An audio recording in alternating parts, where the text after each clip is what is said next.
Greatness and Limitations of Freud's Thought. Erich Fromm. Preface. In order to appreciate fully the extraordinary significance of Freud's psychoanalytic discoveries, one must start out with understanding the principle on which they are based, and one cannot express this principle more adequately than through the sentence of the Gospels, "And the truth shall make you free," John 8:32. Indeed, the idea that the truth saves and heals is an old insight which the great masters of living have proclaimed, nobody perhaps with such radicalism and clarity as the Buddha, yet it is a thought common to Judaism and Christianity, to Socrates, Spinoza, Hegel, and Marx.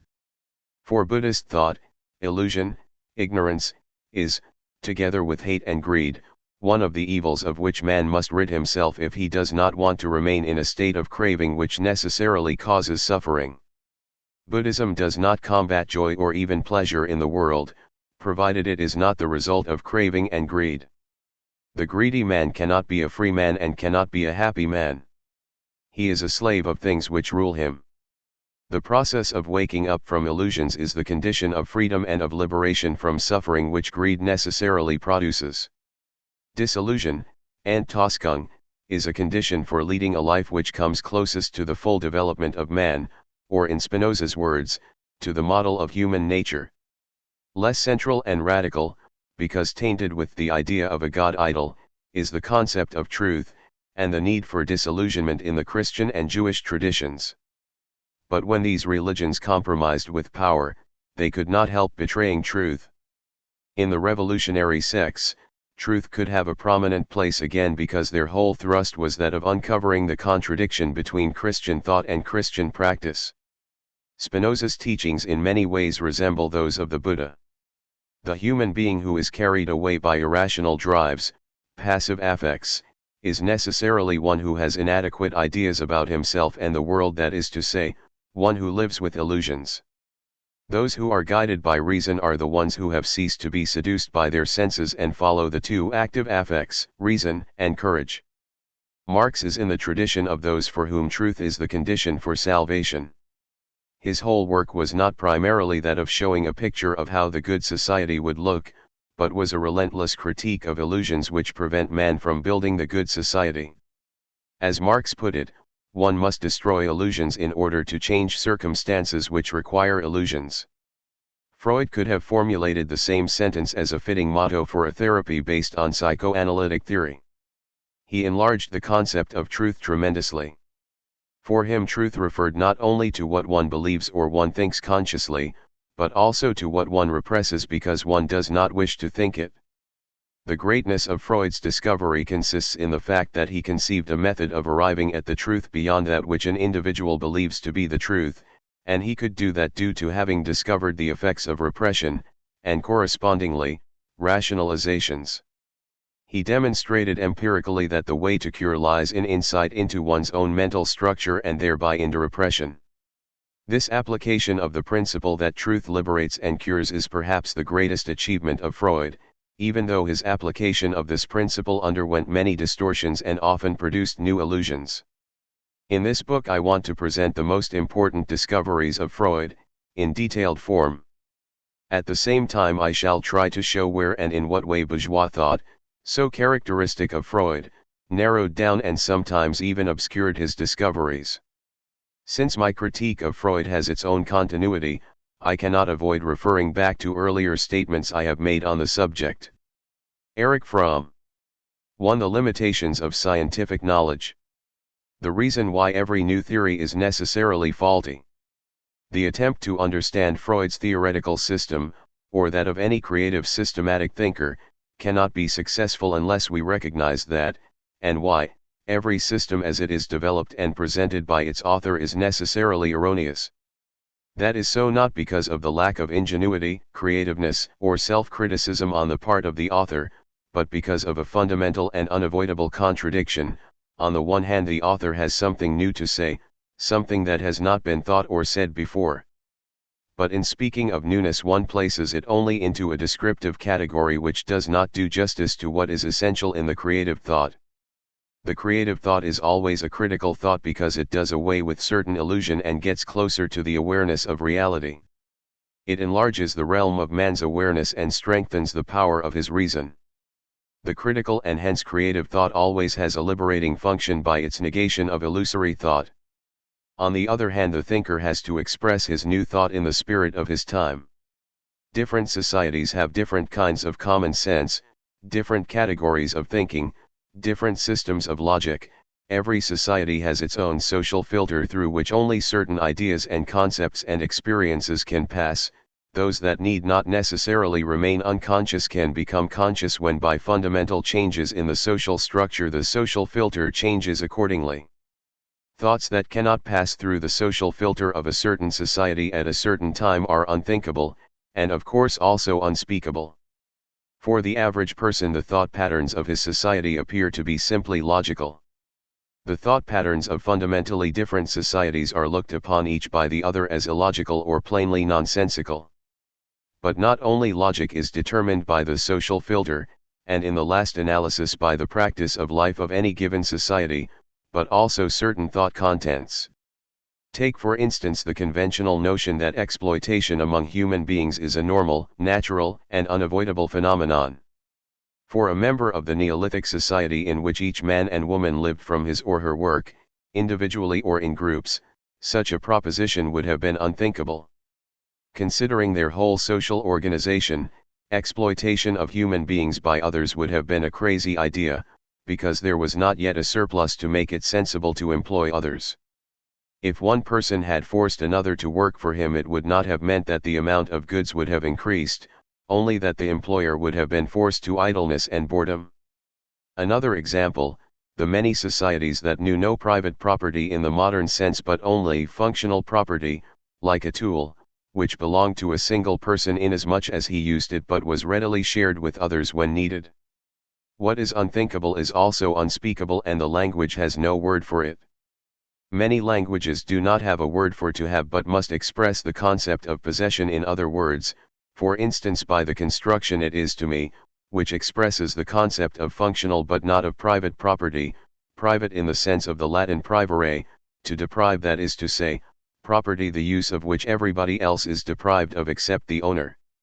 Many languages started out without a word for to have but in their development and, one may assume, with the emergence of private property, they acquired a word for it. See Benveniste, 1966. Another example, in the 10th or 11th century in Europe the concept of the world without reference to God was unthinkable, and hence a word like atheism could not exist. Language itself is influenced by the social repression of certain experiences which do not fit into the structure of a given society. Languages differ inasmuch as different experiences are repressed, and hence inexpressible. 1. It follows that the creative thinker must think in the terms of the logic, the thought patterns, the expressible concepts of his culture. That means he has not yet the proper words to express the creative, the new, the liberating idea. He is forced to solve an insoluble problem, to express the new thought in concepts and words that do not yet exist in his language. They may very well exist at a later time when his creative thoughts have been generally accepted. The consequence is that the new thought as he formulated it is a blend of what is truly new and the conventional thought which it transcends. The thinker, however, is not conscious of this contradiction. The conventional thoughts of his culture are unquestionably true for him, and hence he himself is little aware of the difference between what is creative in his thought and what is purely conventional. Only in the historical process, when social changes are reflected in the changes of thought patterns, does it become evident what in the thought of a creative thinker was truly new and to what extent his system is only a reflection of conventional thinking. It is up to his followers living in a different frame of ideas to interpret the master by distinguishing his original thoughts from his conventional thoughts, and by analyzing the contradictions between the new and the old, rather than by trying to harmonize the immanent contradictions of his system by all kinds of subterfuge. The process of revision of an author, which distinguishes the essential and new from the contingent, time-conditioned elements, is in itself also the product of a certain historical period that influences the interpretation. In this creative interpretation, again creative and valid elements are mixed with time-bound and accidental ones. The revision is not simply true as the original was not simply false. Some elements of the revision remain true, namely where it liberates the theory from the shackles of a previous conventional thinking. In the process of the critical elimination of previous theories we find an approximation to truth, but we do not find the truth, and we cannot find the truth as long as social contradictions and force require ideological falsification, as long as man's reason is damaged by irrational passions which have their root in the disharmony and irrationality of social life. Only in a society in which there is no exploitation, hence which does not need irrational assumptions in order to cover up or justify exploitation, in a society in which the basic contradictions have been solved and in which social reality can be recognized without distortion, can man make full use of his reason, and at that point he can recognize reality in an undistort form, that is to say, the truth. To put it differently, the truth is historically conditioned. It is dependent on the degree of rationality and the absence of contradictions within the society. Man can grasp truth only when he can regulate his social life in a human, dignified, and rational way, without fear and hence without greed. To use a politico-religious expression, only in the messianic time can the truth be recognized insofar as it is recognizable. The roots of Freud's errors.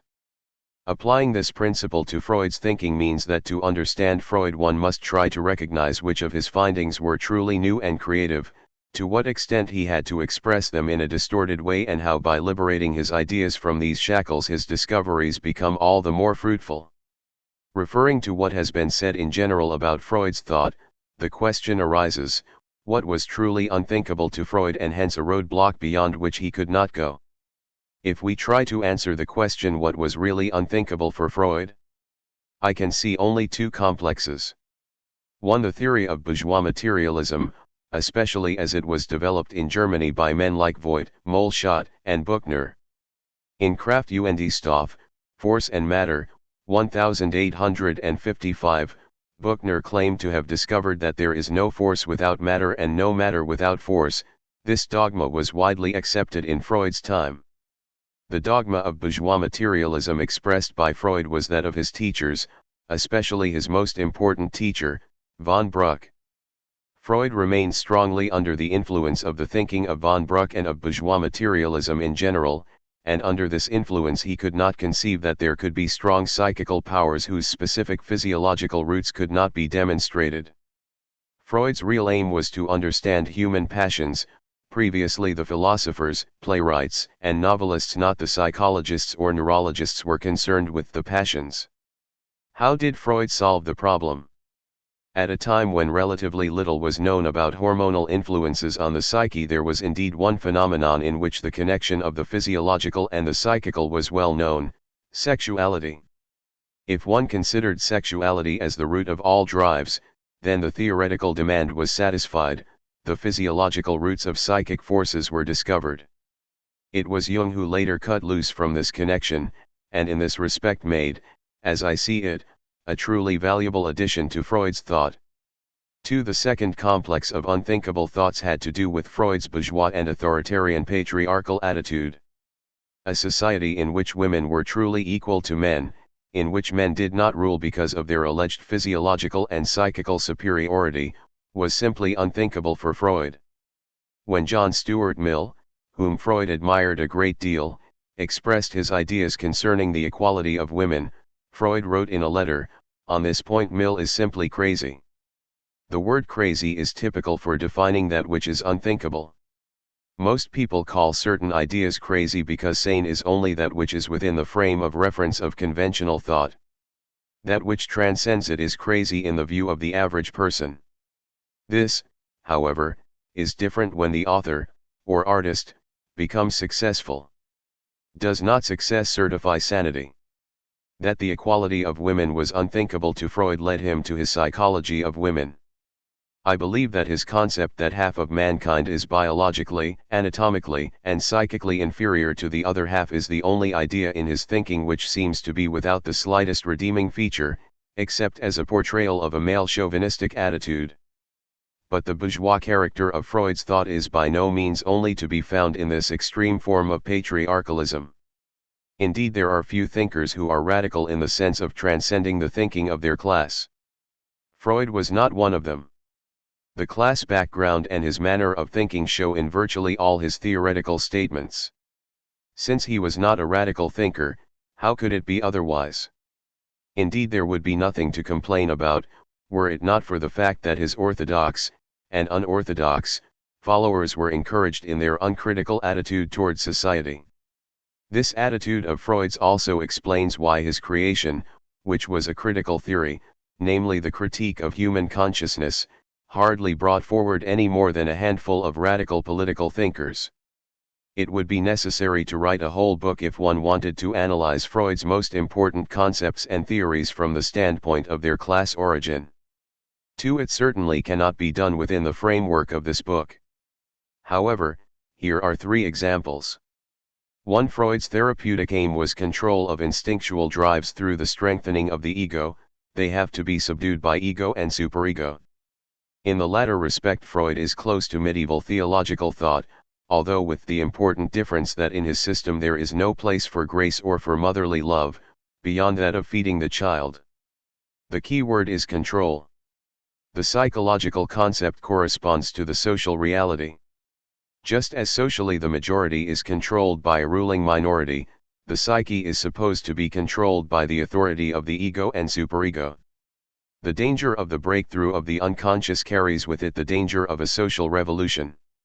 Repression is a repressive authoritarian method of protecting the inner and outer status quo. It is by no means the only way to cope with problems of social change.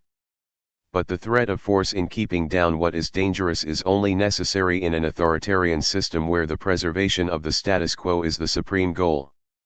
Other models of individual and social structures can be experimented with. In the last analysis, the question is how much renunciation of happiness does the ruling minority in a society need to impose on the majority? The answer lies in the development of productive forces in the society, and hence in the degree to which the individual is necessarily frustrated. The whole scheme superego, ego, ID is a hierarchical structure, which excludes the possibility that the association of free, i.e., non-exploited, human beings can live harmoniously and without the necessity of controlling sinister forces. It goes without saying that Freud's grotesque picture of women, cf. Lecture 33 in Freud, 1933a, as essentially narcissistic, unable to love and sexually cool is male propaganda. The middle-class woman was as a rule sexually cold. The proprietary character of bourgeois marriage conditioned them to be cold. Since they were property, they were expected to be inanimate in marriage. Only women of the upper class and courtesans were permitted to be active sexual subjects, or at least to fake it. No wonder that men experienced lust in the process of conquest, the over-evaluation of the sexual object which according to Freud existed only in men, another lack in women, was, as far as I can see, essentially the pleasure in the chase and the eventual conquest. Once the conquest was assured by the first intercourse, the woman was relegated to the task of producing children and to being an efficient housekeeper. She had changed from an object of chase to a no person. If Freud had had many female patients from the highest classes of French and English aristocracy, his rigid picture of the cold woman might have changed. Perhaps the most important example of the bourgeois qualities of Freud's seemingly universal concepts is that of love. Indeed, Freud speaks of love, more than his orthodox followers are accustomed to do. But what does he mean by love? It is most important to note that Freud and his disciples usually speak of object love, in contrast to narcissistic love, and of a love object, meaning the person one loves. Is there really such a thing as a love object? Does not the loved person cease to be an object, i.e., something outside and opposed to me, same root as into object? Is not love precisely the inner activity which unites two people so that they cease to be objects, i.e., possessions for each other? To speak of love objects is to speak of having, with exclusion of any form of being. See Fromm, 1976a, it is not different from a merchant speaking of capital investment. In the latter case capital is invested, in the former, libido. It is only logical that frequently in psychoanalytic literature one speaks of love as libidinous investment in an object. It takes the banality of a business culture to reduce the love of God, of men and women, of mankind to an investment, or the enthusiasm of a Rumi, Eckhart, Shakespeare, Schweitzer to show the smallness of the imagination of people whose class considers investment and profit to be the very meaning of life. From his theoretic premises, Freud is forced to speak of love-objects, since libido remains libido whether it is directed to objects or to one's own ego. Freud, 1916-17, p. 420. Love is sexual energy attached to an object. It is nothing but a physiologically rooted instinct directed toward an object. It is a waste product, as it were, of the biological necessity for the survival of the race. Love, in men, is mostly of the attachment type, i.e., attachment to the persons who have become precious through satisfying other vital needs, eating and drinking. That is, adult love is not different from that of the child, they both love those who feed them. This is undoubtedly true for many. This love is a kind of affectionate gratitude for being fed. Very well, but to say that is the essence of love is painfully banal. Women, as he says in Freud, 1933a, pages 132f, cannot arrive at this high achievement because they love narcissistically, they love themselves in the other. Freud postulates, loving in itself, insofar as it is longing and deprivation, lowers self-regard, whereas being loved, having one's love returned and possessing the loved object raises it once more. Freud, 1914c, p. 99, italics added. This statement is a key to the understanding of Freud's concept of love. Loving, implying longing and deprivation, lowers one's self-regard. To those who proclaim the exaltation and strength which loving gives to the lover, Freud said, all of you are wrong. Loving makes you weak, what makes you happy is being loved. And what is being loved? Possessing the loved object. This is a classic definition of bourgeois love. Owning and controlling makes for happiness, be it material property or be it a woman who, being owned, owes the owner love. Love begins as a result of the child being fed by mother. It ends in the male's owning the female who still has to feed him with affection, sexual pleasure, and food. Here we find perhaps the key to the concept of the Oedipus complex. By setting up the straw man of incest, Freud hides what he considers to be the essence of the male's love, the eternal attachment to a mother who feeds and at the same time is controlled by the male. Indeed, what Freud says between the lines is probably fitting for patriarchal societies. The male remains a dependent creature but denies this by boasting of his strength and proving it through making the female his property. To sum up, the main factors in the patriarchal male's attitude are dependence on the female and its denial by controlling her. Freud, as so often, has transformed a specific phenomenon, that of patriarchal male love, into a universal human one. The problem of scientific truth. It has become fashionable today to say, and practitioners of various branches of academic psychology are particularly prone to make this point, that Freud's theory is unscientific. This statement of course depends entirely on what one calls the scientific method. Many psychologists and sociologists have a rather naive concept of the scientific method. Briefly speaking, it consists in the expectation that first one gathers facts, one puts these facts through modes of quantitative measurements computers have made that extremely easy, and then one expects that as a result of these efforts one will arrive at a theory or at least a hypothesis. The further assumption then is that, as in an experiment in the natural sciences, the truth of the theory depends on the possibility of the experiment being repeated by others, always with the same results. Problems which do not lend themselves to this kind of quantification and statistical approach are supposed to be of a non-scientific character and hence outside the field of scientific psychology. In this scheme, one or two or three instances which permit the observer to arrive at certain definitive conclusions are declared to be more or less worthless if a considerable number of instances cannot be produced which fit a statistical procedure. Essential to this concept of the scientific method is the tacit assumption that the facts themselves produce the theory if only the proper method is employed, and that the role of creative thinking by the observer is very small. What is required from him is the capacity to arrange a seemingly satisfactory experiment without starting with a theory of his own which he may prove or disprove in the course of the experiment.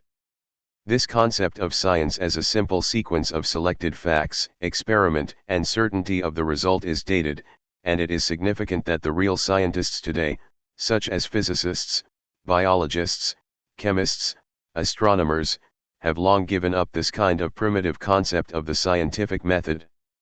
What distinguishes the creative from the pseudo-scientists today is the belief in the potency of reason, the belief that human reason and human imagination can penetrate the deceptive surface of the phenomena and arrive at hypotheses that deal with the underlying forces rather than the surface.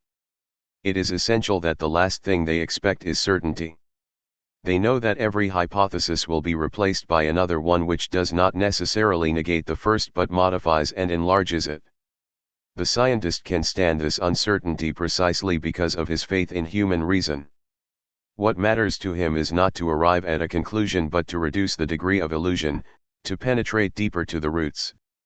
The scientist is not even afraid of being wrong. He knows that the history of science is a history of erroneous but productive, pregnant statements from which new insights are born that overcome the relative wrongness of the older statement and lead to new insights. If scientists were obsessed by the wish not to be wrong, they would never have arrived at insights which are relatively right.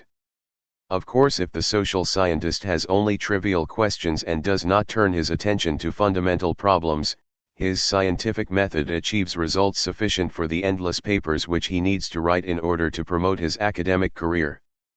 This has by no means always been the method of social scientists.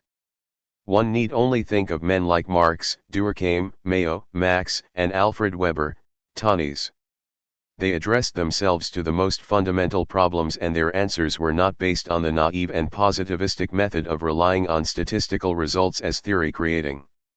For them the power of reason and the belief in this power was just as strong and significant as it was in the most outstanding natural scientists. But in social sciences things have changed. With the increasing power of big industry, many social scientists submit and deal mainly with problems that can be solved without disturbing the system. What is the procedure today which constitutes the scientific method both in the natural sciences and in legitimate social science?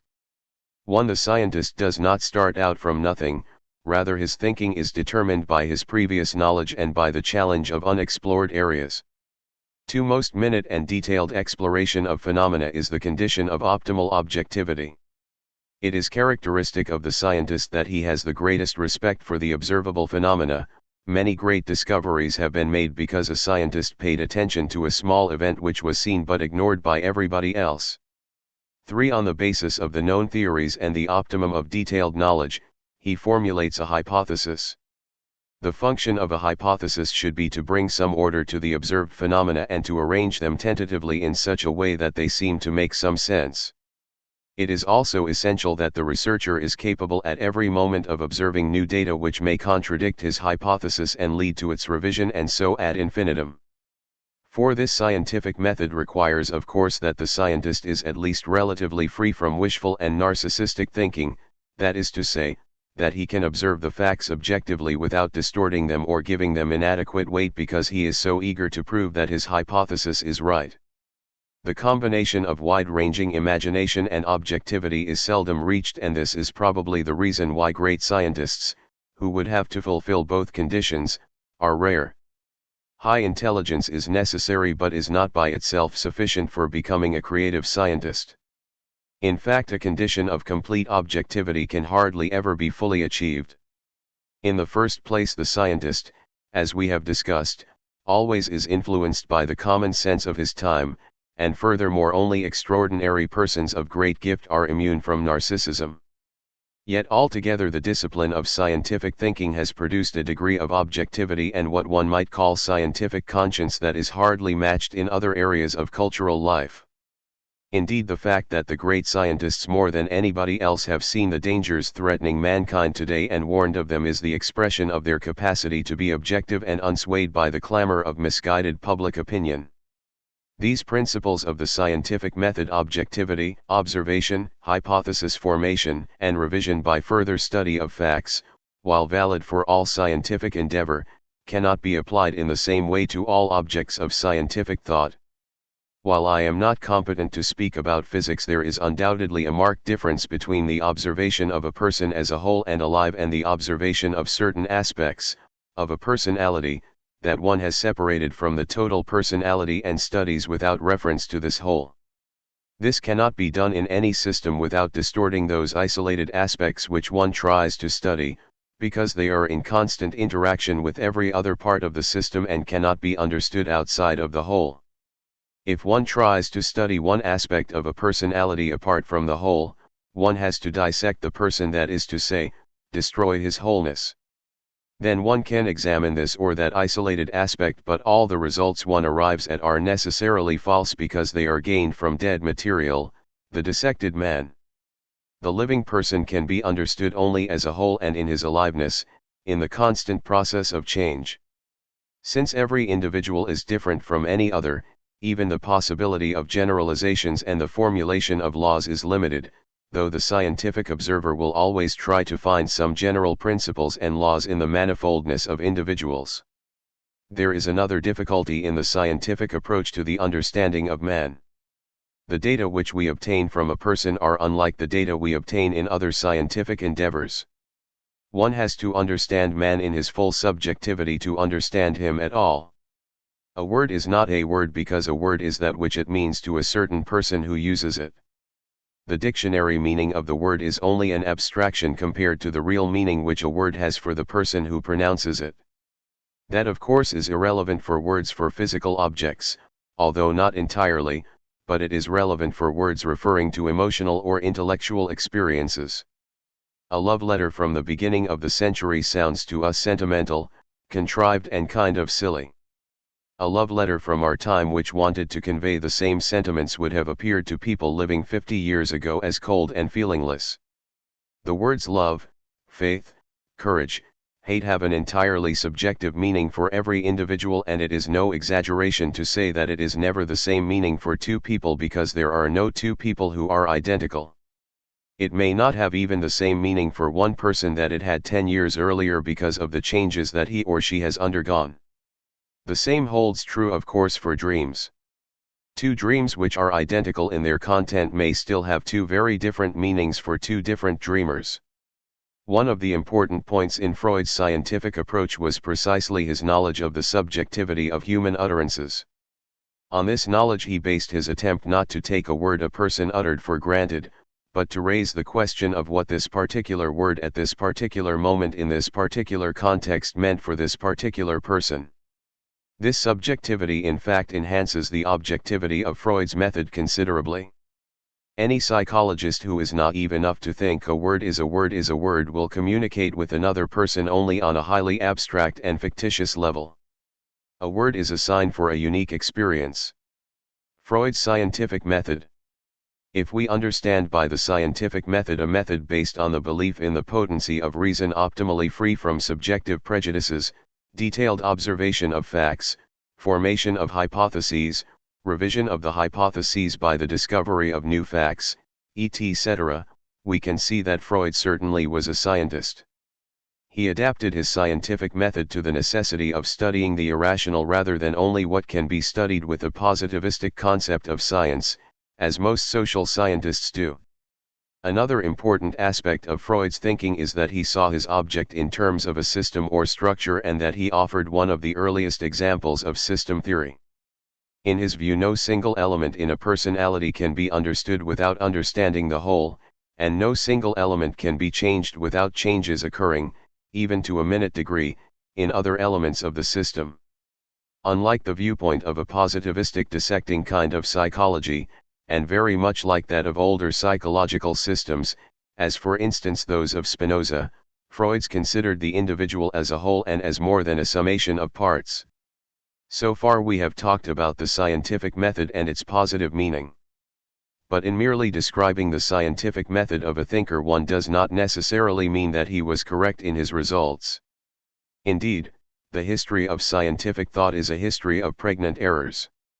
Here is just one example of Freud's scientific approach, his report on the case of Dora. Freud treated this patient for hysteria, and after 3 months the analysis came to an end. Without going into the details of Freud's presentation, I want to show his objective attitude by quoting from the case history. The patient opened the third session with these words. "Do you know that I am here for the last time today?" "How can I know, as you have said nothing to me about it?" "Yes, I made up my mind to put up with it till the new year.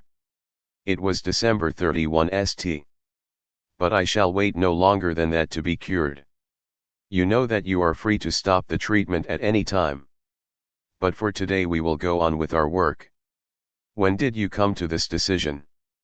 "A fortnight ago, I think." "That sounds just like a maidservant or a governess a fortnight's warning." "There was a governess who gave warning with the KS, when I was on my visit to them that time at L, by the lake." "Really? You have never told me about her." "Tell me." Freud, 1905 p. 105. Freud then spent the rest of the session analyzing what this acting out of the role of a maidservant really meant. It does not matter here to what conclusions Freud came, what matters is the purity of his scientific approach. He does not get angry, he does not ask the patient to reconsider, does not encourage her by saying that if she stays working with him she will improve. He only states that since she is with him, even though it is one of the last sessions, they may as well use the time to understand what her decision means. But with all admiration for Freud's faith in reason, and in the scientific method, it cannot be denied that Freud often gives us the picture of an obsessive rationalist who constructs theories on the basis of practically nothing, and does violence to reason. He often made constructions using scraps of evidence that led to conclusions which were nothing short of absurd. I refer to Freud's case history from the History of an Infantile Neurosis. For as Freud himself remarks, when he wrote the report he was still freshly under the impression of what he called twisted reinterpretation of psychoanalysis by C.G. Jung and Alfred Adler. In order to explain what I mean in referring to Freud's obsessional thinking, I must go into this report at some length. What are the essential facts and problems in this case? In 1910 an extremely wealthy young Russian came to Freud for help. The treatment lasted until July 1914 when Freud regarded the case as completed and wrote the history. Freud reports that the patient had lived an approximately normal life during the 10 years of his boyhood that preceded the date of his illness, and got through his studies at his secondary school without much trouble. But his earlier years were dominated by a severe neurotic disturbance which began immediately before his 4th birthday as an anxiety hysteria, in the shape of an animal phobia, then changed into an obsessional neurosis with a religious content, and lasted with its offshoots as far as into his 10th year. Freud, 1918b, pages 8 to 9. The patient had been labeled by great psychiatric authorities as suffering from manic-depressive insanity, but Freud saw clearly that this was not so. One of the greatest authorities, Professor Oswald Bumke, at that time in Munich, based his diagnosis on the fact that the patient sometimes was elated and sometimes deeply depressed when he came to him. Since he did not bother to find out whether there was anything in reality which could be responsible for these changes of mood, he could not find out the simple truth that the patient was in love with a nurse in the sanatorium where he was being treated, and that whenever she responded to his love he was elated and whenever she did not he was depressed. Freud saw that there was no manic depressive psychosis, merely a very rich, idle, and bored young man. But he found something else. He found that the patient had been suffering from an infantile neurosis. The patient reported that before the age of 4 or 5 he developed a fear of wolves, which was aroused largely by his sister, who showed him again and again a picture book in which a wolf was represented. Whenever he saw this picture he began to scream and was afraid of the wolf coming and eating him up. Considering that he lived on a large estate in Russia, it is not unnatural that the little boy should have developed a fear of wolves, instigated by the threats of his sister. On the other hand, he enjoyed beating horses. He also showed in this period signs of an obsessional neurosis, for instance by the obsession to think God swine or God shit. And the patient suddenly called to mind that when he was still very small, less than 5, his sister, 2 years older, who later committed suicide, seduced him into some kind of sexual play. Freud concluded that the little boy's sexual life, which was beginning to come under the sway of the genital zone, gave way before an external obstacle, and was thrown back by its influence into an earlier phase of pregenital organization. Freud, 1918b, p. 25. But all these data are relatively minor when compared to Freud's main interpretation, that of the wolf-man's dream. I dreamt that it was night and that I was lying in my bed. My bed stood with its foot toward the window. In front of the window there was a row of old walnut trees. I know it was winter when I had the dream, and nighttime. Suddenly the window opened of its own accord, and I was terrified to see that some white wolves were sitting on the big walnut tree in front of the window. There were 6 or 7 of them. The wolves were quite white, and looked more like foxes or sheepdogs, for they had big tails like foxes and they had their ears pricked like dogs when they pay attention to something. In great terror, evidently of being eaten up by the wolves, I screamed and woke up. Pages 29f. What was Freud's interpretation of this dream? The dream showed that the little boy had been sleeping in his cot at the age of 1½ years, woke up in the afternoon, possibly at 5 o'clock, and witnessed a coitus a tergo from behind 3 times repeated. He was able to see his mother's genitals as well as his father's organ, and he understood the process as well as its significance. Lastly, he interrupted his parents' intercourse in a manner which will be discussed later, pages 37 to 38. Freud remarked, "I have now reached the point at which I must abandon the support I have hitherto had from the course of the analysis. I am afraid it will also be the point at which the reader's belief will abandon me." p. 36. Indeed, and more than that. To form a hypothesis about what actually happened when the boy was 1½ from a dream which says nothing more than that the boy saw some wolves, seems to be an example of obsessional thinking with complete disregard for reality.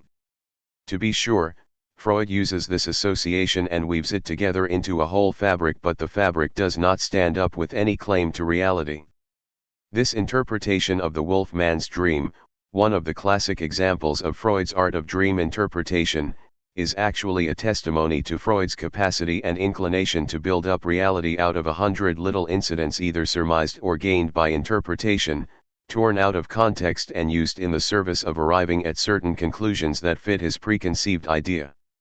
Thus much can be said even if Freud arrives at what is an absurd interpretation, his capacity to observe and take into account even the smallest detail, in the dream as well as in the associations of the patient, is admirable. Nothing, small as it may be, seems to escape his attention. Everything is reported with the greatest accuracy. Unfortunately, this has not remained true for many of his students.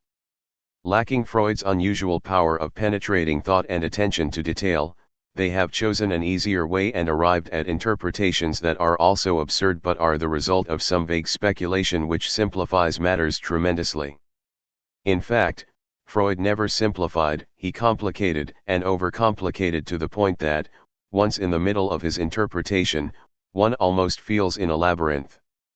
Freud's method of thinking led one to discover that a phenomenon means what it seems to mean, but that it also may express its negation. He discovered that every emphasis on love could hide suppressed hate, that insecurity could be covered up by arrogance, fear by aggressiveness, etc. This was an important discovery. However, it was also a dangerous one. The assumption that something means its opposite needs evidence, and Freud was eager to find that evidence.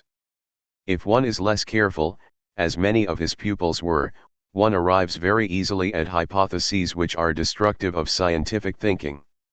In order not to be commonsensical and to show that one has a special knowledge, not a few psychoanalysts routinely assume that the patient was motivated by the opposite of what he thinks he is motivated by. Unconscious homosexuality is one of the best examples. This is a part of Freudian theory by which quite a few people have been damaged. The analyst, to show that he looks beneath the surface, may suggest that the patient suffers from unconscious homosexuality. Assuming the patient has a very intense heterosexual life, it will be argued that this very intensity helps to repress an unconscious homosexuality. Or, assuming the patient has no sexual interest whatsoever in persons of his own sex, the argument will be that this complete absence of homosexual interest is a proof of the repression of homosexuality, that if a man praises the color of another man's tie, it is prima facie evidence of his unconscious homosexuality. The trouble of course is that with this method the absence of homosexuality can never be proven, and not rarely analysis has continued for years in search of unconscious homosexuality for which there is no evidence at all except from the basic assumption that anything might mean the opposite of its overt meaning. This habit has had disastrous results because it permits a degree of arbitrariness in interpretation which often leads to completely erroneous conclusions. There is a definite parallel between this vulgar Freudianism and the vulgar Marxism that is cultivated in Soviet theoretical thinking. Marx, like Freud, shows that something can mean its very opposite, but for Marx too this was something one had to prove. In vulgar Marxist thought, however, this led to the conclusion that one can always claim that if something is not what it says, it is the opposite, and thus it is easy to manipulate thinking for one's own dogmatic purposes. 2. The greatness and limitations of Freud's discoveries. The goal of the following discussion is to show what Freud's greatest discoveries were, how his philosophical and personal premises forced him to narrow down and to distort his discoveries, how their significance is greatly enhanced if we free Freud's formulations from these distortions, that this is equivalent to distinguishing what is essential and lasting and what is time-conditioned and socially contingent in Freud's theory. This aim does not constitute a revision of Freud or Neo-Freudianism. It rather is a development of the essence of Freud's thought by critical interpretation of its philosophical basis, substituting historical for bourgeois materialism. The discovery of the unconscious. To be sure, Freud was not the first to discover the phenomenon that we harbor thoughts and strivings which we are not aware of, that is to say, which are unconscious and live a hidden life in our psyche. But Freud was the first to have made this discovery the center of his psychological system, and he investigated unconscious phenomena in the greatest detail, with astonishing results. Basically, Freud dealt with a discrepancy between thinking and being. We think one thing, for instance that our behavior is motivated by love, devotion, sense of duty, etc., and we are not aware that instead it is motivated by the wish for power, masochism, dependency. Freud's discovery was that what we think is not necessarily identical with what we are, that what a person thinks of himself may be, and usually is, quite different or even completely in contradiction to what he really is, that most of us live in a world of self-deception in which we take our thoughts as representing reality. In fact, the historical importance of Freud's concept of the unconscious is that in a long tradition thinking and being were supposed to be identical, and in the stricter forms of philosophical idealism only the thought, the idea, the word, was real, while the phenomenal world had no reality of its own. 5. Freud, by reducing a great deal of conscious thought to the role of a rationalization of drives, tended to destroy the foundations of the rationalism of which he was himself such an outstanding exponent. With his discovery of the discrepancy between thinking and being, Freud not only undermined the Western tradition of idealism in its philosophical and popular forms, he also made a far-reaching discovery in the field of ethics. Until Freud, sincerity could be defined as saying what one believed. Since Freud, this is no longer a sufficient definition. The difference between what I say and what I believe assumes a new dimension, namely that of my unconscious belief or my unconscious striving. If in pre-Freudian time a man was convinced that he punished his child because it helped the child's development, he would have been quite honest, as long as he really believed that. After Freud, the critical question has become whether his belief is not simply a rationalization of his sadistic wishes, that is to say, that he has pleasure in beating the child and only uses as a pretext the idea that such punishment is for the benefit of the child. In fact, one might ethically prefer the one who is at least honest enough to admit his real motive. He would not only be more honest but less dangerous. There is no kind of cruelty and viciousness which has not been rationalized individually or in history as being motivated by good intentions. Since Freud, the sentence "I meant well" has lost its function as an excuse. Meaning well is one of the best rationalizations for acting badly, and nothing is easier than to persuade oneself of the validity of this rationalization. There is a third result of Freud's discovery. In a culture like ours in which words play a tremendous role, the weight given to them often serves to neglect, if not to distort, experience. If somebody says I love you or I love God or I love my country, he utters words which, in spite of the fact that he fully believes in their truth, may be utterly untrue and nothing but a rationalization of the person's wish for power, success, fame, money, or an expression of his own dependence on his group. There might not be, and usually there is not, any element of love involved. Freud's discovery is not yet so generally accepted that people are instinctively critical of statements of good intentions or stories of exemplary behavior. Nevertheless, the fact is that Freud's theory is a critical theory, as Marx's was. Freud did not accept statements at face value, he looked at them skeptically even when he did not doubt the conscious sincerity of the person speaking. But conscious sincerity means relatively little within the whole of somebody's personality structure. Freud's great discovery, with its fundamental philosophical and cultural consequences, was that of the conflict between thinking and being.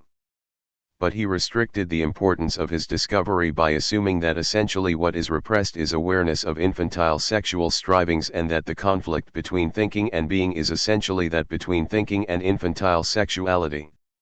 This restriction is not surprising.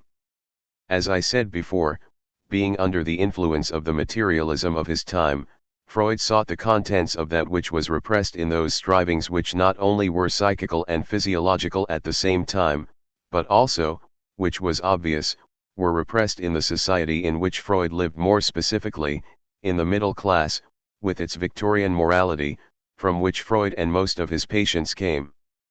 He found proof that pathological phenomena, hysteria for instance, sometimes were expressions of repressed sexual strivings. What he did was to identify the social structure of his class and its problems with the problems inherent in human existence. This was indeed one of Freud's blind spots. For him, bourgeois society was identical with civilized society, and while he recognized the existence of peculiar cultures that were different from bourgeois society, they remained for him primitive, undeveloped. Materialistic philosophy and the widespread repression of the awareness of sexual desires were the basis from which Freud constructed the contents of the unconscious. In addition, he ignored the fact that very often sexual impulses do not owe their presence or intensity to the physiological substratum of sexuality, that on the contrary they are often the product of entirely different impulses which in themselves are not sexual. Thus a source of sexual desire can be one's narcissism, one's sadism, one's tendency to submit, plain boredom, and it is well known that power and wealth are important elements in arousing sexual desires. Today, only 2 or 3 generations after Freud, it has become obvious that in the culture of the cities, sexuality is not the main object of repression. Since mass man is dedicated to becoming a homo consumens, sex has become one of the main articles of consumption, and in fact one of the cheapest, creating the illusion of happiness and satisfaction. The conflicts to be observed in man, between conscious and unconscious strivings, are diverse. Here is a list of some of the more frequent of these conflicts. Consciousness of freedom, unconscious unfreedom. Conscious good conscience, unconscious guilt feeling. Conscious feeling of happiness, unconscious depression. Conscious honesty, unconscious fraudulence. Consciousness of individualism, unconscious suggestibility. Consciousness of power, unconscious sense of powerlessness. Consciousness of faith, unconscious cynicism and complete lack of faith. Consciousness of loving, unconscious indifference or hate. Consciousness of being active, unconscious psychic passivity and laziness. Consciousness of being realistic, unconscious lack of realism. These are the true contradictions of today which are repressed and rationalized. They existed already during Freud's time, but some of them not as drastically as they do now. But Freud paid no attention to them because he was fascinated by sex and its repression. In the development of orthodox Freudian psychoanalysis, infantile sexuality still remains the cornerstone of the system. Analysis thus has served as a resistance against touching the real and most decisive conflicts within man and between men. The Oedipus complex. Another of the great discoveries of Freud is what is called the Oedipus complex, and he postulated that the unsolved Oedipus complex is at the bottom of every neurosis. What Freud meant by the Oedipus complex is easily understood. The little boy, because of the awakening of his sexual strivings at an early age, say 4 or 5 years, develops an intense sexual attachment to and desire for his mother. He wants her, and the father becomes his rival. He develops hostility toward the father and wants to replace him and, in the last analysis, to do away with him. Feeling his father to be his rival, the little boy is afraid of being castrated by the father rival. Freud called this constellation the Oedipus complex because in the Greek myth it is Oedipus who falls in love with his mother without awareness that the beloved woman is his mother. When the incest is discovered, he blinds himself, a symbol for castrating himself, and leaves his home and kin, accompanied only by his daughter Antigone. Freud's great discovery here is the intensity of the attachment of the little boy to his mother or a mother figure. The degree of this attachment of the wish to be loved and cared for by mother, not to lose her protection and, in many men, not to give up mother but rather to see her in women who, although the man's age, signify a mother for him, cannot be overestimated. This attachment exists in girls too, but it seems to have a somewhat different outcome which has not been made clear by Freud, and which is indeed very difficult to understand. The attachment of a man to his mother, however, is not difficult to understand. Even in intrauterine life she is his world. He is completely part of her, nourished by her, enveloped by her, protected by her, and even after birth the situation does not change fundamentally. Without her help he would die, without her tenderness he would become mentally sick. She is the one who gives life and on whom his life depends. She can also take life away by refusing to fulfill her motherly functions. The symbol of the mother's contradictory functions is the Indian goddess Kali, the creator of life and its destroyer. The father's role in the first years of life is almost as negligible as his incidental function of procreating a child. While it is a scientific truth that the male sperm must unite with the female egg, it is an experiential truth that the man has practically no role whatsoever in the procreation of a child and the care for its life. Psychologically speaking, his presence is quite unnecessary and can be fulfilled equally well by artificial insemination. He may play a role again when the child reaches the age of 4 or 5, as the one who teaches the child, who serves as an example, who is responsible for his intellectual and moral upbringing. Unfortunately, he is often an example of exploitativeness, irrationality, and immorality. He usually wants to mold his son in his own image so that he becomes useful to him in his work and becomes the heir to his possessions, and also to compensate him for his own failures by achieving what the father did not achieve. The attachment to and dependence on the mother figure is more than an attachment to a person. It is a longing for a situation in which the child is protected and loved and has not yet any responsibility to bear. But it is not only the child who has that longing. If we say the child is helpless and hence needs the mother, we must not forget that every human being is helpless in relation to the world as a whole. To be sure, he can defend himself and take care of himself up to a point, but considering the dangers, uncertainties, risks with which he is confronted, and on the other hand how little power he has to cope with physical illness, poverty, injustice, it seems open to question whether the adult is less helpless than the child. But the child has a mother who by her love wards off all dangers. The adult has nobody. Indeed, he may have friends, a wife, a certain amount of social security, yet even so the possibility of defending himself and of acquiring what he needs is very fragile. Is it surprising that he carries with him the dream of finding a mother again or of finding a world in which he can be a child again? The contradiction between the loving of the paradisiacal child existence and the necessities that follow from his adult existence can be rightly considered the nucleus of all neurotic developments. Where Freud erred, and had to err because of his premises, was that he understood the attachment to mother as essentially one of a sexual nature. Employing his theory of infantile sexuality, it was logical for him to assume that what binds a little boy to his mother is that she is the first woman in his life, close to him, and gives his sexual desires a natural object for which he has longed. This too is to a large extent true. There is ample evidence that the mother is for the little boy not only an object of affection but an object of sexual desire. But and here is Freud's great error: it is not the sexual desire which makes the relationship to mother so intense and vital and the figure of the mother so important, not only in childhood but maybe for a person's entire life.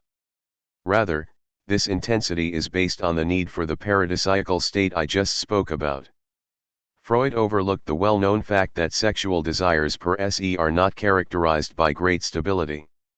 Even the most intense sexual relationship, if it is without affection and strong emotional ties, the most important being love, is rather short-lived, and if one gives it 6 months one is probably being liberal. Sexuality as such is fickle, and even more so perhaps in men, who are roving adventurers, than in women in whom the responsibility for a child gives sex a more serious meaning.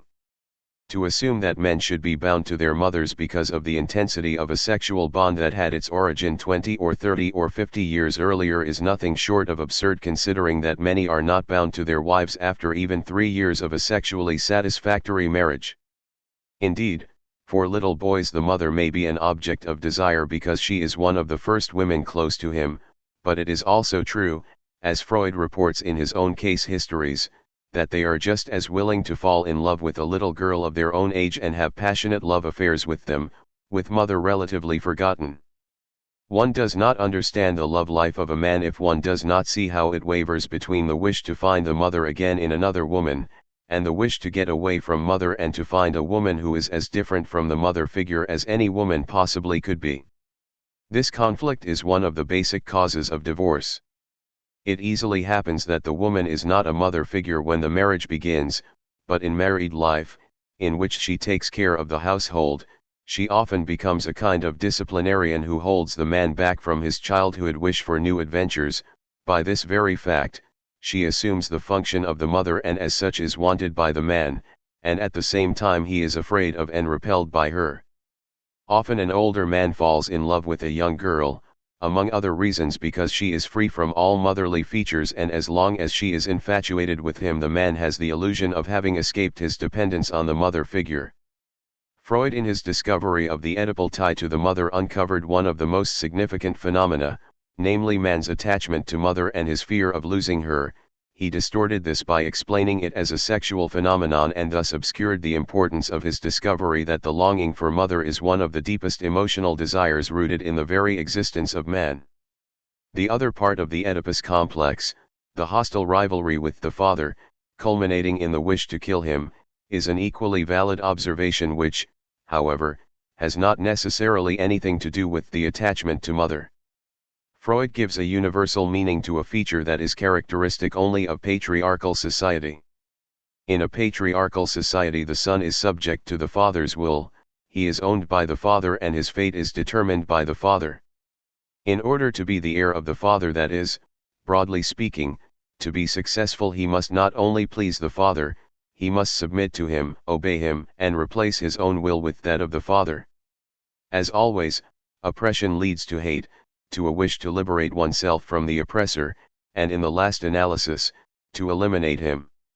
We see this situation clearly in examples such as the old peasant who rules like a dictator over his son, his wife, until the day he dies. If that day is far off, if the son reaches the age of 30 or 40 or 50 and still has to accept the domination of his father, then indeed in many cases he will hate him as an oppressor. In the modern business world all this is greatly mitigated. The father does not usually own property to which the son would be heir, since the advancement of younger people is based to a large extent on their own capacities, and only rarely, as in personally owned enterprises, does the longevity of the father keep the son in an inferior position. Nevertheless, these are very recent developments, and it is fair to say that through several thousand years of patriarchal society there was a built-in conflict between father and son based on the father's control over the son and the son's wish to rebel against it. Freud saw this conflict but did not recognize it for what it is, namely a feature of patriarchal society. Instead he interpreted it as essentially the sexual rivalry between father and son. Both observations, the non-sexual desire for protection and safety, the paradisiacal bliss, and the conflict between father and son as a necessary byproduct of patriarchal society, were combined by Freud into a unit in which the attachment to mother was sexual, and hence the father became a rival, a name to be feared and hated. The hatred toward the father because of sexual rivalry for mother has often been demonstrated by certain sayings of little boys, which are not infrequent: "When father dies I will marry you, mommy." Such sayings are used as proof of the murderous impulses of the little boy and the extent of his rivalry with his father. I do not believe they prove anything of the kind. Naturally, the little boy has impulses during which he wants to be big like the father and to replace the father as a favorite of his mother.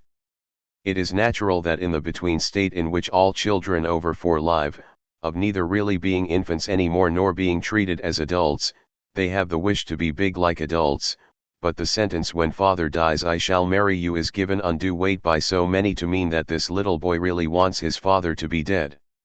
The little boy has no idea of what death is, and all he is really saving is "I wish father was away, so that I can get all her attention." To conclude that the son deeply hates the father, a hatred which includes this death wish, is to pay little attention to the world of imagination of the child and to the difference between him and the adult. Let us have a look at the Oedipus myth, in which Freud saw confirmed his construction of the tragic nature of the incestuous wishes of the little boy and the rivalry with the father. See also, regarding the following, Fromm, 1951a, Chapter 7. Freud dealt only with the first of Sophocles' trilogy, Oedipus Rex, and this tragedy tells us that an oracle has told Laius, the king of Thebes, and his wife, Jocasta, that if they have a son, this son will kill his father and marry his own mother. When a son, Oedipus, is born to them, Jocasta decides to escape the fate predicted by the oracle by having the infant killed. She gives Oedipus to a shepherd, who is to abandon the child in the woods with his feet bound so that he will die. But the shepherd, taking pity on the child, gives the infant to a man in the service of the king of Corinth, who in turn brings him to his master. The king adopts the boy, and the young prince grows up in Corinth not knowing that he is not the true son of the king of Corinth. He is told by the oracle in Delphi that it is his fate to kill his father and to marry his mother. He decides to avoid this fate by never going back to his parents. Leaving Delphi, he engages in a violent argument with an old man riding in a carriage, loses his temper and slays the man and his servant without knowing that he has slain his father, the king of Thebes. His wanderings lead him to Thebes. There the Sphinx is devouring the young men and women of the city, and she will cease doing so only if someone can find the right answer to a riddle she asks. The riddle is this: what is it which first goes on 4, then on 2, and eventually on 3? The city of Thebes has promised that anyone who can solve the riddle and thus free the city from the Sphinx will be made king and will be given the king's widow for a wife. Oedipus undertakes the venture. He finds the answer, which is man, who as a child walks on 4, as an adult on 2, and in his old age on 3, with a cane. The Sphinx throws herself into the ocean, the city is saved from calamity, and Oedipus becomes king and marries Jocasta, his mother. After Oedipus has reigned happily for some time, the city is ravaged by a plague which kills many of its citizens. The seer, Tiresias, reveals that the plague is the punishment for the twofold crime which Oedipus has committed, patricide and incest. Oedipus, after having tried desperately not to recognize this truth, blinds himself when he is compelled to see it, and Jocasta commits suicide. The tragedy ends at the point where Oedipus has suffered punishment for a crime which he committed unknowingly and in spite of his conscious effort to avoid committing it. Was Freud justified in concluding that this myth confirms his view that unconscious incestuous drives and the resulting hate against the father rival are to be found in every male child? Indeed, it does seem as if the myth confirms Freud's theory, and that the Oedipus complex justifiably bears its name.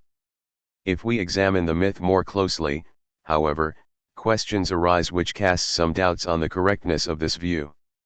The most pertinent question is this: if Freud's interpretation is right, we should expect to be told that Oedipus meets Jocasta without knowing that she is his mother, falls in love with her and then kills his father, again unknowingly. But there is no indication whatsoever that Oedipus is attracted by or falls in love with Jocasta. The only reason we are given for Oedipus' marriage to Jocasta is that she, as it were, goes with the throne. Should we believe that a story, the central theme of which constitutes an incestuous relationship between mother and son, would entirely omit the element of attraction between the two? This question is all the more weighty in view of the fact that, in the older versions, only once does the oracle predict marriage to the mother, in the version by Nicolaus of Damascus, which according to Karl Robert is based on a relatively recent source, see Robert, 1915. Considering this question, we might formulate a hypothesis, namely that the myth can be understood as a symbol not of the incestuous love between mother and son but of the rebellion of the son against the authority of the father in the patriarchal family, that the marriage of Oedipus and Jocasta is only a secondary element, only one of the symbols of the victory of the son, who takes his father's place and with it all his privileges. If we are thinking only of Oedipus Rex, this hypothesis remains at best a hypothesis, but its validity can be decided by examining the whole Oedipus myth, particularly in the form presented by Sophocles in the two other parts of the trilogy, Oedipus et Colonus and Antigone. 6. This examination leads to a very different and new understanding of the material, at the center of which is the fight between patriarchal and matriarchal cultures. In Oedipus et Colonus we find Oedipus exiled by Creon and accompanied by his daughters Antigone and Ismene, while his sons Eteocles and Polynices refuse to help their blind father, whose throne they fight for. Eteocles wins, but Polynices, refusing to yield, seeks to conquer the city with outside help and to wrest power from his brother. Thus far we have seen that one topic of the trilogy is the hate between father and son in a patriarchal society, but if we look at the trilogy as a whole we discover that Sophocles is speaking of the conflict between the patriarchal and the earlier matriarchal world. In the patriarchal world sons are fighting their fathers and fighting each other, the victor is Creon, the prototype of a fascist ruler. Oedipus, however, is not accompanied by his sons but by his daughters. It is they on whom he relies, while his relation to his sons is one of mutual hate. Historically, the original Oedipus myth, in the versions which existed in Greece and upon which Sophocles built his tragedy, gives an important clue. In these formulations, the figure of Oedipus is always connected with the cult of the earth goddesses, the representatives of matriarchal religion. In almost all versions of the myth, from parts which deal with the exposure of Oedipus as an infant to those which are centered around his death, traces of this connection can be found, see Schneeduin, 1852, p. 192. Thus, for instance, Eteanos, the only Boeotian city which had a cult shrine of Oedipus and where the whole myth probably originated, also had the shrine of the earth goddess Demeter, see Robert, 1915, pages 1ff. At Colonus, near Athens, where Oedipus finds his last resting place, was an old shrine of Demeter and the Erinyes which had probably existed prior to the Oedipus myth, Robert, p. 21. As we shall see, Sophocles has emphasized this connection between Oedipus and the chthonic goddesses in Oedipus et Colonus. Oedipus returned to the grove of the goddesses, though the most important clue, is not the only one to the understanding of his position as representative of the matriarchal order. Sophocles makes another and very plain allusion to matriarchy by having Oedipus refer to Egyptian matriarchy when he tells about his daughters. 7. This is the way he praises them. O true image of the ways of Egypt that they show in their spirit and their life. For there the men sit weaving in the house, but the wives go forth to win the daily bread. And in your case, my daughters, those to whom these toils belonged keep the house at home like girls, while ye, in their stead, bear your hapless father's burden. The same trend of thought is continued by Oedipus when he compares his daughters to his sons. Of Antigone and Ismene he says, now, these girls preserve me, these my nurses, these who are men not women, in true service, but yet are aliens, and no sons of mine. In Antigone the conflict between the patriarchal and matriarchal principles finds its most radical expression. Creon, the ruthless authoritarian, has become the tyrant of Thebes. Oedipus' two sons have been killed, one while attacking the city to gain power, the other while defending it. Krian has ordered that the legitimate king should be buried and that the challenger's body should be left unburied, the greatest humiliation and dishonor to be done to a man, according to Greek custom. The principle that Krian represents is that of the supremacy of the law of the state over ties of blood, of obedience to authority over allegiance to the natural law of humanity. Antigone refuses to violate the laws of blood and of the solidarity of all human beings for the sake of an authoritarian, hierarchical principle. She stands for the freedom and happiness of the human being as against the arbitrariness of male rule. Therefore the chorus can say, "Wonders are many, and none is more wonderful than man." In contrast to her sister Ismene, who feels that women have to capitulate to the power of men, Antigone defies the principle of patriarchy. She follows the law of nature and equality and all-embracing motherly love and says, "It is not my nature to join in hating but in loving." Krian, his masculine superiority challenged, says, "Now verily I am no man, she is the man if this victory shall rest with her and bring no penalty," and turning to his son who has fallen in love with Antigone, he says, "Yea, this my son should be thy heart's fixed law in all things to obey thy father's will."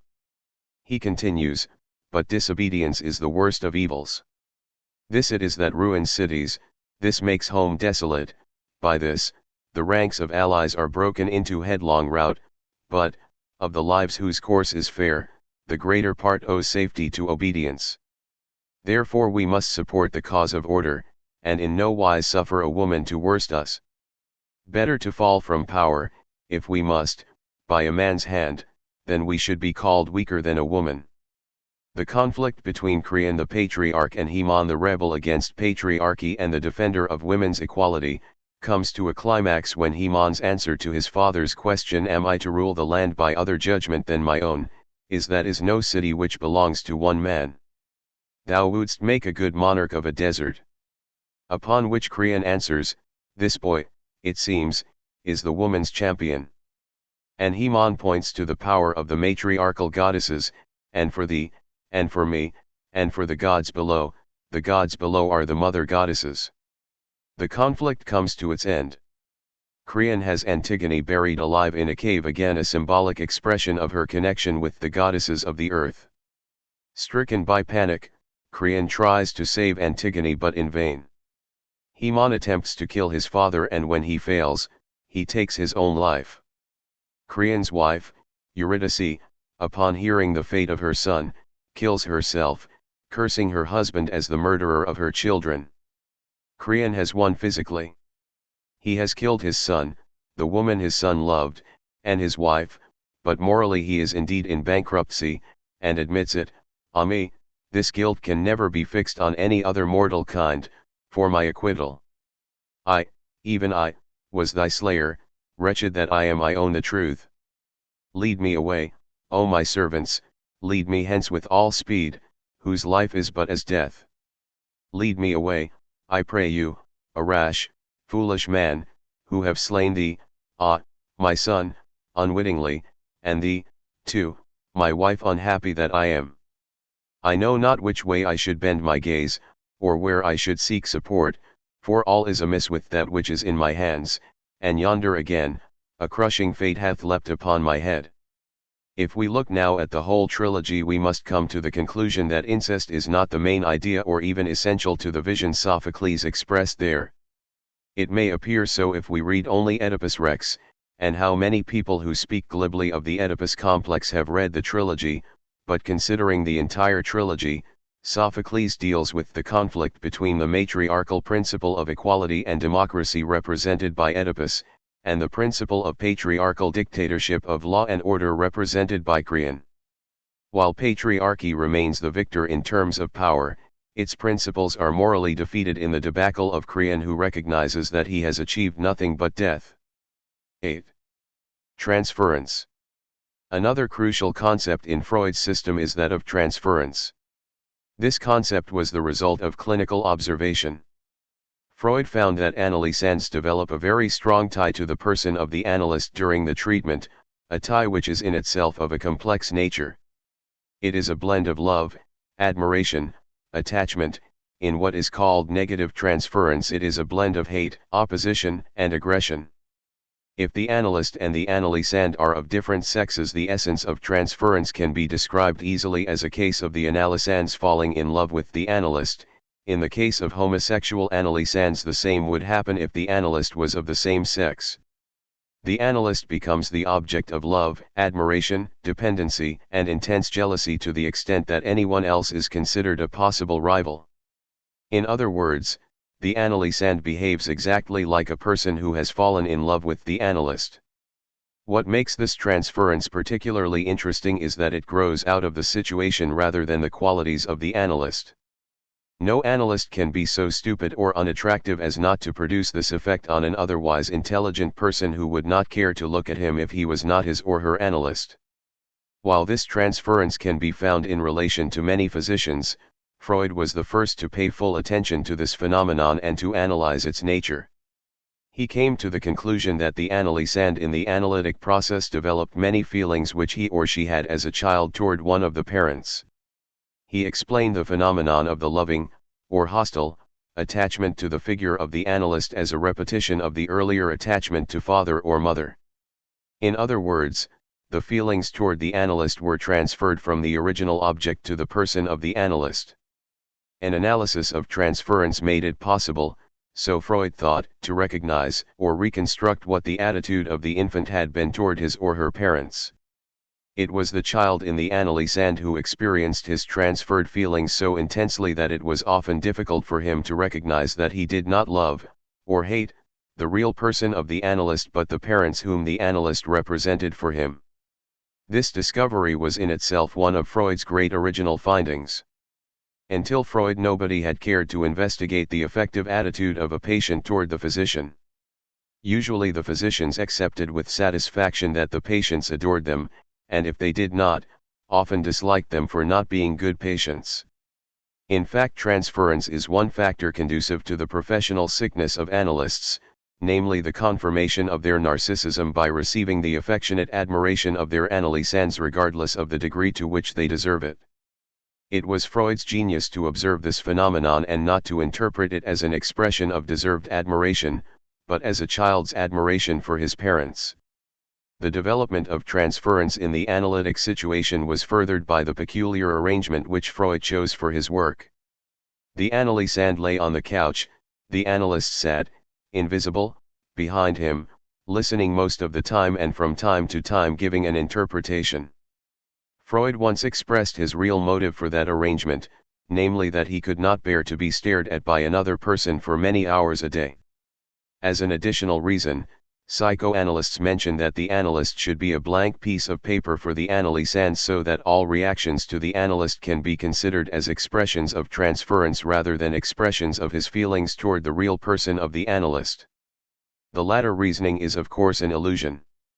Just to look at a person, to sense the quality of his handshake, to hear his voice, to notice his whole attitude toward you when he is speaking, is plenty of material to enable you to know a lot about the analyst, and the idea that the analyst remains as unknown as he is invisible, is very naive. A brief point of criticism of this technical arrangement may be in order.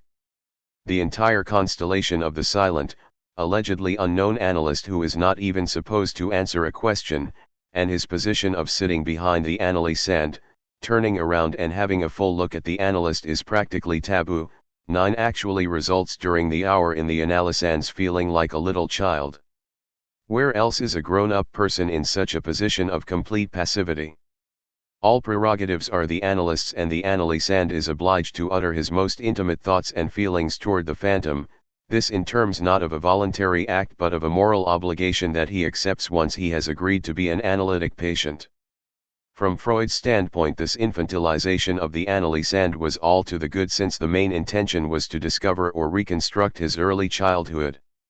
One major criticism of this infantilization is that if the analysand is transformed into a child during the session, the adult person is, so to speak, removed from the picture and the analysand utters all his ideas and feelings that he had as a child, but he does not concern himself with the adult person in him, which has the capacity of relating to the child person from the standpoint of the adult. In other words, he feels little of the conflict between his infantile and his adult self, and it is this very conflict that is conducive to improvement or change. When the voice of the child is heard, who is there to contradict it, to answer to it, to restrain it, unless it is the voice of the adult that the analysand has also at his disposal? However, my main purpose in discussing transference is not an imminent critique from a therapeutic standpoint, which actually belongs to a discussion of psychoanalytic technique, but to show how Freud narrowed down his clinical experience of the transference by explaining that the feelings and attitudes characteristic of it are transferred from infantile life to the analytic situation. If we discard this explanation, we see that Freud hit on a phenomenon which is of much greater significance than even he thought. The transference phenomenon, namely the voluntary dependence of a person on other persons in authority, a situation in which an individual feels helpless, in need of a leader of stronger authority, ready to submit to this authority, is one of the most frequent and most important phenomena in social life, quite beyond the individual family and the analytic situation. Anybody who is willing to see can discover the tremendous role that transference plays socially, politically, and in religious life. One has only to look at the faces in a crowd that applauds a charismatic leader like Hitler or de Gaulle, and one sees the same expression of blind awe, adoration, affection, something in fact which transforms the face from its humdrum daily expression into that of a passionate believer. It does not even have to be a leader with the voice or the stature of a de Gaulle or with the intensity of a Hitler.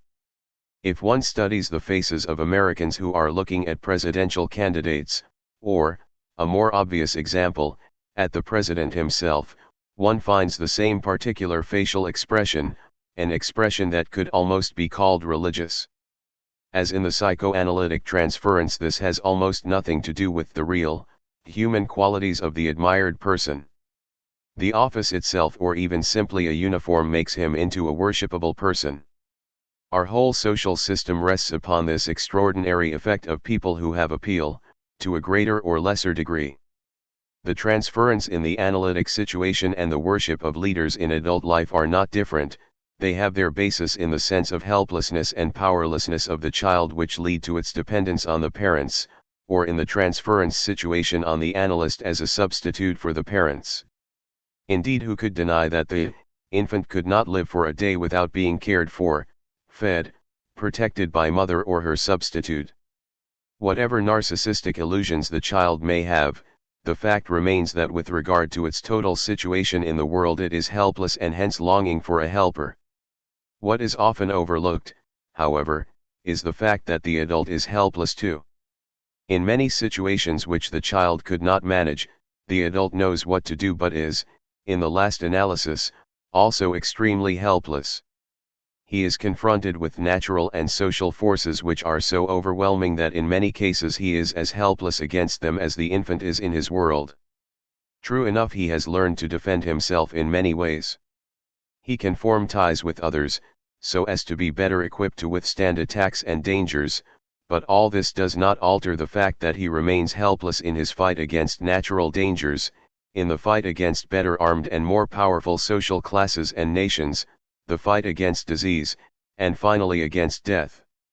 He has better means of defense but is also much more aware of the dangers than the child is. It follows that the alleged contrast between the helpless child and the powerful adult is to a large extent fictitious. The adult, like the child, is longing for somebody who would make him feel certain, secure, safe, and it is for that reason that he is willing and prone to worship figures that are, or readily lend themselves to being considered, saviors and helpers even if in reality they may be half mad. The social transference born out of the same sense of helplessness as the psychoanalytic transference is one of the most important social phenomena. Freud, in discovering transference in the psychoanalytic situation, made another universally valid discovery but on the basis of his premises could not fully appreciate the far-reaching social importance of what he had discovered. This discussion of transference needs one additional remark. Even though man is helpless not only as a child but as an adult, this adult helplessness can be overcome.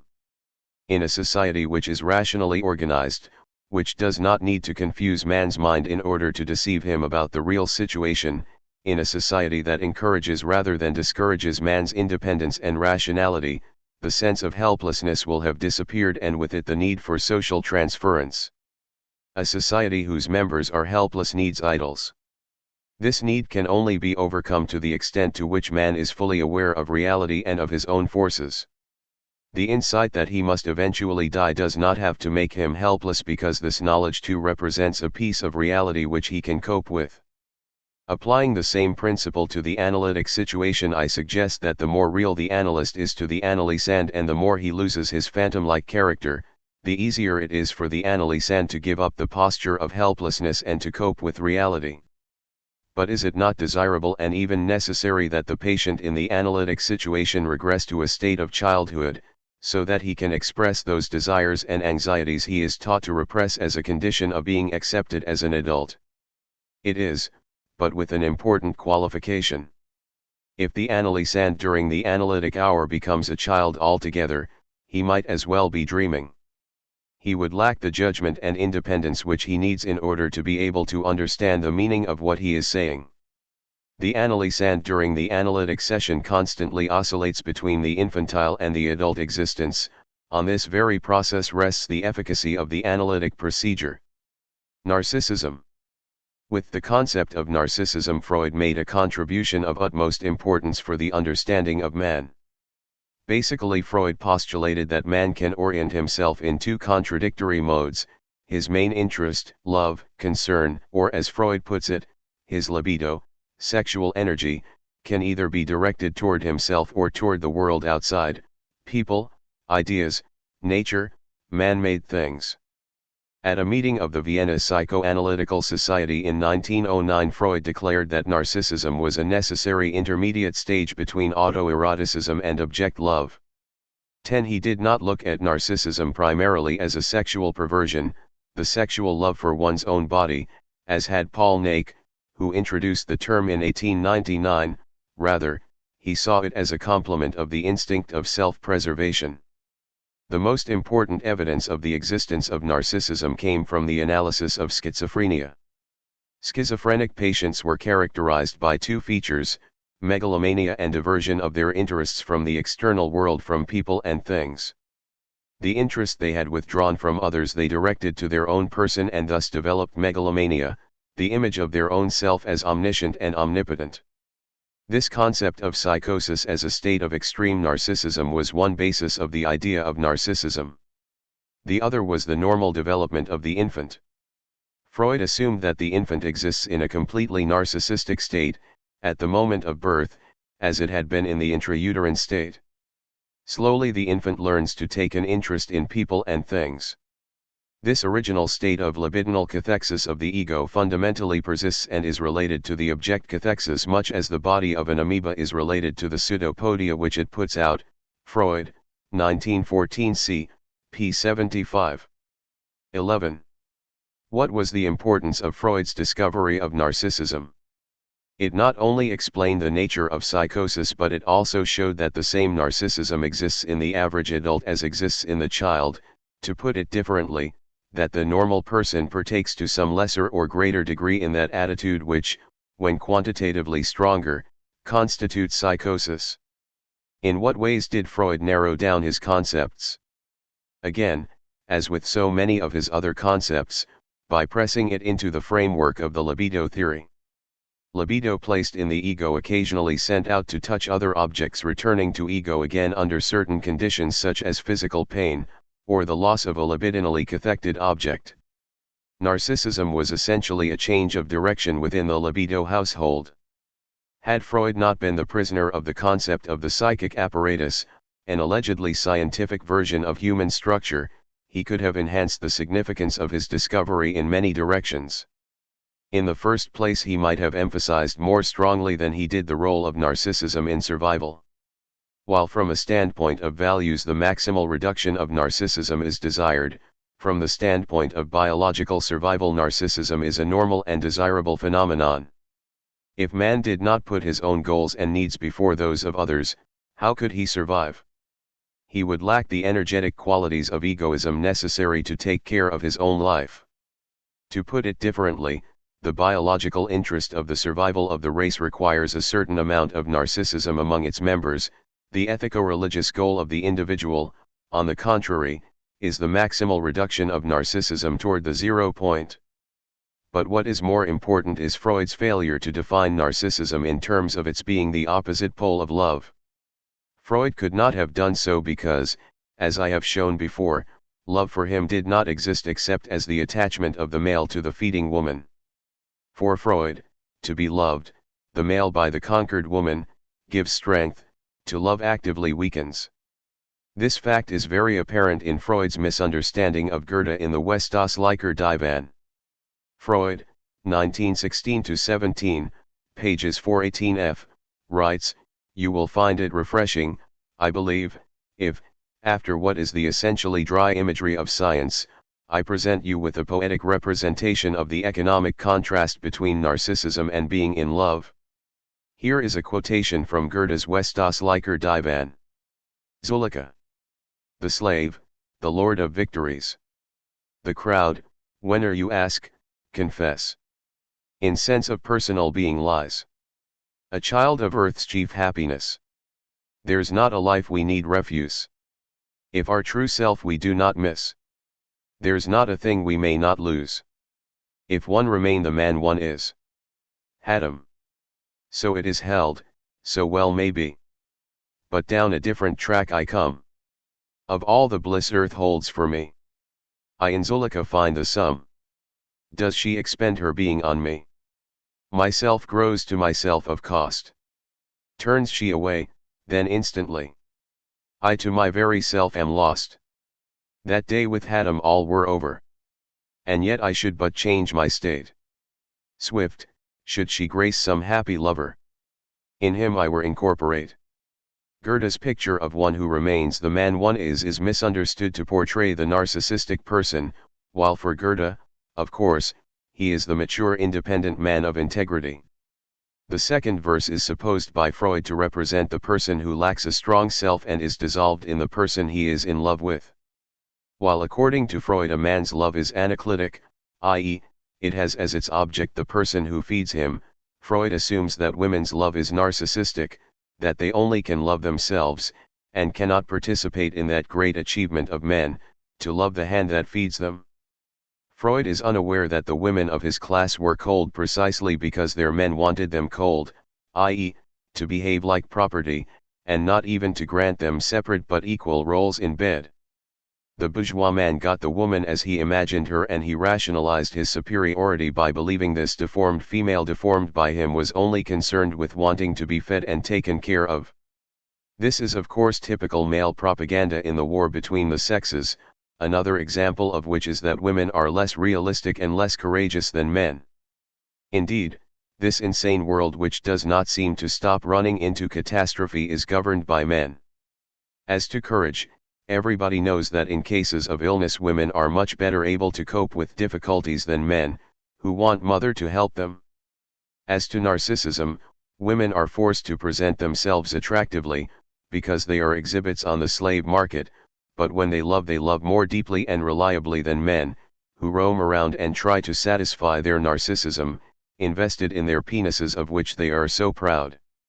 When Freud presented his distorted picture of women, he could not help considering whether he was entirely objective.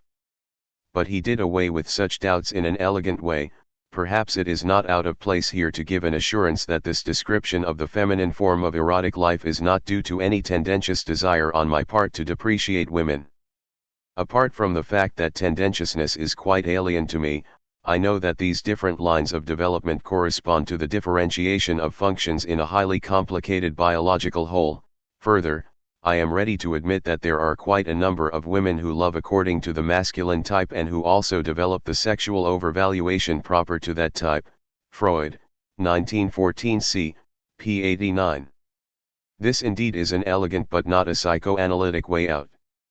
What self-delusion in a man when he can assure us that tendentiousness is quite alien to me even in a question which is so obviously charged with emotional dynamite. 12.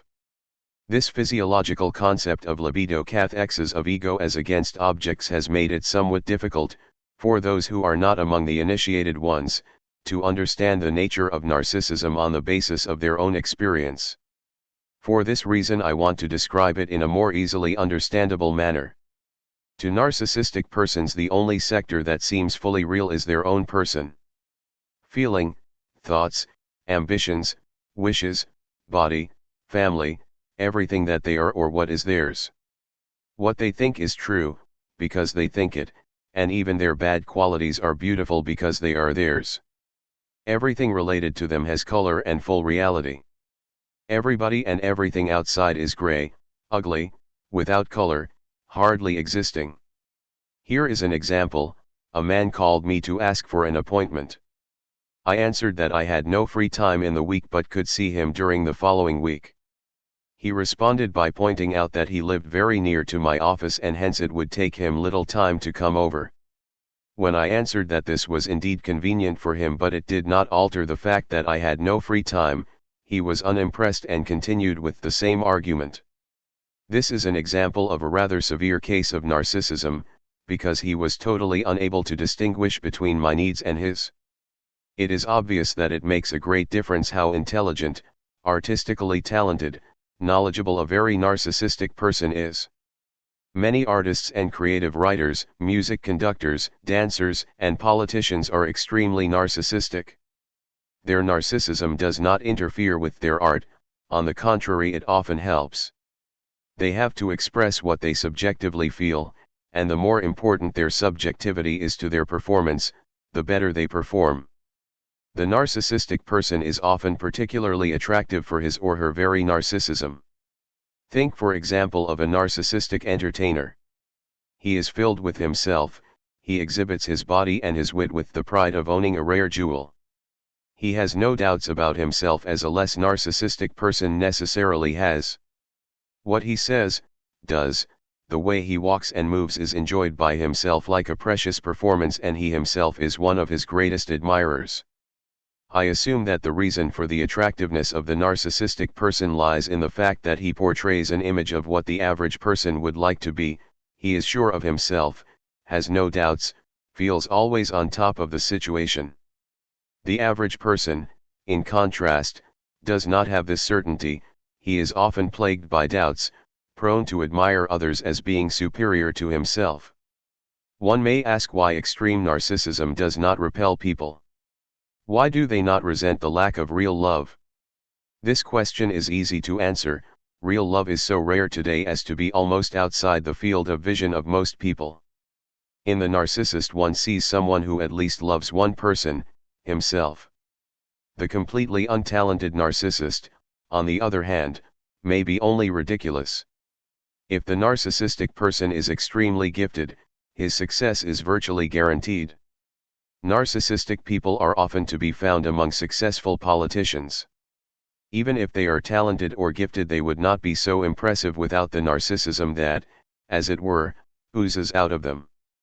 Instead of feeling how do they dare to be so arrogant, many people are so attracted by the narcissistic self-image projected that they see in it nothing more than the adequate self-appreciation of a very talented man.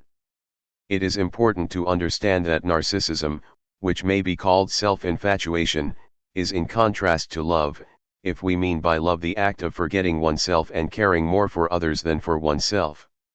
Of equal importance is the contradiction between narcissism and reason. Since I have just talked about politicians as examples of narcissistic personalities, a statement about the conflict between narcissism and reason seems absurd. However, I am not speaking of intelligence but of reason. Manipulative intelligence is the capacity to use thinking for manipulating the world outside for man's purposes. Reason is the faculty to recognize things as they are, regardless of their value or danger to us.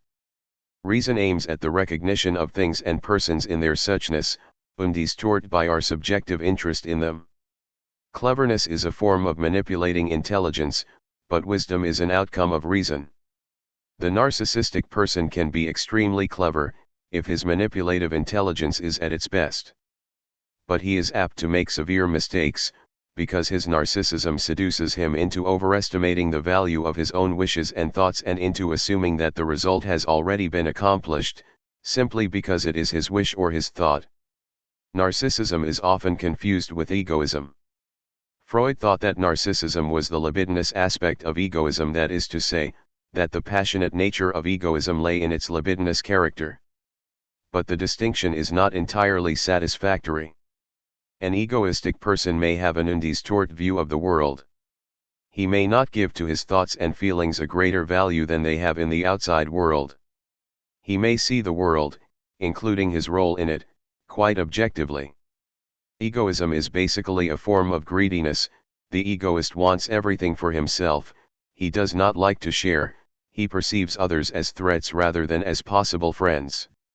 What Freud in his earlier writings called self-interest prevails in them more or less completely, but the prevalence of self-interest does not necessarily distort the egoist's picture of himself and the world around him, as it does with the narcissistic person.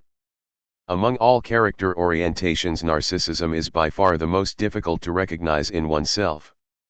To the extent to which a person is narcissistic, he glorifies himself and is unable to see his defects and limitations. He is convinced that the image he has of himself as a wonderful person is correct, and since it is his image, he sees no reason to doubt it. Another reason why narcissism is so difficult to detect in oneself is that many narcissistic persons try to demonstrate that they are anything but narcissistic.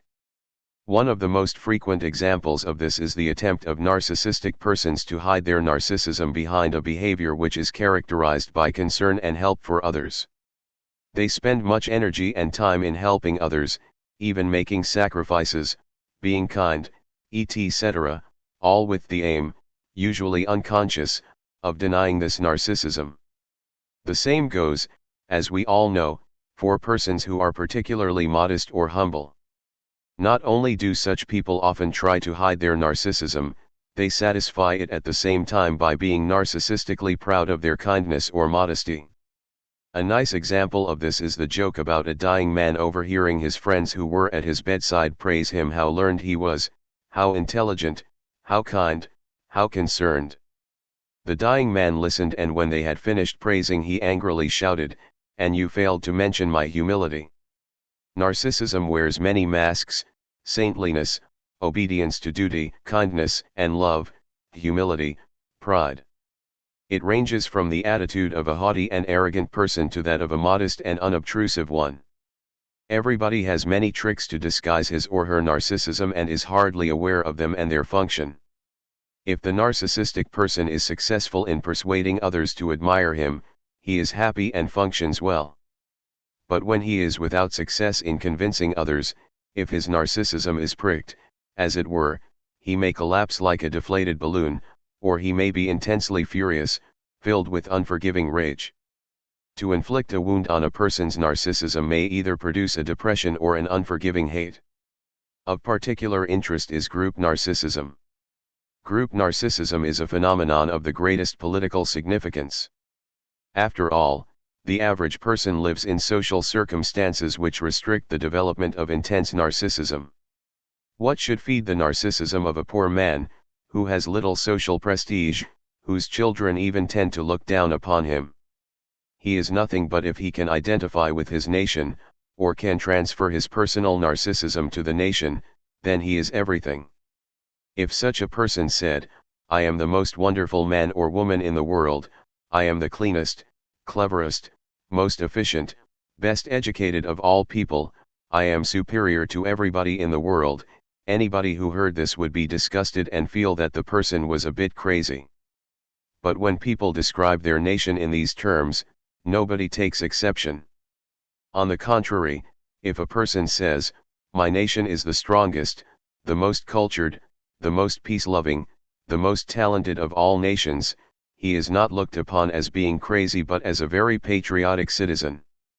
The same holds true for religious narcissism.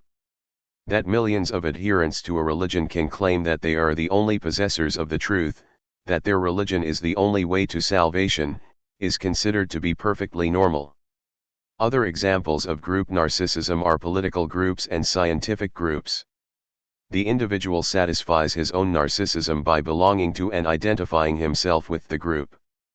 Not he the nobody is great, but he the member of the most wonderful group on earth. But, so one might object, how can we be sure that his evaluation of his group is not realistically correct? For one thing, a group can hardly be as perfect as its members describe it.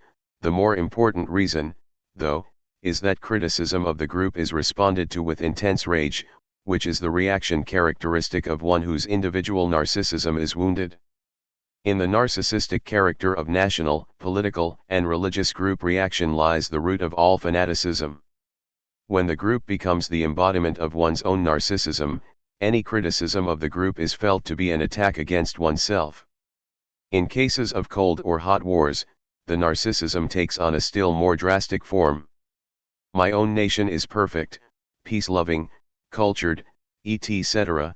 The enemy's is the contrary, vile, treacherous, cruel, etc. In reality, most nations are equal in the overall balance of good and evil traits. However, virtues and vices are specific for each nation. What narcissistic nationalism does is to see only the virtues of one's own and the vices of the enemy's nation. The mobilization of group narcissism is one of the important conditions for the preparation of war. It must begin much earlier than at the outbreak of the war, but it becomes reinforced the closer nations move toward war. The feelings at the beginning of the First World War are a good example of reasons becoming silenced when narcissism rules. British war propaganda accused the German soldiers of bayoneting infants in Belgium, a complete lie but believed by many in the West. The Germans called the British a nation of treacherous traitors while they themselves were heroes fighting for freedom and justice. Can this group narcissism ever disappear, and with it one condition for war? Indeed, there is no reason to assume that it cannot. The conditions for its disappearance are manifold. One is that the life of individuals must be so rich and interesting that they can relate to others with interest and love. This in turn presupposes a social structure that engenders being and sharing and discourages having and possessing. See Fromm, 1976a. With the development of interest in and love for others, narcissism tends to be increasingly reduced. The most important and most difficult problem, however, is that group narcissism can be produced by the basic structure of society, and the question is how this happens. I shall try to sketch an answer by analyzing the relation between the structure of industrial cybernetic society and the narcissistic development of the individual. The first condition for the increasing development of narcissism in industrial society is the separateness and antagonism of individuals toward each other. This antagonism is a necessary consequence of an economic system that is built on ruthless selfishness and on the principle of seeking advantages at the expense of others. When sharing and mutuality are absent, narcissism is bound to thrive. But the more important condition for the development of narcissism, and one which has been given full measure only in the last decades, is the worship of industrial production. Man has made himself into a god. He has created a new world, the world of man-made things, using the old creation only as raw material.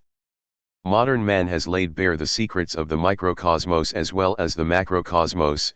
He has discovered the secrets of the atom and the secrets of the cosmos, relegating our Earth to an infinitely small entity among the galaxies. The scientist making these discoveries had to perceive things as they are, objectively and hence with little narcissism.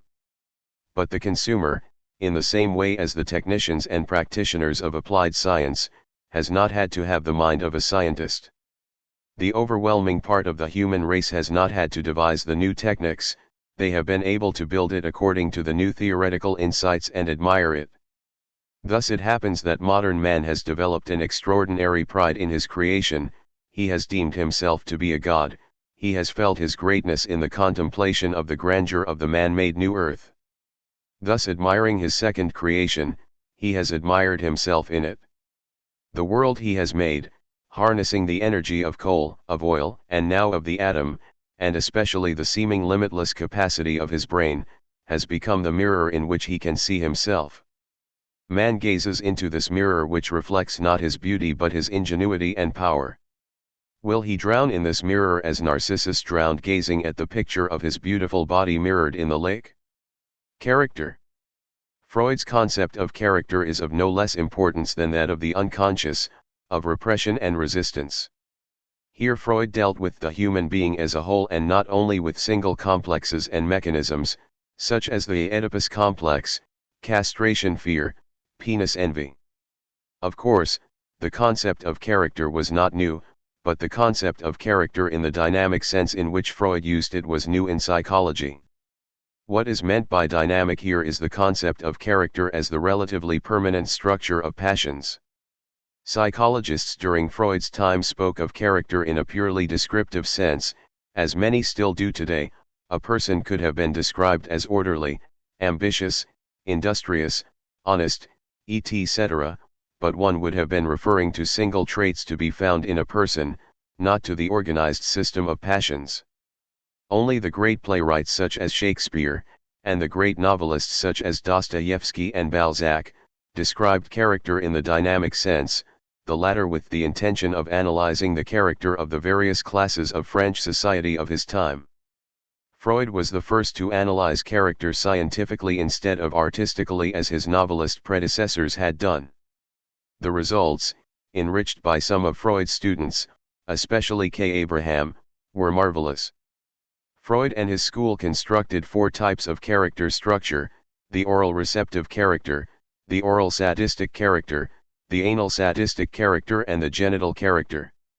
According to Freud, each person who develops in a normal way passes through all these stages of character structure, but many are stuck at any one of these points of evolution and retain as adults the features of these pre-adult character stages. By the oral receptive character, Freud means the person who expects to be fed, materially, emotionally and intellectually. He is the person with the open mouth, basically passive and dependent, who expects that what he needs will be given to him, either because he or she deserves it for being so good, or so obedient, or because of a highly developed narcissism that makes a person feel he is so wonderful that he can claim to be taken care of by others. This type of person expects that all satisfactions will be offered to him without any reciprocity. The oral sadistic person also believes that everything he needs comes from the outside and not from his own work. But unlike the oral receptive character, he does not expect anyone to give him what he needs voluntarily, but tries to take what he needs from others by force. His is a predatory exploitative character. The third type of character is the anal sadistic one. This is the character structure of persons who do not feel that anything new is ever created, that the only way to have something is to save what they have. They consider themselves as a kind of fortress, which nothing may leave. Their safety lies in isolation. Freud found in them the 3 following characteristics: to be orderly, parsimonious, and obstinate. The fully developed and, as it were, mature character is the genital character. While the 3 neurotic character orientations can be clearly recognized, the genital character is very vague. Freud describes it as being the basis for the capacity to love and to work. After what we have seen about Freud's concept of love, we know that he can refer only to the degraded form of love in a society of profit makers. What Freud means by the genital character is simply the bourgeois man, that is, the man whose capacity for love is very restricted and whose work is the effort of organizing and using the work of others, to be the manager and not the worker. The 3 neurotic, or as Freud would put it, pregenital character orientations are a key to the understanding of human character, exactly because they do not refer to a single trait but to the whole character system. It is in general easy to recognize to which type of character a person belongs even if one has only a few clues. The tight-lipped, withdrawn man whose first concern is that everything must be orderly and right, who shows little spontaneity, whose skin color tends to be sallow, is easily recognizable as an anal character. If one knows that he tends to be stingy, ungiving, distant, one receives confirmation. The same holds true for the exploitative and the receptive character types. It is true, of course, that a person tries to hide his true face, provided he is aware of the fact that it betrays trends that he would rather not divulge. Hence, facial expressions are not even the most important indications of character structure. More important are those expressions that are much less controllable: the movements, the voice, the gait, the gestures, and all that of a person which is in our field of vision when we look at him or see him walking. People who have understood the meaning of the three pregenital character traits can without difficulty understand each other when they speak of this or that person as an anal character, or when they speak of a mixture of anal/oral traits or especially oral sadistic traits. It was Freud's genius to have captured in these character orientations all the possible ways in which man can relate himself to the world in the process of assimilation, that is to say, in the process of getting from nature or from other human beings what is necessary for survival. The problem is not that we all need to get something from the outside. Even the saint could not survive without any food. The real problem is what our method of getting it is, whether it is a method of being given, robbing, hoarding, or producing. Since Freud and some of his pupils presented this characterology, our understanding of man and of cultures has been greatly enhanced. I say of cultures because societies can be characterized also in terms of these structures, because their respective social characters, that is to say, the core of character common to most members of a society, will also be of the one or the other type. Just to give an example, the character of the French middle class of the 19th century was that of the anal character structure, the character of the entrepreneur of the same period, that of the exploiter. The foundations of characterology that Freud laid led to the discovery of other forms of character orientations. One can speak of an authoritarian versus egalitarian character, of a destructive versus loving character, and in this way refer to an outstanding trait which determines the rest of the character structure. The study of character has hardly begun, and the consequences of Freud's discovery are far from exhausted. But all this admiration for Freud's theory of character must not prevent one from seeing that he narrowed down the significance of the theory by linking it up with sexuality. He had expressed that very clearly already in the 3 essays on the theory of sexuality. What we call the character of the person is built up to a large extent from the material of sexual excitations. It is composed of impulses fixed since infancy and won through sublimation, and of such structures as are destined to suppress effectually those perverse feelings which are recognized as useless. Freud, 1905d, pages 233 f italics by E.F. His naming of the character orientations makes this very clear. The two first receive their energy from oral libido, the third from anal libido, and the fourth from the so-called genital libido, that is to say, the sexuality in the adult man or woman. The most important contribution of Freud to his characterology is the paper character and anal erotism. Freud, 1908b. All three traits of the anal character, orderliness, parsimoniousness, and obstinacy, are seen as direct expressions of reaction formation to or sublimation of anal libido. The same holds true for the other character structures in terms of the oral and genital libido.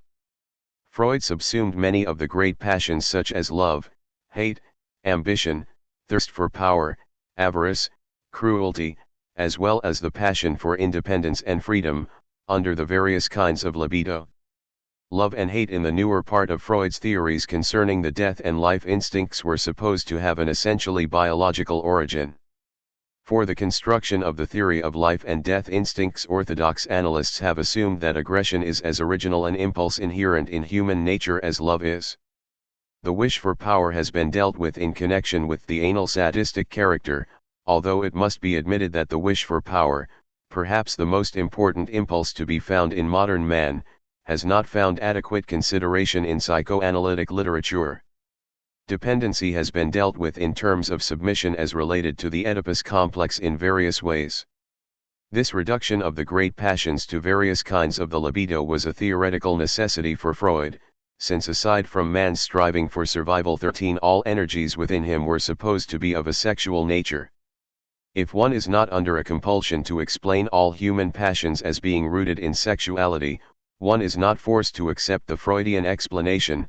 One arrives at a simpler and, I believe, more accurate analysis of human passions. One can distinguish between biologically given passions, hunger and sex, which serve the survival of the individual and the race, and passions which are socially and historically conditioned.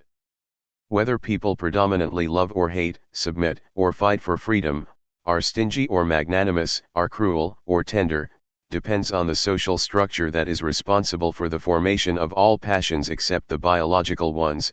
See Fromm, 1968 H. There are cultures in which, in their social character, the passion for cooperation and harmony dominates. For instance, the Zuni Indians of North America, and others in which extreme possessiveness and destructiveness dominate, as with the Dobu. See the detailed discussion of societies with either aggressive or sharing attitudes in Fromm, 1973a, Chapter 8. Detailed analysis of the social character typical of any given society is required in order to understand how economic, geographical, historical, and genetic conditions have led to the formation of various types of social character. To give a simple example, a tribe which has too little fertile soil, and even lacks supplies of fish and animals, is likely to develop a belligerent, aggressive character because its only way of survival is by robbing and stealing from other tribes. On the other hand, a tribe that does not produce a great surplus but enough for all to live, will tend to develop a peaceful and cooperative spirit. This example is of course oversimplified. The problem of which conditions cause a certain type of social character to develop is a difficult one and requires thorough analysis of all relevant and even seemingly irrelevant factors. This is the field of social analysis or historical analysis, which I believe has a great future, although until now only the foundations of this branch of analytic social psychology have been laid. The historically conditioned passions are of such intensity that they can be greater than even the biologically conditioned passions of survival, hunger, thirst, and sex.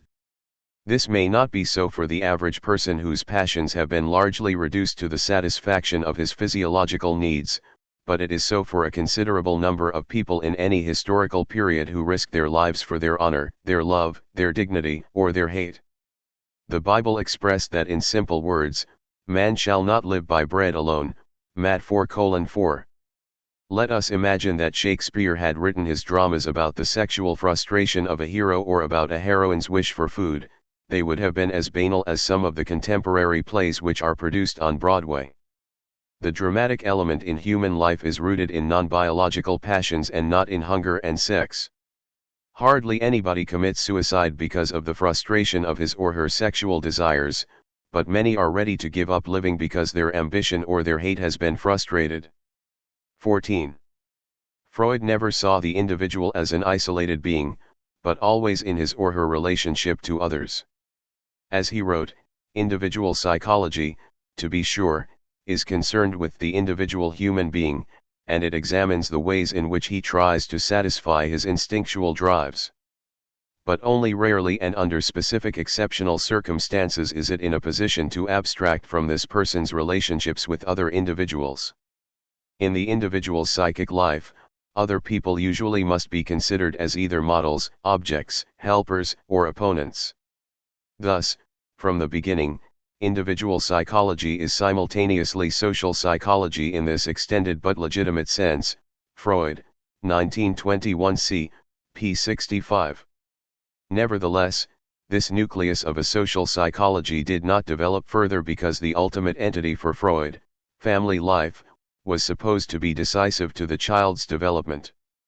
Freud did not see that the human being, from early childhood on, lives in several circles. The narrowest one is the family, the next one is his class, the third one is the society in which he lives, the fourth one the biological conditions of being human in which he participates, and finally, he is part of a larger circle of which we know almost nothing, but which comprises at least our solar system. Only the narrowest circle, that of the family, had relevance for Freud, and thereby he greatly underestimated all other circles of which man is part. More specifically, he did not recognize that the family itself is determined by the class and social structure and constitutes an agency of society whose function it is to transmit the character of society to the infant even before it has any direct contact with society. This is done through early upbringing and education, as well as through the character of the parents, which is in itself a social product. See Fromm, 1932a. Freud considered the bourgeois family as the prototype of all families and ignored the very different forms of family structure and even the complete absence of the family in other cultures. An example of this is the great significance that Freud gives to the so-called primal scene in which the child witnesses the sexual intercourse of the parents. It is obvious that the significance of this experience is inflated by the fact that in the bourgeois family children and parents live in different rooms. Had Freud thought of the family life among the poorer classes of his time, where children lived in the same room with their parents and were witnesses to their intercourse routinely, this early experience would not have seemed so important to Freud. He also did not consider the many so-called primitive societies in which there was no taboo on sexuality and neither the parents nor the children had to hide their sexual acts and plays.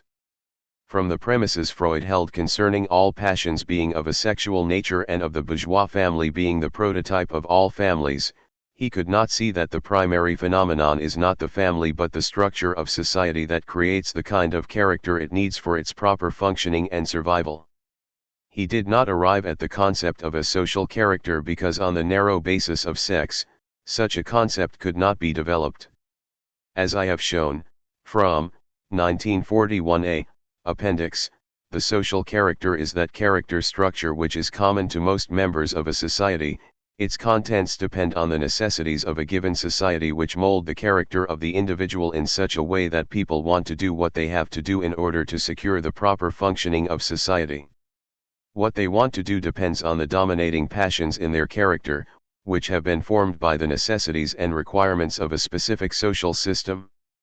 The differences brought about by diverse family constellations is minor in comparison with the differentiation brought about by different structures of society and present in the respective classes. A member of the feudal class had to develop a character which enabled him to rule others, to harden his heart toward their misery. The bourgeois class of the 19th century had to develop an anal character which was determined by the wish to save and to hoard and not to spend.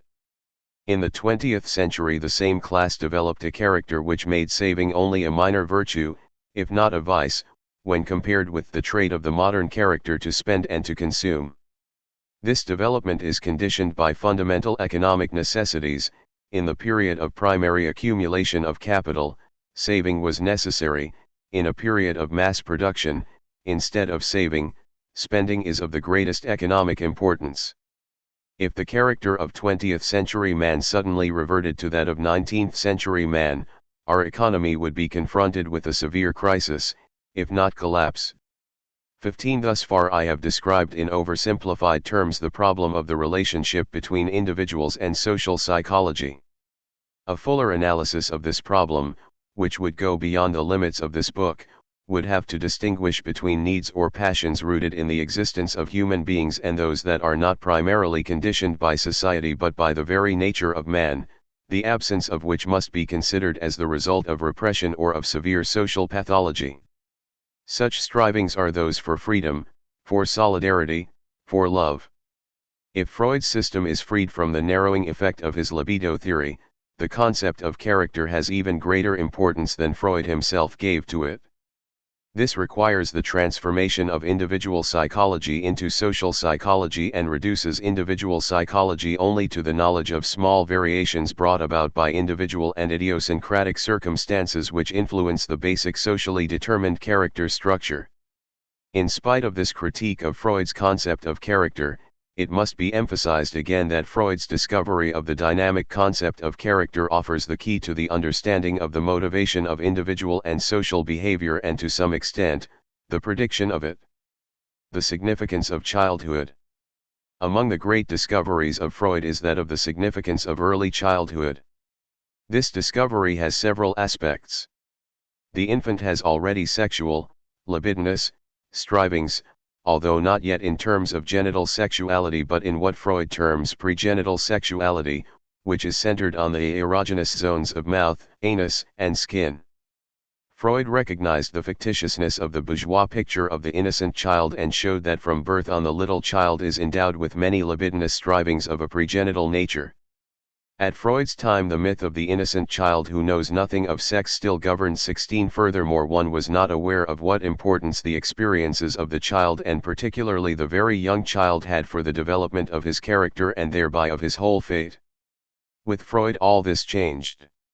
He could show by many clinical examples how early events, especially those of a traumatic nature, formed the character of the child to such a degree that Freud could assume that, with rare exceptions, long before puberty the character of a person was fixed and did not undergo further changes. Freud showed how much a child knew, how sensitive it was, how events which may sound trifling to an adult deeply influenced the development of the child and later formation of neurotic symptoms. For the first time one began to take the child and what happened to him seriously, so seriously indeed that one believed one had found the key to all further development in the events of early childhood. A great deal of clinical data show the correctness and wisdom of Freud's observation, but I believe they also show certain limitations in his theoretical assumptions. In the first place, Freud underrated the significance of constitutional, genetic factors in the character formation of children. He did not do so in theory, stating that constitutional factors and experience are both responsible for the development of the person, but for all practical purposes he and most psychoanalysts neglected the genetic disposition of a person. In crude Freudianism it is exclusively the family and the experience of the child in it which are made responsible for the development of the child. This has gone so far that psychoanalysts as well as parents believe that a neurotic or bad or unhappy child must have parents who have produced this negative state, while on the contrary the happy and healthy child has a correspondingly happy and healthy environment. In fact, parents have taken the whole of the blame for the unhealthy development of a child on themselves and equally so the praise for the happy outcome of childhood. All data show that they should not have done so. Here is a good example. A psychoanalyst may see a very neurotic, distorted person with a terrible childhood and say, it is obvious that the childhood experiences have produced this unhappy outcome. If he would only ask himself, however, how many people he had seen who came from the same type of family constellation and turned out to be remarkably happy and healthy people, he would begin to have doubts about the simple connection between childhood experiences and the mental health or illness of a person. The first factor which accounts for this theoretical disappointment must lie in the analysts ignoring the differences in genetic dispositions. To take a simple example, one can see even among newborn infants a difference in degree of aggressiveness or timidity. If the aggressive child has an aggressive mother, this mother will do him little harm or perhaps even much good. It will learn to fight with her and not be frightened of her aggressiveness. If a timid child is confronted with the same mother, it will be intimidated by the mother's aggressiveness, it will tend to become a frightened, submissive and later on perhaps a neurotic person. Indeed, we touch here upon the old and much discussed problem of nature versus nurture or genetic disposition versus environment. The discussion of this problem has by no means yet led to conclusive results. From my own experience I have come to the conclusion that genetic dispositions play a much greater role in the formation of a specific character than most analysts credit it with doing.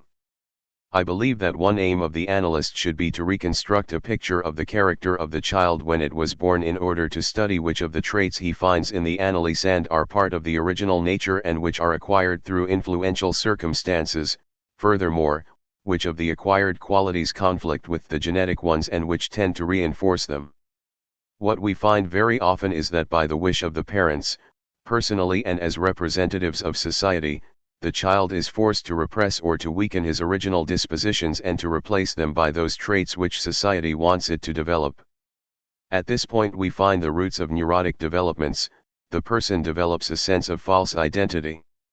While genuine identity rests upon the awareness of one's suchness in terms of the person one is born as, pseudo-identity rests upon the personality which society has imposed upon us.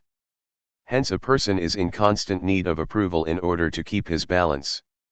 Genuine identity does not need such approval because the person's picture of himself is identical with his authentic personality structure.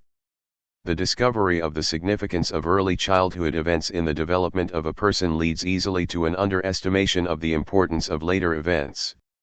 According to Freudian theory, the character of a person was more or less completely formed at the age of 7 or 8, and hence fundamental changes in later years were supposed to be virtually impossible. Empirical data, however, seem to show that this assumption exaggerates the role of childhood. To be sure, if the conditions which have helped to form the character of a person in childhood continue, the character structure is likely to remain the same. It must further be admitted that this in fact holds true for most people who in later life continue to live under conditions similar to those that existed in their childhood. But Freud's assumption has deflected the attention from those cases in which radical changes have occurred in people through radically new experiences they have had. Take, for instance, those who throughout their childhood were convinced that nobody would ever care for them unless he or she wanted something from them, that there was no sympathy or love which was not the payment for services or a bribe to perform them. A person may go through life without ever having experienced that somebody cares or is interested and does not want anything in return. But when it happens that such a person experiences another person's having a real interest without wanting anything, this might drastically change such character traits as suspicion, fear, the feeling of being unlovable, etc. Of course, from the bourgeois viewpoint of Freud, and his lack of belief in love, this kind of experience was not to be expected. In very drastic cases of character change one can speak even of genuine conversions, which means a complete change in values, expectations, and attitudes because something entirely new has occurred in the life of the converted person.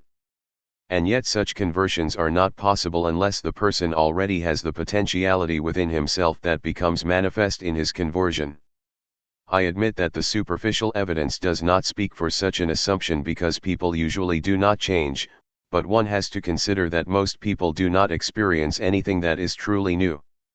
They usually find what they expect to find, and hence are barred from the possibility of a fundamentally new experience bringing about fundamental character changes. The difficulty of discovering what a person was like at the moment of birth and in the first months or the first year lies in the fact that hardly anybody remembers what he or she felt or was at the time.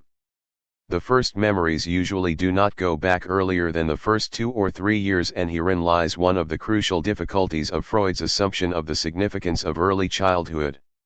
He tried to cope with this difficulty by study of the transference.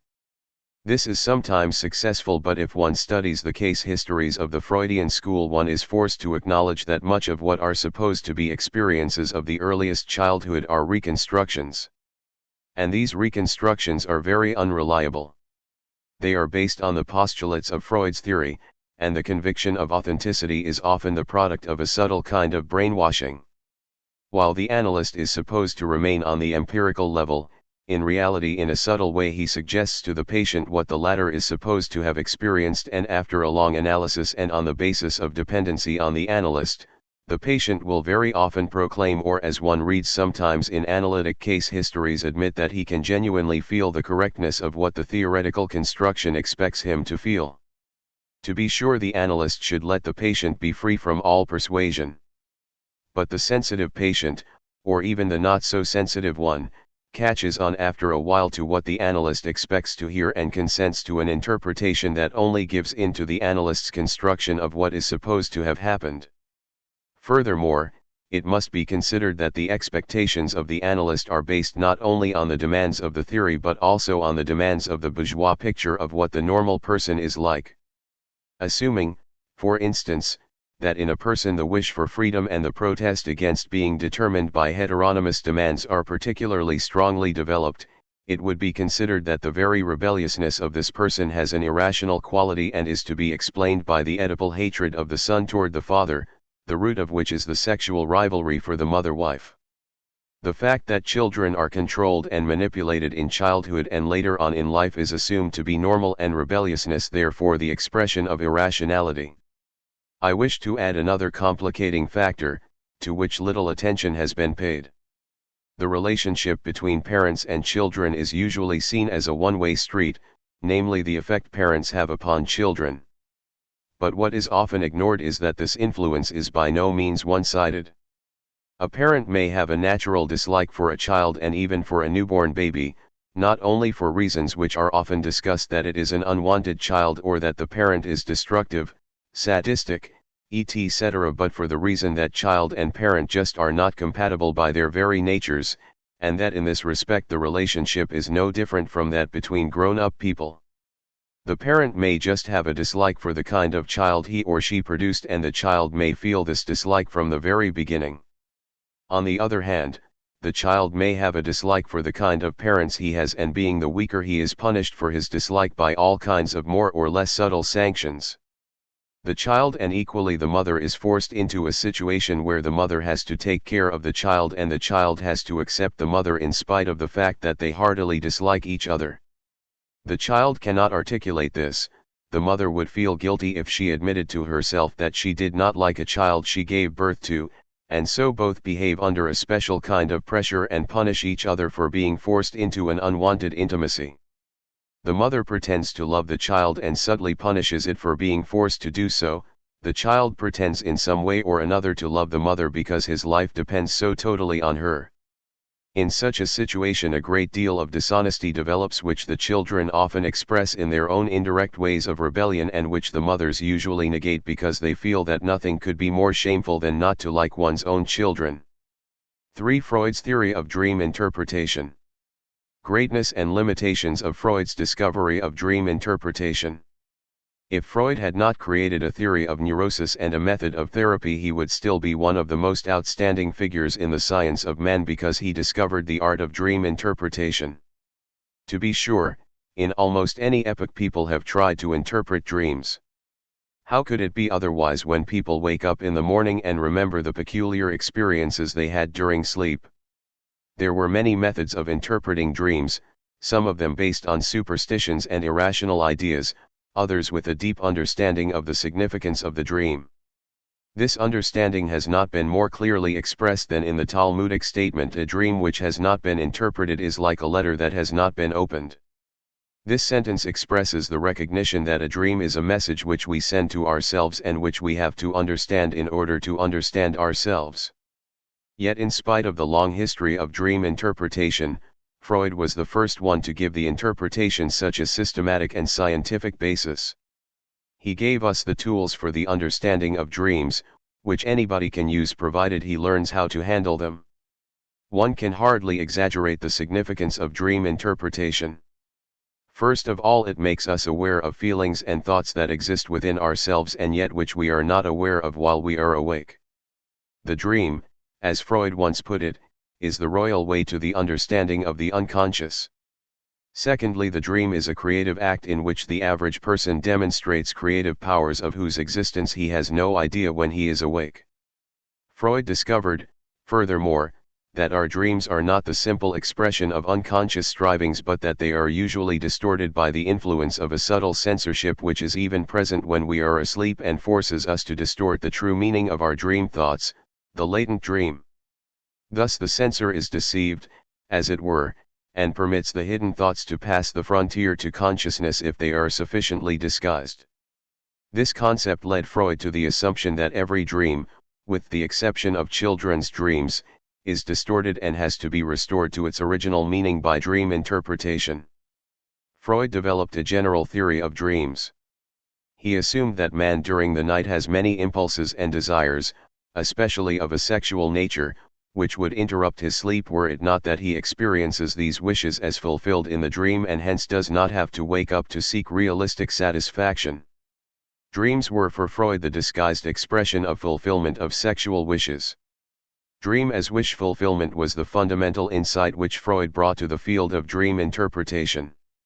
One obvious objection to this theory is that we have many nightmares which would be difficult to explain as fulfillment of a desire, since they are painful to the point of sometimes interrupting sleep. But Freud took care of this argument in an ingenious way. He pointed out that there are sadistic or masochistic wishes which produce great anxiety but are still wishes which the dream satisfies even though another part of us is frightened of them. The consistency of Freud's system of dream interpretation is so striking that his concepts are very impressive as a working hypothesis. If, however, one does not share Freud's basic assumption about sex, a few other considerations recommend themselves. Instead of assuming that the dream is the distorted presentation of a wish, one may formulate the hypothesis that the dream represents any feeling, wish, fear or thought that is sufficiently important to be present during our sleep, and that its appearance in dreams is a sign of its importance. In my observation of dreams, I have found that many dreams do not contain a wish but offer an insight into one's own situation or into the personality of others. In order to appreciate this function, one must consider the particularity of the state of sleep.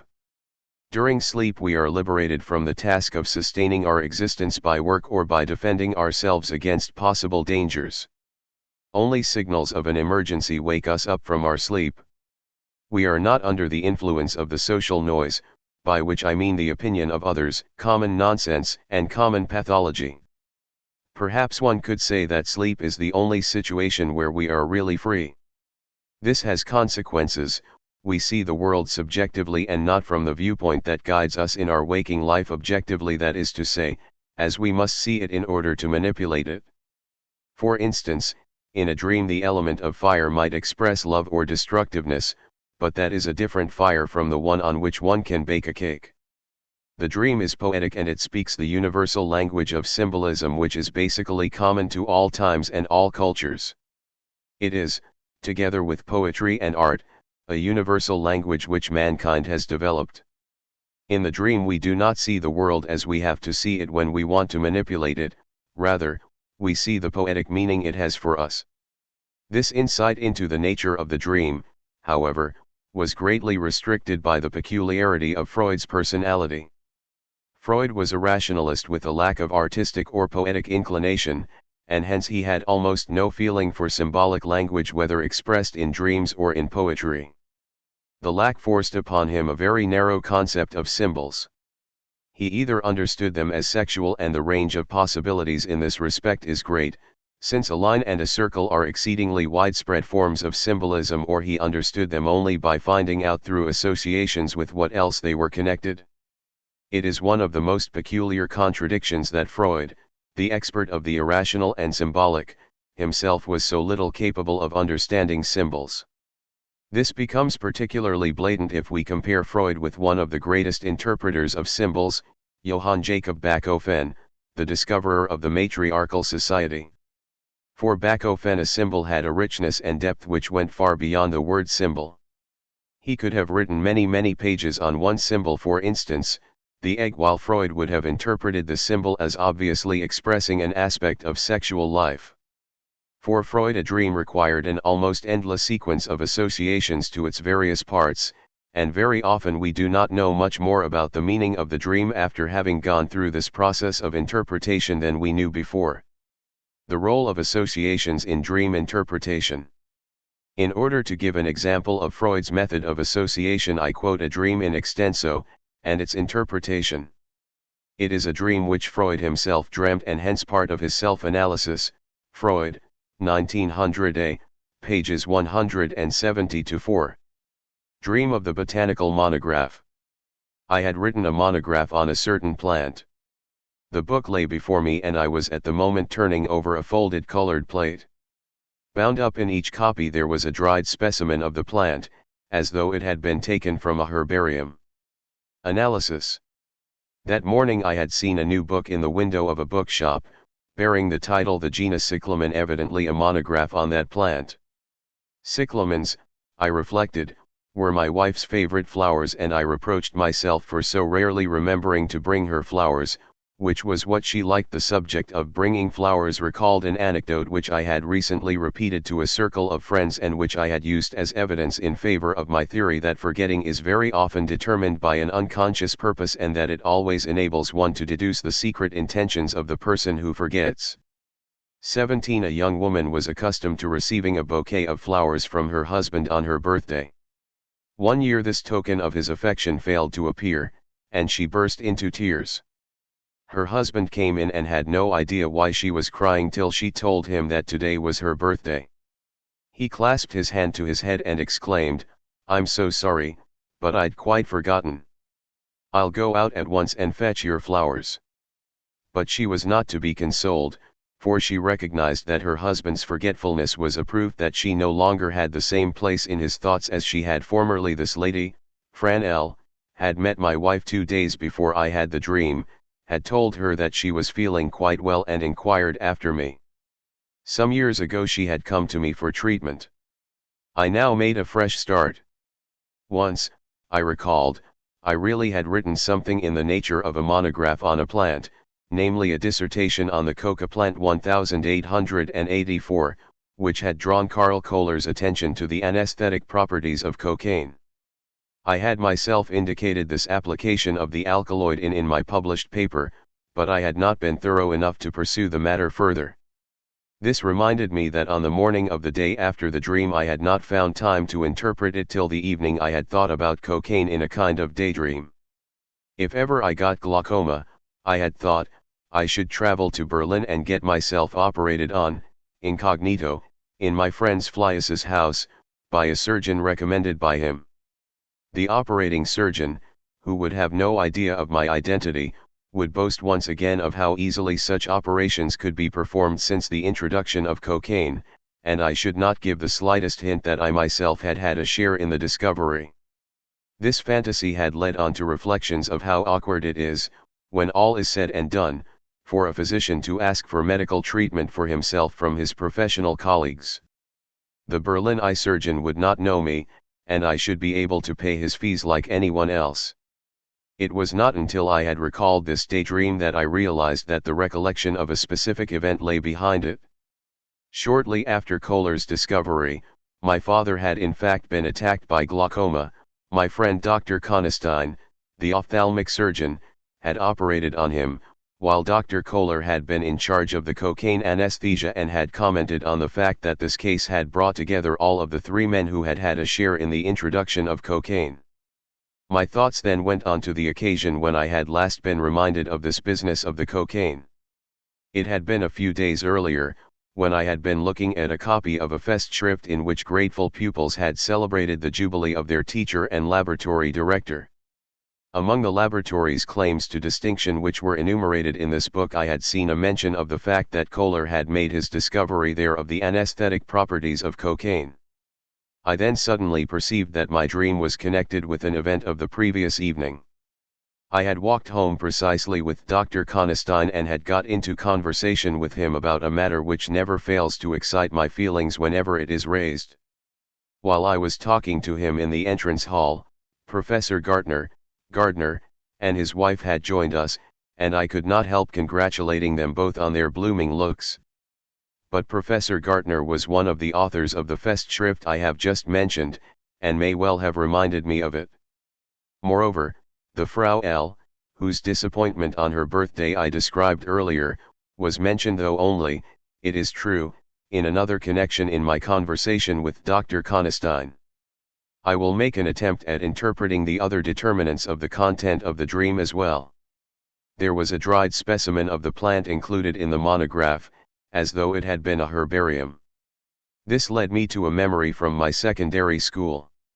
Our headmaster once called together the boys from the higher forms and handed over the school's herbarium to them to be looked through and cleaned. Some small worms, bookworms, had found their way into it. He does not seem to have had much confidence in my helpfulness, for he handed me only a few sheets. These, as I could still recall, included some crucifers. I never had especially intimate contact with botany. In my preliminary examination in botany I was also given a crucifer to identify and failed to do so. My prospects would not have been too bright, if I had not been helped out by my theoretical knowledge. I went on from the cruciferi to the compositae. It occurred to me that artichokes were compositae, and indeed I might fairly have called them my favorite flowers. Being more generous than I am, my wife often brought me back those favorite flowers of mine from the market. I saw the monograph which I had written lying before me. This again led me back to something. I had had a letter from my friend Flies in Berlin the day before, in which he had shown his power of visualization. I am very much occupied with your dream book. I see it lying finished before me, and I see myself turning over its pages. 18. How much I envied him his gift as a seer. If only I could have seen it lying finished before me. The folded colored plate. While I was a medical student I was the constant victim of an impulse only to learn things out of monographs. In spite of my limited means, I succeeded in getting hold of a number of volumes of the proceedings of medical societies and was enthralled by their colored plates. I was proud of my hankering for thoroughness. When I myself had begun to publish papers, I had been obliged to make my own drawings to illustrate them, and I remembered that one of them had been so wretched that a friendly colleague had jeered at me over it. There followed, I could not quite make out how, a recollection from very early youth. It had once amused my father to hand over a book with colored plates, an account of a journey through Persia, for me and my eldest sister to destroy. Not easy to justify from the educational point of view. I had been 5 years old at the time and my sister not yet 3, and the picture of the two of us blissfully pulling the book to pieces, leaf by leaf, like an artichoke, I found myself saying, was almost the only plastic memory that I retained from that period of my life. Then, when I became a student, I had developed a passion for collecting and owning books, which was analogous to my liking for learning out of monographs, a favorite hobby. The idea of favorite had already appeared in connection with cyclamens and artichokes. I had become a bookworm. I had always, from the time I first began to think about myself, referred this first passion of mine back to the childhood memory I have mentioned. Or rather, I had recognized that the childhood scene was a screen memory for my later bibliophile propensities, cf. my paper on screen memories in Freud, 1898a. And I had early discovered, of course, that passions often lead to sorrow. When I was 17 I had run up a largish account at the bookseller's and had nothing to meet it with, and my father had scarcely taken it as an excuse that my inclinations might have chosen a worse outlet. The recollection of this experience from the later years of my youth at once brought back to my mind the conversation with my friend Dr. Conestine. For in the course of it we had discussed the same question of my being blamed for being too much absorbed in my favorite hobbies. For reasons with which we are not concerned, I shall not pursue the interpretation of this dream any further, but will merely indicate the direction in which it lay. In the course of the work of analysis I was reminded of my conversation with Dr. Conestine, and I was brought to it from more than one direction. When I take into account the topics touched upon in that conversation, the meaning of the dream becomes intelligible to me. All the trains of thought starting from the dream, the thoughts about my wife's and my own favorite flowers, about cocaine, about the awkwardness of medical treatment among colleagues, about my preference for studying monographs and about my neglect of certain branches of science such as botany, all of these trains of thought, when they were further pursued, led ultimately to one or other of the many ramifications of my conversation with Dr. Conestine. Once again the dream, like the one we first analyzed, the dream of Irma's injection, turns out to have been in the nature of a self-justification, a plea on behalf of my own rights. Indeed, it carried the subject that was raised in the earlier dream a stage further and discussed it with reference to fresh material that had arisen in the interval between the two dreams. Even the apparently indifferent form in which the dream was couched turns out to have had significance. What is meant was, after all, I'm the man who wrote the valuable and memorable paper on cocaine, just as in the earlier dream I had said on my behalf, I'm a conscientious and hard-working student. In both cases what I was insisting was, I may allow myself to do this. There is, however, no need for me to carry the interpretation of the dream any further, since my only purpose in reporting it was to illustrate by an example the relation between the content of a dream and the experience of the previous day which provoked it. So long as I was aware only of the dream's manifest content, it appeared to be related only to a single event of the dream day. But when the analysis was carried out, a second source of the dream emerged in another experience of the same day. The first of these two impressions with which the dream was connected was an indifferent one, a subsidiary circumstance. I had seen a book in a shop window whose title attracted my attention for a moment but whose subject matter could scarcely be of interest to me. The second experience had a high degree of psychical importance. I had a good hour's lively conversation with my friend the eye surgeon. In the course of it I had given him some information which was bound to affect both of us closely, and I had had memories stirred up in me which had drawn my attention to a great variety of internal stresses in my own mind. Moreover, the conversation had been interrupted before its conclusion because we had been joined by acquaintances. If we analyze Freud's analysis of the dream, what do we find? He brings various associations to the dream, one about the young woman who complained of her husband's having forgotten to bring her flowers on her birthday, another about his dissertation on the coca plant which had drawn Karl Kohler's attention to the anesthetic qualities of cocaine. The dried plant leads to associations from his school life where the teacher had given him the task of cleaning a herbarium. Seeing the monograph lying before him reminds him of something his friend Flies had written him the day before, and the folded colored plates lead to an association about his aptitude for making them and his propensity for buying books. He goes on to talk about a conversation with Dr. Konestein. If we ask what insight we have into Freud from his interpretation of the dream, I am afraid we must admit that we learn almost nothing about him. And yet the meaning of the dream is so obvious and indeed exceedingly important as a key to understanding Freud's personality. A flower is a symbol of love, eros, friendship, and joy. What has Freud done with love and joy? He has transformed them into objects of scientific research. Love and joy have been removed from the flower, which is now dried and an object of scientific research. What could be more characteristic of Freud's whole life? He has transformed love, in his own terms, sexuality, into an object of scientific observation, and in this process it has dried up and lost its meaning as human experience. This is what Freud expresses so clearly in this dream, and yet by heaping association upon association which end up in practically nothing, he succeeds in covering up the awareness of the meaning of the dream, the transformation of love from life to an object of science. This dream, like many others, is an example of the fact that Freud, by innumerable associations, succeeds very often in covering up the real meaning of the dream because he does not want to see this meaning. To put it differently, Freud's method of endless associations is an expression of resistance against the understanding of the meaning of his dreams. The limitations of Freud's interpretation of his own dreams. The following dream does not show the features of the method mentioned above, the heaping up of endless associations. The use of associations here is relatively simple, and what is remarkable is the resistance Freud exhibits against the interpretation of rather obvious material in the dream. In the spring of 1897, Freud writes, 1900a, pages 136 to 42. I learned that 2 professors at our university had recommended me for appointment as professor extraordinarius. 19. The news surprised and greatly delighted me, since it implied recognition by 2 eminent men, which could not be put down to any considerations of a personal kind. But I at once warned myself not to attach any expectations to the event. During the last few years the ministry had disregarded recommendations of that sort, and several of my colleagues who were my seniors in age and at least my equals in merit had been waiting vainly for an appointment. I had no reason to believe that I should be more fortunate.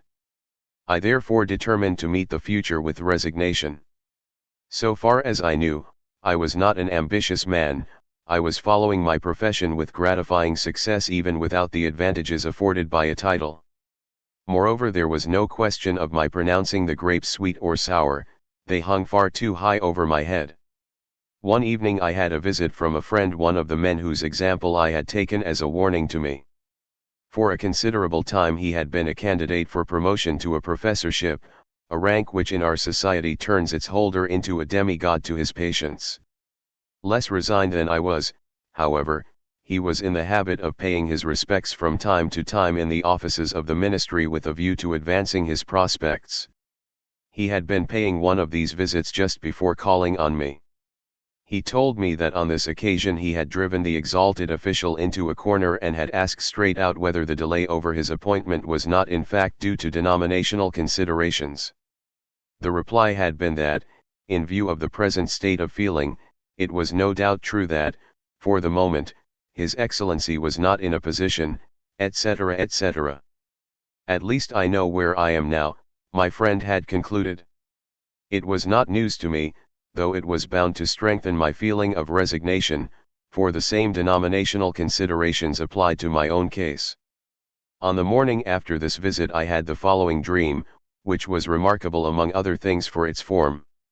It consisted of 2 thoughts and 2 pictures, each thought being succeeded by a picture. I shall, however, report only the first half of the dream here, since the other half has no connection with the purpose for which I am describing the dream. My friend R was my uncle. I had a great feeling of affection for him. 2. I saw before me his face, somewhat changed. It was as though it had been drawn out lengthways. A yellow beard that surrounded it stood out especially clearly. Then followed the 2 other pieces which I shall pass over once more. A thought followed by a picture. The interpretation of the dream took place as follows. When, during the course of the morning, the dream came into my head, I laughed aloud and said, "The dream's nonsense." But it refused to go away and followed me about all day, till at last in the evening I began to reproach myself.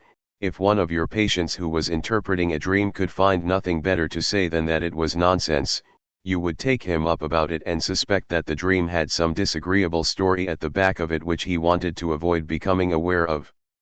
Treat yourself in the same way. Your opinion that the dream is nonsense only means that you have an internal resistance against interpreting it. Don't let yourself be put off like this. So I said about the interpretation. R was my uncle. What could that mean? I never had more than one uncle, Uncle Joseph. 20. There was an unhappy story attached to him. Once more than 30 years ago, in his eagerness to make money, he allowed himself to be involved in a transaction of a kind that is severely punished by the law, and he was in fact punished for it. My father, whose hair turned gray from grief in a few days, used always to say that Uncle Joseph was not a bad man but only a simpleton. Those were his words.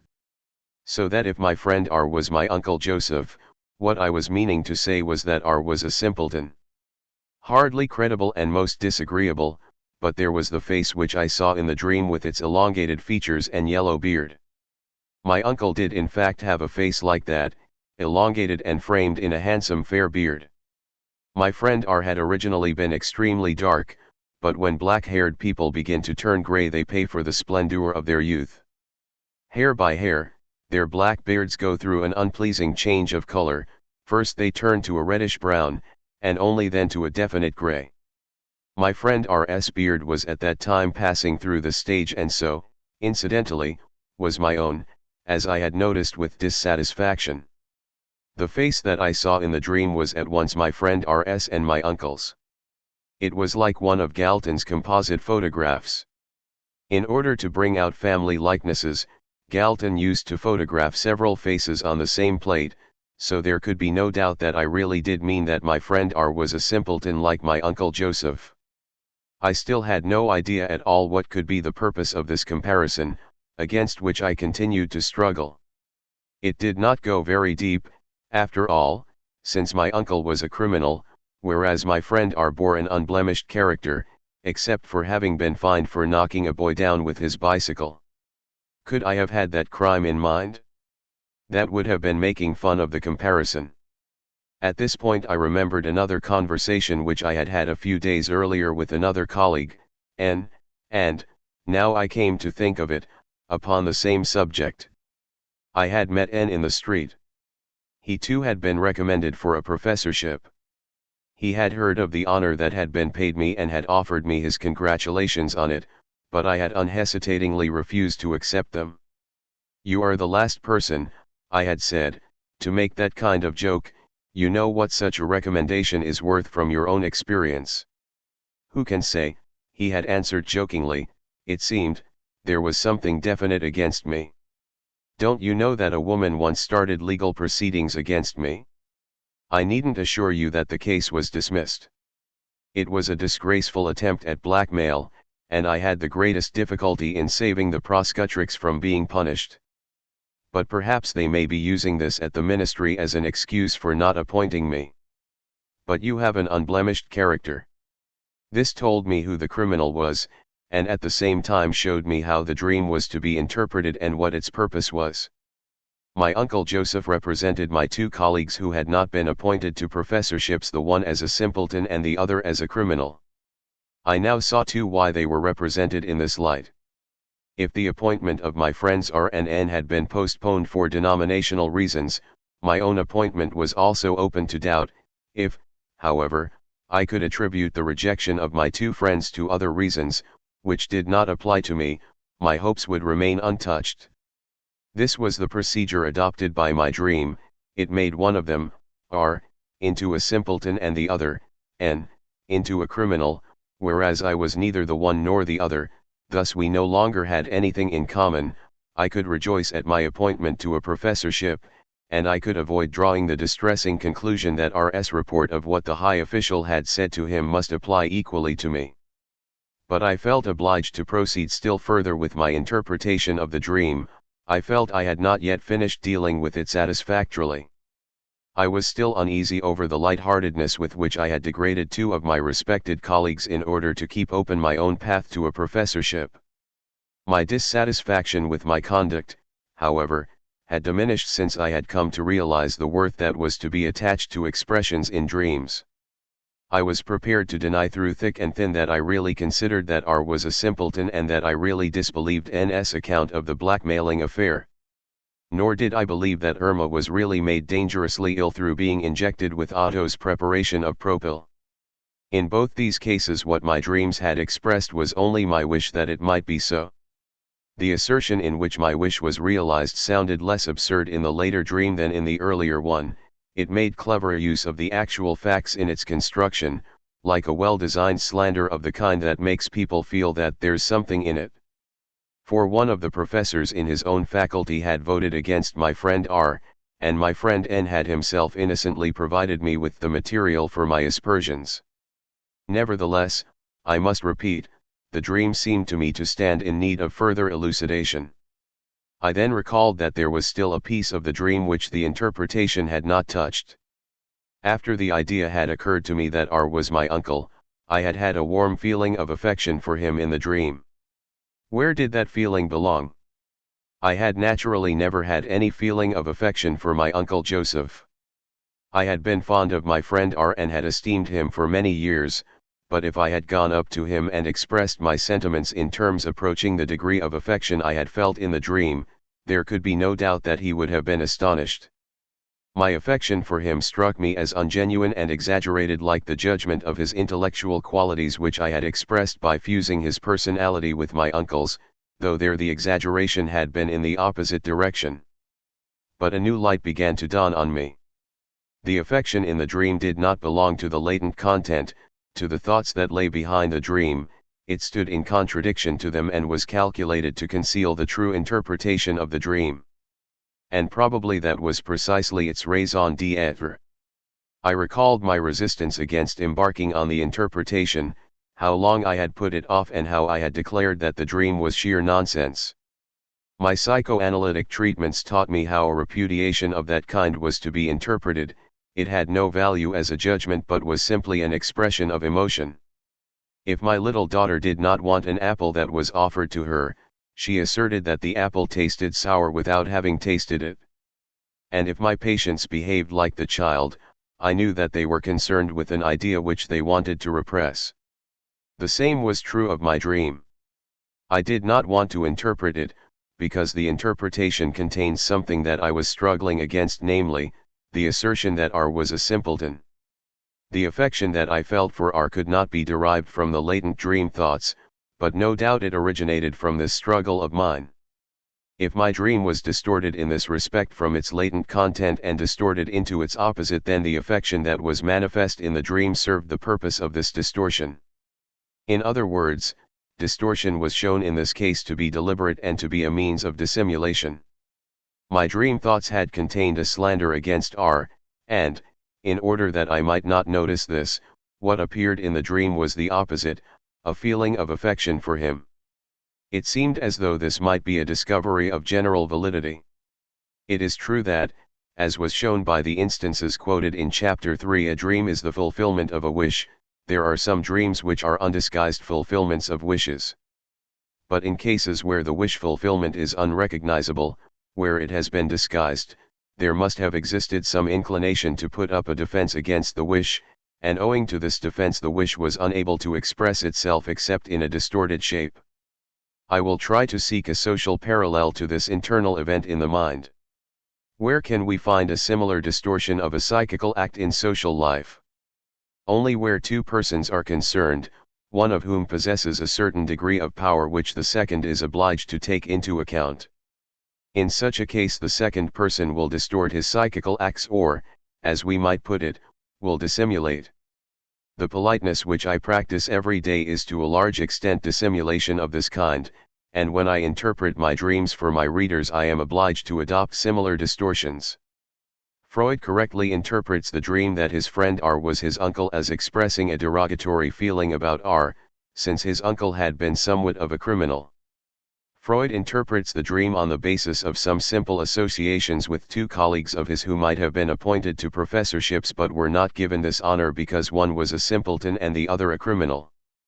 Thus their appointment was not bypassed because they were Jews, and Freud is given more hope that he might be made a professor. Freud speaks of the strong resistance he felt to interpreting this dream, and incidentally mentions the fact that he distorts the interpretation of his own dreams for his readers for reasons of politeness. What Freud apparently omits here is the fact that his dream means that the strength of his wish to become a professor makes him wish that two Jewish competitors do not become professors, for reasons other than their religious faith. Freud later returns to this dream, illustrating his assumption that the child's wishes and impulses live on in it.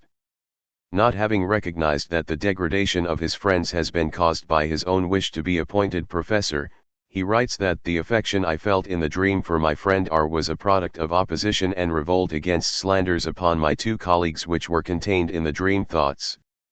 But he goes on to say, Freud, 1900a, pages 191f. The dream was one of my own. I may therefore continue its analysis by saying that my feelings were not yet satisfied by the solution that had so far been reached. I knew that my waking judgment upon the colleagues who were so ill-used in the dream thoughts would have been a very different one, and the force of my wish not to share their fate in the matter of the appointment struck me as insufficient to explain the contradiction between my waking and dreaming estimates of them. If it was indeed true that my craving to be addressed with a different title was as strong as all that, it showed a pathological ambition which I did not recognize in myself and which I believed was alien to me. I could not tell how other people who believed they knew me would judge me in this respect. It might be that I was really ambitious, but, if so, my ambition had long ago been transferred to objects quite other than the title and rank of professor extraordinarius. This last statement sounds rather strong. It follows the logic there cannot be what must not be. Freud believes he is not particularly ambitious. The formulation of the decisive sentence is interesting. He speaks of the craving to be addressed with a different title and thereby camouflages the whole problem. As he said earlier, the professor was a demigod to his patients. The appointment was of the greatest importance for his social prestige and at least for his income.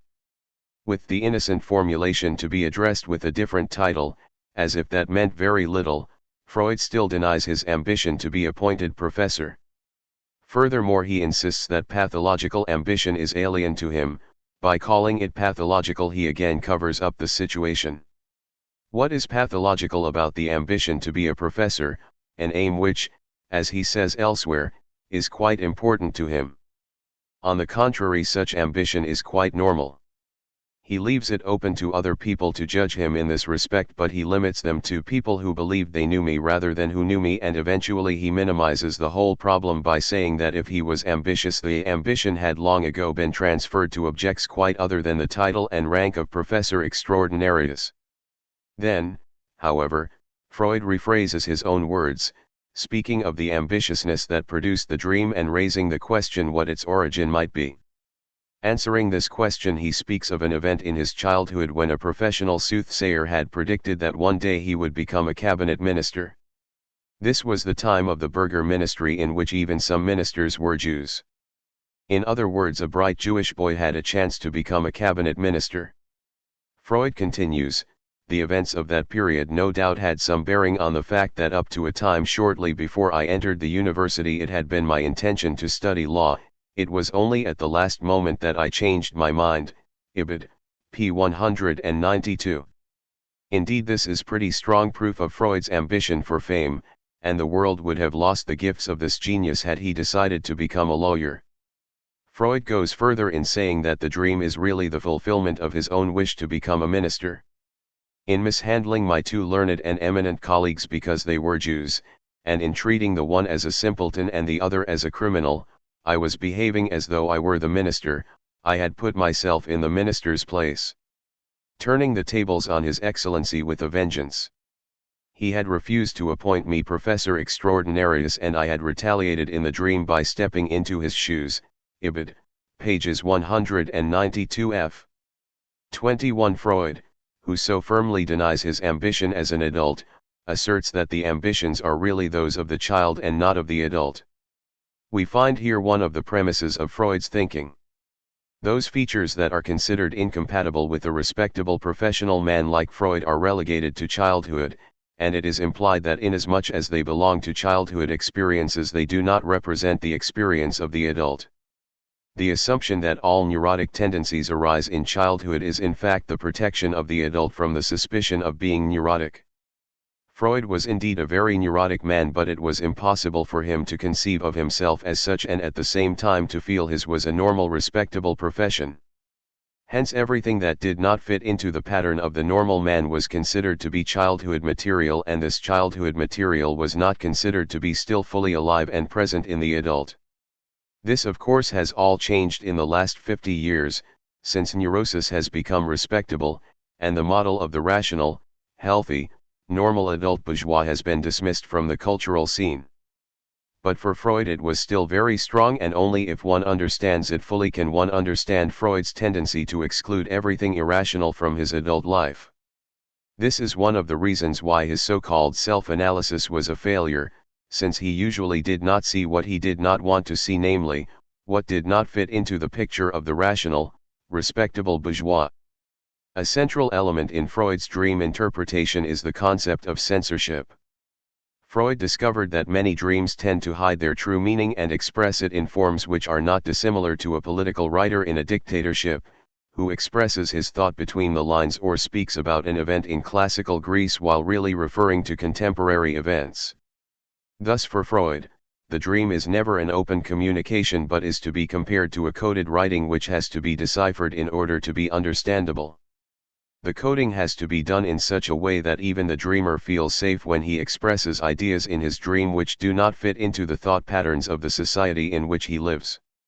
By saying this, I wish to emphasize that the censorship has more of a social character than Freud assumed, but at the moment this is of no importance. What matters is Freud's insight that the dream must be decoded. However, this insight in its simple and dogmatic formulation often led to erroneous results. Not every dream needs to be decoded, and the degree of coding differs very much from dream to dream. Whether and to what extent coding is necessary depends on the sanctions which society puts against those who think unthinkable thoughts in their sleep, and it also depends on such individual factors as how submissive and frightened a person is, and hence to what degree he feels in need of coding a thought which can be dangerous. When I say dangerous, I do not refer particularly to external sanctions of society against those who have dangerous thoughts. Indeed, that happens too, and is not invalidated by the objection that after all our sleep thoughts, that is, our dreams, are secret and nobody knows about them. If it is important to avoid dangerous thoughts, one must not even think them in one's dreams because they must remain deeply repressed. By dangerous thoughts, I mean thoughts which a person would be punished or might suffer in his daily life for having, if they were known. There are such thoughts, as we all know, and people have a good sense of what they had better not say and hence had better not think if they do not want to suffer disadvantages. However, I am speaking here mainly of thoughts which are dangerous not because they say something specific which would be sanctioned, but because they move out of the frame of reference of common sense. They are thoughts which are not shared by anybody else or by more than a very small group, and hence they put a person in the position of feeling isolated, alone, out of contact. It is this very experience which contains the nucleus of insanity which occurs when a person has cut off completely any connection with others. Significant as Freud's discovery of the operation of the censor was, it also damaged our understanding of dreams when it was applied dogmatically and in reference to every single dream. Symbolic language of dreams. Before continuing the discussion of whether every dream is as distorted as Freud assumes, it is useful to distinguish between two kinds of symbols, universal and accidental. The accidental symbol has no intrinsic relationship to that which it symbolizes. Let us assume that someone has had a saddening experience in a certain city. When he hears the name of that city, he will easily connect the name with a mood of sadness, just as he would connect it with a mood of joy had his experience been a happy one. Quite obviously, there is nothing in the nature of the city that is either sad or joyful. It is the individual experience connected with the city that makes it a symbol of a mood. The same reaction could occur in connection with a house, a street, a dress, certain scenery, or anything once connected with a specific mood. The picture in the dream represents this mood, the city stands for the mood once experienced in it. Here the connection between the symbol and the experience symbolized is entirely accidental. As a result, we need associations of the dreamer in order to understand what the accidental symbol means. Had he not told us about the experience he had in the city of which he dreamed, or about the connection between the person he dreams of and his experiences with this person, we could not possibly understand what these symbols mean. The universal symbol, on the contrary, is one in which there is an intrinsic relationship between the symbol and that which it represents. Take, for instance, the symbol of fire. We are fascinated by certain qualities of fire in a fireplace. First of all, by its aliveness. It changes continuously, it moves all the time, and yet there is constancy in it. It remains the same without being the same. It gives the impression of power, of grace, and lightness. It is as if it were dancing and had an inexhaustible source of energy. When we use fire as a symbol, we describe the inner experience characterized by the same elements which we notice in the sensory experience of fire, the mood of energy, lightness, movement, grace, gaiety, sometimes one, sometimes another of these elements being predominant in the feeling. But fire can also be destructive and devastatingly powerful. If we dream of a burning house, fire symbolizes destructiveness, not beauty. Similar in some ways and different in others is the symbol of water, of the ocean, or of a stream. Here, too, we find the blending of constant movement and yet of permanence. We also feel the quality of aliveness, continuity, and energy. But there is a difference. Where fire is adventurous, quick, exciting, water is quiet, slow, and steady in a river or a lake. The ocean, however, can also be as destructive and unpredictable as fire. The universal symbol is the only one in which the relationship between the symbol and that which it symbolizes is not coincidental but intrinsic. It is rooted in the experience of the affinity between an emotion or thought, on the one hand, and a sensory experience, on the other. It can be called universal because it is shared by all men, in contrast not only to the accidental symbol, which is by its very nature entirely personal, but also to the conventional symbol, as for instance a traffic signal, which is restricted to a group of people sharing the same convention. The universal symbol is rooted in the properties of our bodies, our senses, and our minds, which are common to all men, and therefore not restricted to individuals or to specific groups. Indeed, the language of the universal symbol is the one common tongue developed by the human race. For Freud, almost all symbols were accidental ones, with the one exception of sexual symbols. A tower or a stick is a symbol of male sexuality, and a house or the ocean, a symbol of female sexuality. In contrast to Jung, who thought all dreams are written in a clear and uncoded text, Freud thought exactly the opposite, that almost no dream could be understood without being decoded. From my experience of interpreting many people's dreams, including my own, I believe that Freud, by dogmatic generalization, restricted the significance of his discovery of the censorship operating in a dream.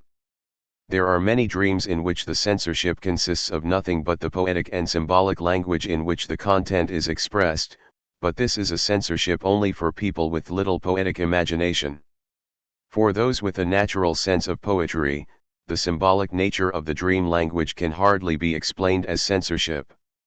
In the following I quote a dream, see Fromm, 1951a, Chapter 6, which can be understood even without any association and where there are no elements of censorship. On the other hand, we can see that the associations brought up by the dreamer enrich our understanding of the dream. A lawyer, 28 years of age, wakes up and remembers the following dream, which he later reports to the analyst: I saw myself riding on a white charger, reviewing a large number of soldiers. They all cheered me wildly. The first question the analyst asks his patient is rather general: what comes to mind? Nothing, the man answers. The dream is silly. You know that I dislike war and armies, that I certainly would not want to be a general. And in addition, I also would not like to be the center of attention and to be stared at, cheering or no cheering, by thousands of soldiers. You know from what I told you about my professional problems how difficult it is for me even to plead a case in court with everybody looking at me. The analyst answers, yes, but it does not do away with the fact that this is your dream, the plot you have written and in which you assigned yourself a role. In spite of all obvious inconsistencies, the dream must have some meaning and must make some sense. Let us begin with your associations to the dream contents. Focus on the dream picture, yourself and the white charger and the troops cheering, and tell me what comes to mind when you see this picture. Funny, I now see a picture which I used to like very much when I was 14 or 15. It is a picture of Napoleon, yes indeed, on a white charger, riding in front of his troops. It is very similar to what I saw in the dream, except in that picture the soldiers did not cheer. This memory is certainly interesting. Tell me more about your liking for that picture and your interest in Napoleon. I can tell you a lot about it, but I find it embarrassing. Yes, when I was 14 or 15 I was rather shy. I was not very good in athletics and kind of afraid of tough kids. Oh, yes, now I remember an incident from that period which I had completely forgotten. I liked one of the tough kids very much and wanted to become his friend. We had hardly talked with each other, but I hoped that he would like me, too, if we would get better acquainted. One day, and it took a lot of courage, I approached him and asked him whether he would not like to come to my house, that I had a microscope and could show him a lot of interesting things. He looked at me for a moment, then he suddenly started to laugh and laugh and laugh. You sissy, why don't you invite some of your sister's little friends? I turned away, choking with tears. At that time I read voraciously about Napoleon, I collected pictures of him and indulged in daydreams of becoming like him, a famous general, admired by the whole world. Was he not small of stature, too? Was he not also a shy youngster like myself? Why could I not become like him? I spent many hours daydreaming, hardly ever concretely about the means to this end but always about the achievement. I was Napoleon, admired, envied, and yet magnanimous and ready to forgive my detractors. When I went to college I had got over my hero worship and my Napoleon daydreams. In fact, I have not thought of this period for many years and certainly have never spoken to anyone about it. It kind of embarrasses me even now to talk to you about it. You forgot about it, but the other you, that which determines many of your actions and feelings, well hidden from your daytime awareness, is still longing to be famous, admired, to have power. That other you spoke up in your dream last night, but let us see why just last night. Tell me what happened yesterday that was of importance to you. Nothing at all, it was a day like any other. I went to the office, worked to gather legal material for a brief, went home and had dinner, went to a movie and went to bed. That's all. That does not seem to explain why you rode on a white charger in the night. Tell me more about what went on at the office. Oh, I just remember, but this can't have anything to do with the dream. Well, I'll tell you anyway. When I went to see my boss, the senior partner of the firm for whom I collected the legal material, he discovered a mistake I had made. He looked at me critically and remarked, "I am really surprised, I thought you would do better than that." For the moment I was quite shocked and the thought flashed through my mind that he would not take me into the firm as a partner later on as I had hoped he would. But I told myself that this was nonsense, that anyone could make a mistake, that he had just been irritable and that the episode had no bearing on my future. I forgot about the incident during the afternoon. How was your mood then? Were you nervous or kind of depressed? No, not at all. On the contrary, I was just tired and sleepy. I found it difficult to work and was very glad when the time came to leave the office. The last thing of importance during that day, then, was your seeing the movie. Will you tell me what it was? Yes, it was the film Juarez, which I enjoyed very much. In fact, I cried quite a bit. At what point? First at the description of Juarez's poverty and suffering, and then when he had been victorious. I hardly remember a movie which moved me so much. Then you went to bed, fell asleep, and saw yourself on the white charger, cheered by the troops. We understand a little better now why you had this dream, don't we? As a boy you felt shy, awkward, rejected. We know from our previous work that this had a great deal to do with your father, who was so proud of his success but so incapable of being close to you and of feeling, to say nothing of showing affection and of giving encouragement. The incident you mentioned today, the rejection by the tough kid, was only the last straw, as it were. Your self-esteem had been badly damaged already, and this episode added one more element to make you certain that you could never be your father's equal, never amount to anything, that you would always be rejected by the people you admired. What could you do? You escaped into fantasy where you achieved the very things you felt incapable of achieving in real life. There, in the world of fantasy where nobody could enter and where nobody could disprove you, you were Napoleon, the great hero, admired by millions, and what is perhaps the most important thing, by yourself. As long as you could retain these fantasies, you were protected from the acute pains that your feeling of inferiority caused you while you were in contact with the reality outside yourself. Then you went to college. You were less dependent on your father, felt some satisfaction in your studies, felt that you could make a new and better beginning. Moreover, you felt ashamed of your childish daydreams, so you put them away. You felt you were on the way to being a real man. But, as we have seen, this new confidence was somewhat deceptive. You were terribly frightened before every examination. You felt that no girl could really be interested in you if there was any other young man around. You were always afraid of your boss's criticism. This brings us to the day of the dream. The thing you tried so hard to avoid had happened. Your boss had criticized you. You began to feel again the old feeling of inadequacy, but you pushed it away. You felt tired instead of feeling anxious and sad. Then you saw a movie which touched upon your old daydreams, the hero who became the admired savior of a nation after he had been the despised, powerless youngster. You pictured yourself, as you had done in your adolescence, as the hero, admired, cheered.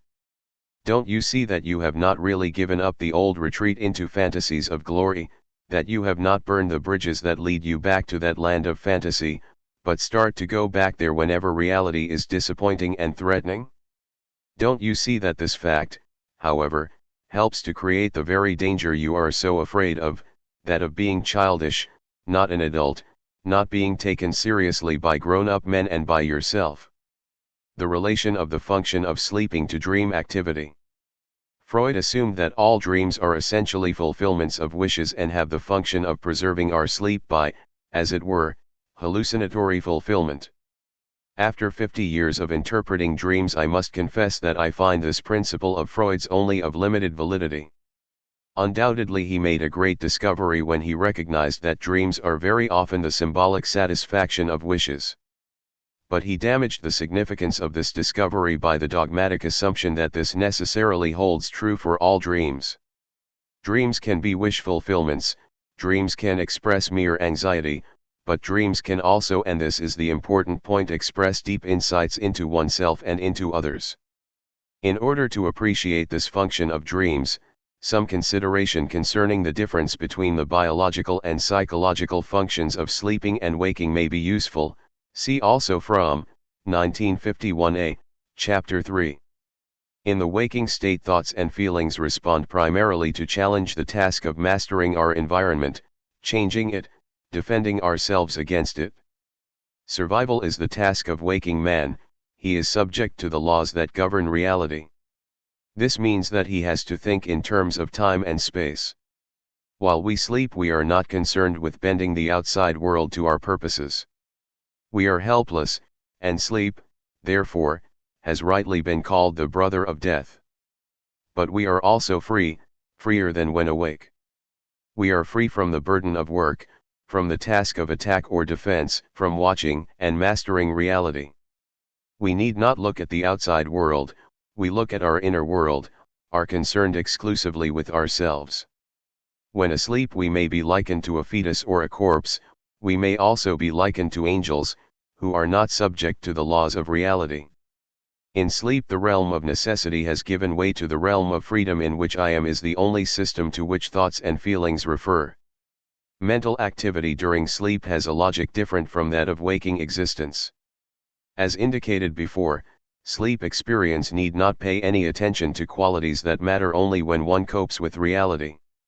If I feel, for instance, that a person is a coward, I may dream that he changed from a man into a chicken. This change makes sense in terms of what I feel about the person, not in terms of my orientation to outside reality. Sleep and waking life are the two poles of human existence. Waking life is taken up with the function of action, sleep is freed from it. Sleep is taken up with the function of self-experience. When we wake from our sleep, we move into the realm of action. We are then oriented in terms of the system, and our memory operates within it. We remember what can be recalled in space-time concepts. The sleep world has disappeared. Experiences we had in it, our dreams, are remembered with the greatest difficulty. 22. The situation has been represented symbolically in many a folk tale. At night ghosts and spirits, good and evil, occupy the scene, but when dawn arrives, they disappear, and nothing is left of the intense experience. Consciousness is the mental activity in our state of being preoccupied with external reality, with acting. The qualities of consciousness are determined by the nature of action and by the survival function of the waking state of existence. The unconscious is the mental experience in a state of existence in which we have shut off communications with the outer world, are no longer preoccupied with action but with our self-experience. The unconscious is an experience related to a special mode of life, that of non-activity, and the characteristics of the unconscious follow from the nature of this mode of existence. The unconscious is the unconscious only in relation to the normal state of activity. When we speak of unconscious, we really say only that an experience is alien to that frame of mind which exists while we act. It is then felt as a ghost-like, intrusive element, hard to get hold of and hard to remember. But the day world is as unconscious in our sleep experience as the night world is in our waking experience. The term unconscious is customarily used solely from the standpoint of day experience, and thus it fails to denote that both conscious and unconscious are only different states of mind referring to different states of experience. It will be argued that in the waking state of existence, too, thinking and feeling are not entirely subject to the limitations of time and space, that our creative imagination permits us to think about past and future objects as if they were present, and of distant objects as if they were before our eyes, that our waking feeling is not dependent on the physical presence of the object nor on its coexistence in time, that, therefore, the absence of the space-time system is not characteristic of sleep existence in contradistinction to waking existence, but of thinking and feeling in contradistinction to acting. This welcome objection permits me to clarify an essential point in my argument. We must differentiate between the contents of thought processes and the categories employed in thinking. I can, for instance, think of my father and state that his attitude in a certain situation is identical with mine. This statement is rational. On the other hand, if I state, I am my father, the statement is irrational because it is not conceived in reference to the physical world. The sentence is rational, however, in a purely experiential realm. It expresses the experience of identity with my father. Rational thought processes in the waking state are subject to categories which are rooted in a special form of existence, the one in which we relate ourselves to reality in terms of action. In my sleep existence, which is characterized by lack of even potential action, categories are employed which have reference only to my self-experience. The same holds true of feeling. Whatever I feel, in the waking state, with regard to a person whom I have not seen for 20 years, I remain aware that he or she is not present. If I dream about the person, my feeling deals with the person as if he or she were present. But to say as if he were present is to express the feeling in waking life concepts. In sleep existence there is no as if, the person is present. In the foregoing pages the attempt has been made to describe the conditions of sleep and to draw from this description certain conclusions concerning the quality of dream activity. Does the understanding of dreams as fulfillments of wishes or as manifestations of feelings strong enough to be expressed even in our sleep exhaust the possible explanations of dreaming? I would suggest that there is still another one, which is usually neglected. It is related to the fact that man has a deep need to explain to himself why he does or feels something.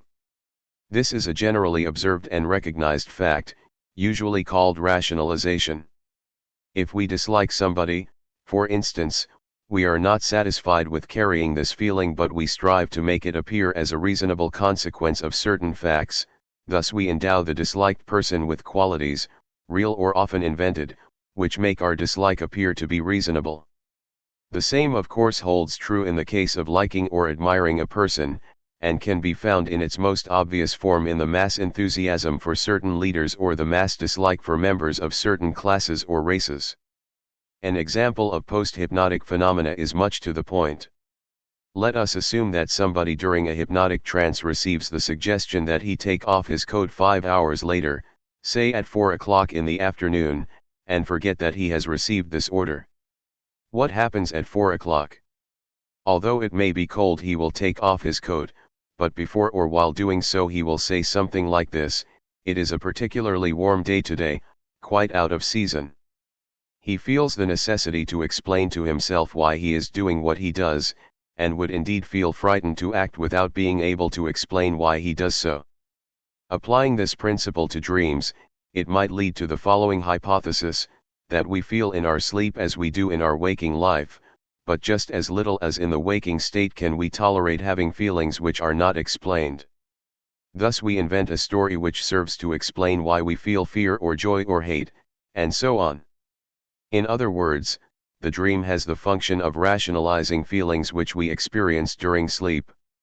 If that were so, it would indicate that even in our sleep we have the same tendency to make effects appear to be reasonable as we so clearly have in our waking life. Dreams thus can be looked at as the result of an inherent tendency to bend feelings to the requirements of reasonableness. We must now proceed to study one specific element among the conditions of sleep which will prove to be of great significance in the understanding of dream processes. We have said that while we are asleep we are not occupied with managing outer reality. We do not perceive it and we do not influence it, nor are we subject to the influences of the outside world on us. From this it follows that the effect of this separation from reality depends on the quality of reality itself. If the influence from the outside world is essentially beneficial, the absence of this influence during sleep will tend to lower the value of our dream activity, so that it will be inferior to our mental activities during the daytime when we are exposed to the beneficial influence of outside reality. But are we right in assuming that the influence of reality is mainly a beneficial one? May it not be that it is also harmful and that, therefore, the absence of its influence tends to bring forth qualities superior to those we have when we are awake? In speaking of the reality outside ourselves, reference is not made primarily to the world of nature. Nature as such is neither good nor bad. It may be helpful to us or dangerous, and the absence of our perception of it relieves us, indeed, from our task of trying to master it or of defending ourselves against it, but it does not make us either more stupid or wiser, better or worse. It is quite different with the man-made world around us, with the culture in which we live. Its effect upon us is quite ambiguous, although we are prone to assume that it is entirely to our benefit. Indeed, the evidence that cultural influences are beneficial to us seems almost overwhelming. What distinguishes us from the world of animals is our capacity to create culture. Is, then, the man-made reality outside ourselves not the most significant factor in the development of the very best in us, and must we not expect that, when deprived of contact with the outside world, we regress temporarily to a primitive, animal-like, unreasonable state of mind? Much can be said in favor of such an assumption, and the view that such a regression is the essential feature of the state of sleep, and thus of dream activity, has been held by many students of dreaming from Plato to Freud. From this viewpoint, dreams are expected to be expressions of the irrational, primitive strivings in us, and the fact that we forget our dreams so easily is amply explained by our being ashamed of those irrational and criminal impulses which we express when we are not under the control of society. Undoubtedly, to some extent, this interpretation of dreams is true, but the question is whether it is altogether true or whether the negative elements in the influence of society do not account for the paradox that we are not only less reasonable and less decent in our dreams but that we are also more intelligent, wiser, and capable of better judgment when we are asleep than when we are awake. Our dreams do not only express irrational desires but also deep insights, and the important task of dream interpretation is to decide when the one and when the other is the case. 4. Freud's instinct theory and its critique. The development of the instinct theory. The last of Freud's great discoveries is his theory of the life and death instincts. 23. In 1920, with Beyond the Pleasure Principle, Freud began a fundamental revision of his whole theory of instincts. In this work, Freud attributed to the compulsion to repeat the characteristics of an instinct. Here, too, he postulated for the first time the new dichotomy of eros and the death instinct, the nature of which he discussed in greater detail in The Ego and the ID, 1923b, and in his further writings. This new dichotomy of life, eros, and death instinct, s, took the place of the original dichotomy between ego and sexual instincts. Though Freud now attempted to identify eros with libido, the new polarity constituted an entirely different concept of drive from the old one. When Freud wrote Beyond the Pleasure Principle, he was by no means convinced that the new hypothesis was valid. It may be asked, he wrote, whether and how far I am myself convinced of the truth of the hypotheses that have been set out in these pages. My answer would be that I am not convinced myself, and that I do not seek to persuade other people to believe in them. Or, more precisely, that I do not know how far I believe in them. Freud, 1920g, pages 58f. Considering that Freud was attempting to construct a new theoretical edifice, one which threatened the validity of many former concepts and which took a tremendous intellectual effort, his sincerity, which runs so shiningly through his whole work, is particularly impressive. He spent the next 18 years working on the new theory, and increasingly acquired the sense of conviction he at first lacked. Not that he added entirely new aspects to the hypothesis, what he did, rather, was an intellectual working through that left him convinced, and must have made it all the more disappointing that not many of his own adherents really understood and shared his views. The new theory found its first full elaboration in The Ego and the ID. Of particular importance is the assumption about the special physiological process of anabolism or catabolism, which would be associated with each of the two classes of instincts. Both kinds of instinct would be active in every particle of living substance, though in unequal proportions, so that some one substance might be the principal representative of eros. This hypothesis throws no light whatsoever upon the manner in which the two classes of instincts are fused, blended, and alloyed with each other, but that this takes place regularly and very extensively is an assumption indispensable to our conception. It appears that, as a result of the combination of unicellular organisms into multicellular forms of life, the death instinct of the single cell can successfully be neutralized and the destructive impulses be diverted onto the external world through the instrumentality of a special organ. This special organ would seem to be the muscular apparatus, and the death instinct would thus seem to express itself, though probably only in part, as an instinct of destruction directed against the external world and other organisms. Freud, 1923b, p. 41, italics added. In these formulations, Freud revealed the new direction of his thinking more explicitly than in Beyond the Pleasure Principle. Instead of the mechanistic physiologic approach of the older theory, which was built on the model of chemically produced tension and the need to reduce this tension to its normal threshold, pleasure principle. The approach of the new theory is a biological one in which each living cell is supposed to be endowed with the two basic qualities of living matter, eros, and the striving for death. However, the principle of tension reduction is preserved in a more radical form, the reduction of excitation to zero, nirvana principle. A year later, 1924, in Economic Problem of Masochism, Freud took one further step in clarifying the relation between the two instincts. He wrote, "The libido has the task of making the destroying instinct innocuous, and it fulfills the task by diverting that instinct to a great extent outward soon with the help of a special organic system, the muscular apparatus towards objects in the external world. The instinct is then called the destructive instinct, the instinct for mastery, or the will to power. 24. A portion of the instinct is placed directly in the service of the sexual function, where it has an important part to play. This is sadism proper. Another portion does not share in this transposition outwards, it remains inside the organism and, with the help of the accompanying sexual excitation described above, becomes libidinally bound there. It is in this portion that we have to recognize the original, erotogenic masochism, Freud, 1924 c. p. 163. In the new introductory lectures, 1933, the position taken earlier is maintained. Freud speaks of the erotic instincts, which seek to combine more and more living substance into ever greater unities, and the death instincts, which oppose this effort and lead what is living back into an inorganic state. Freud, 1933a, p. 107. In the same lectures Freud wrote about the original destructive instinct. We can only perceive it under two conditions, if it is combined with erotic instincts into masochism or if with a greater or lesser erotic addition it is directed against the external world as aggressiveness. And now we are struck by the significance of the possibility that the aggressiveness may not be able to find satisfaction in the external world because it comes up against real obstacles.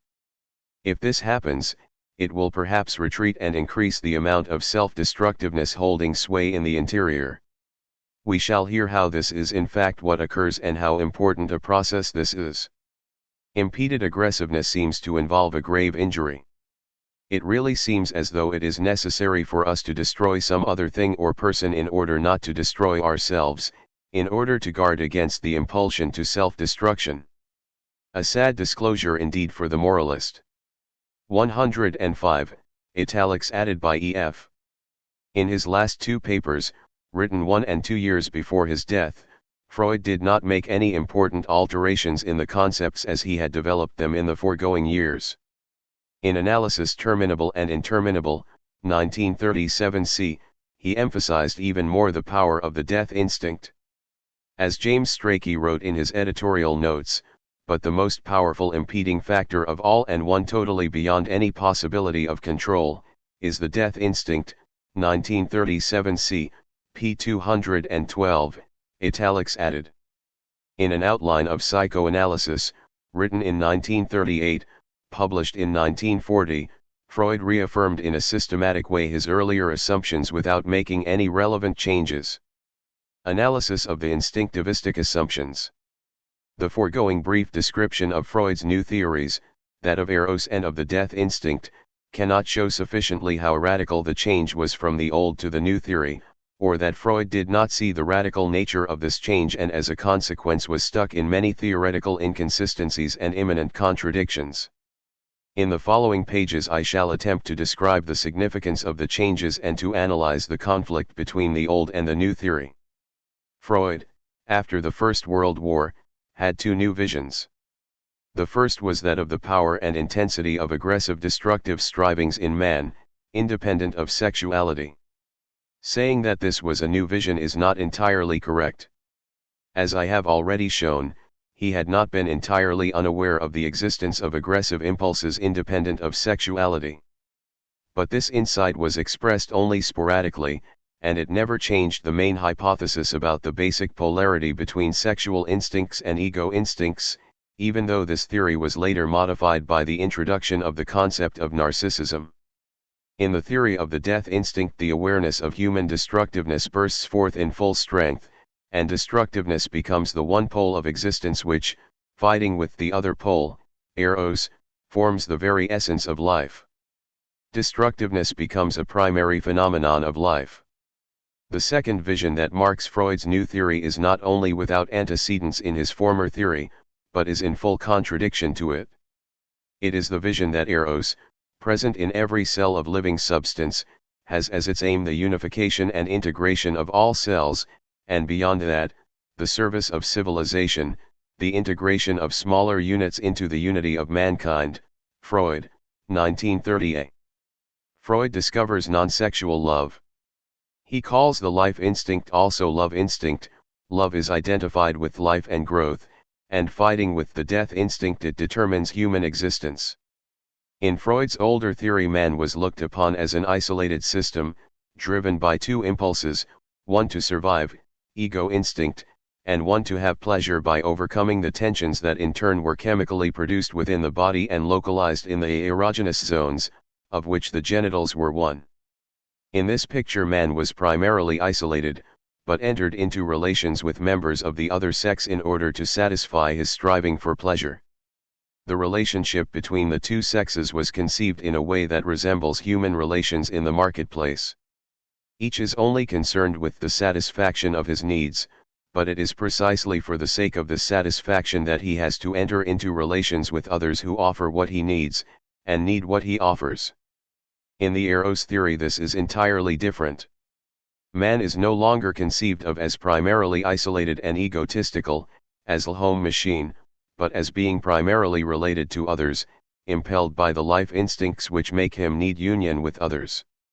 Life, love, and growth are one and the same, more deeply rooted and fundamental than sexuality and pleasure.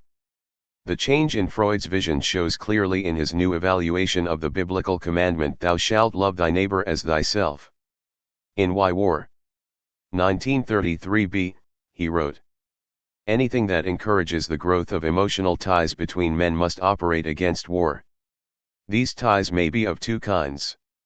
In the first place, they may be relations resembling those toward a loved object, though without having a sexual aim. There is no need for psychoanalysis to be ashamed to speak of love in this connection, for religion itself uses the same words, 'Thou shalt love thy neighbor as thyself.' This, however, is more easily said than done. The second kind of emotional tie is by means of identification. Whatever leads men to share important interests produces this community of feeling, these identifications. And the structure of human society is to a large extent based on them." Freud, 1993b, p. 212, italics added. These lines are written by the same man who only 3 years earlier had ended a comment on this same biblical commandment by asking, "What is the point of a precept enunciated with so much solemnity if its fulfillment cannot be recommended as reasonable?" Freud, 1930a, p. 110, italics added by E.F. Nothing short of a radical change of viewpoint had occurred. Freud, the enemy of religion, which he had called an illusion preventing man from reaching maturity and independence, now quotes one of the most fundamental commandments to be found in all great humanistic religions, in support of his psychological assumption. He emphasizes that there is no need for psychoanalysis to be ashamed to speak of love in this connection. Freud, 1933b, p. 212, cf. 1908d, but, indeed, he needs this assertion to overcome the embarrassment he must have felt in making this drastic change with regard to the concept of brotherly love. Was Freud aware how drastic the change in his approach was? Was he conscious of the profound and irreconcilable contradiction between the old and the new theories? Quite obviously he was not. In The Ego and the ID, 1923b, he identified eros, life instinct or love instinct, with the sexual instincts, plus the instinct for self-preservation. According to this view, we have to distinguish two classes of instincts, one of which, the sexual instincts or eros, is by far the more conspicuous and accessible to study. It comprises not merely the uninhibited sexual instinct proper and the instinctual impulses of an uninhibited or sublimated nature derived from it, but also the self-preservative instinct, which must be assigned to the ego and which at the beginning of our analytic work we had good reason for contrasting with the sexual object instincts. Freud, 1923b, p. 40, italics added. It is precisely because of his unawareness of the contradiction that he made the attempt to reconcile the old and the new theories in such a way that they seemed to form a continuity without a sharp break. This attempt had to lead to many imminent contradictions and inconsistencies in the new theory, which Freud again and again tried to bridge, smooth over or deny, yet without ever succeeding in doing so. In the following pages I shall attempt to describe the vicissitudes of the new theory produced by Freud's failure to recognize that the new wine, and in this case, I believe, the better wine, could not be put into the old bottles. Before we start this analysis, still another change must be mentioned which, also unrecognized by Freud, complicated matters still more. Freud had built his older theory on a scientific model that is easy to recognize, the mechanistic materialistic model that had been the scientific ideal of his teacher von Bruck and the entire circle of mechanistic materialists including Helmholtz and Buchner. 25. They looked on man as a machine driven by chemical processes. Feelings, affects and emotions were explained as being caused by specific and identifiable physiological processes. Most of hormonology and of the neurophysiological findings of the last decades were unknown to these men, yet with daring and ingenuity they insisted on the correctness of their approach.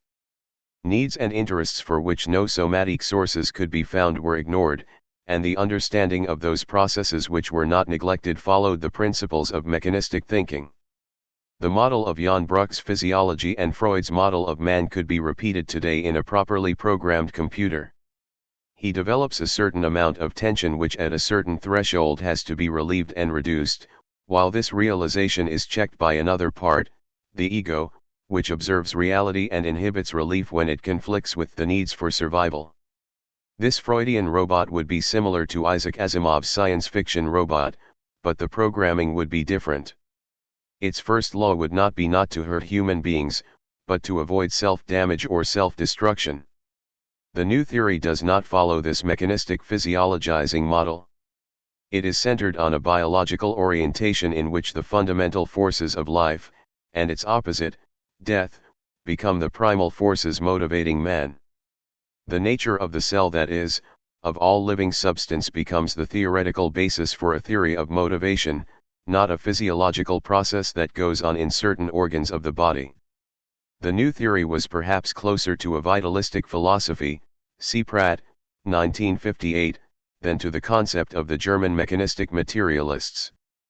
But, as I already said, Freud was not clearly aware of this change, hence he tries again and again to apply his physiologizing method to the new theory and necessarily has to fail in this attempt to square the circle.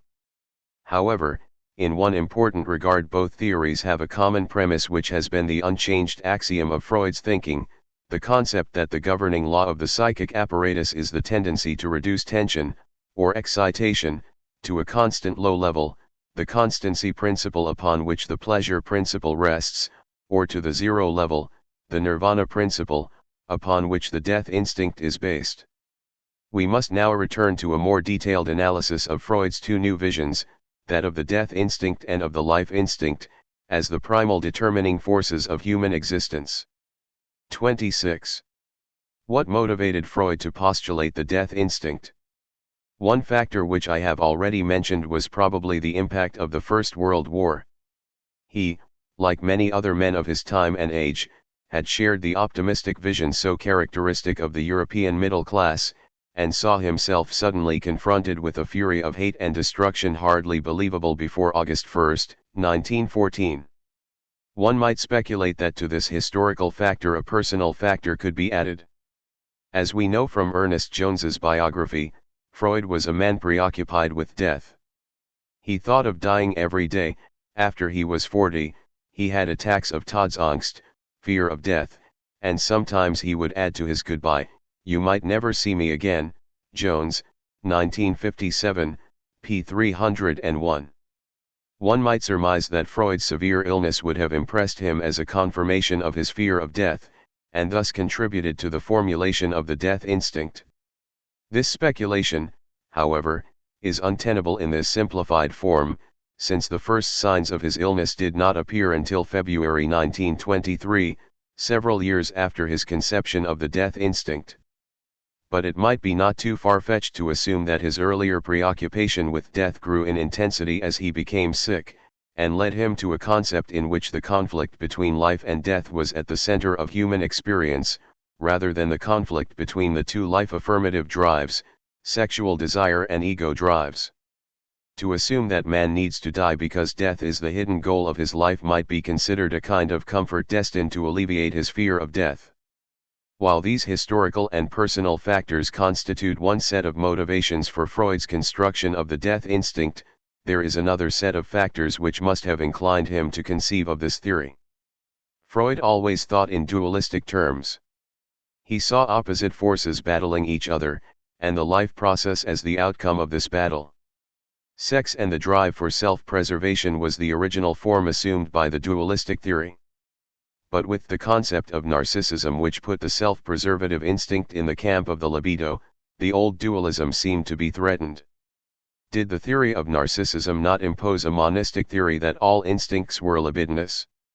And even worse, would that not justify one of the main heresies of Jung, the concept of libido as denoting all psychic energy?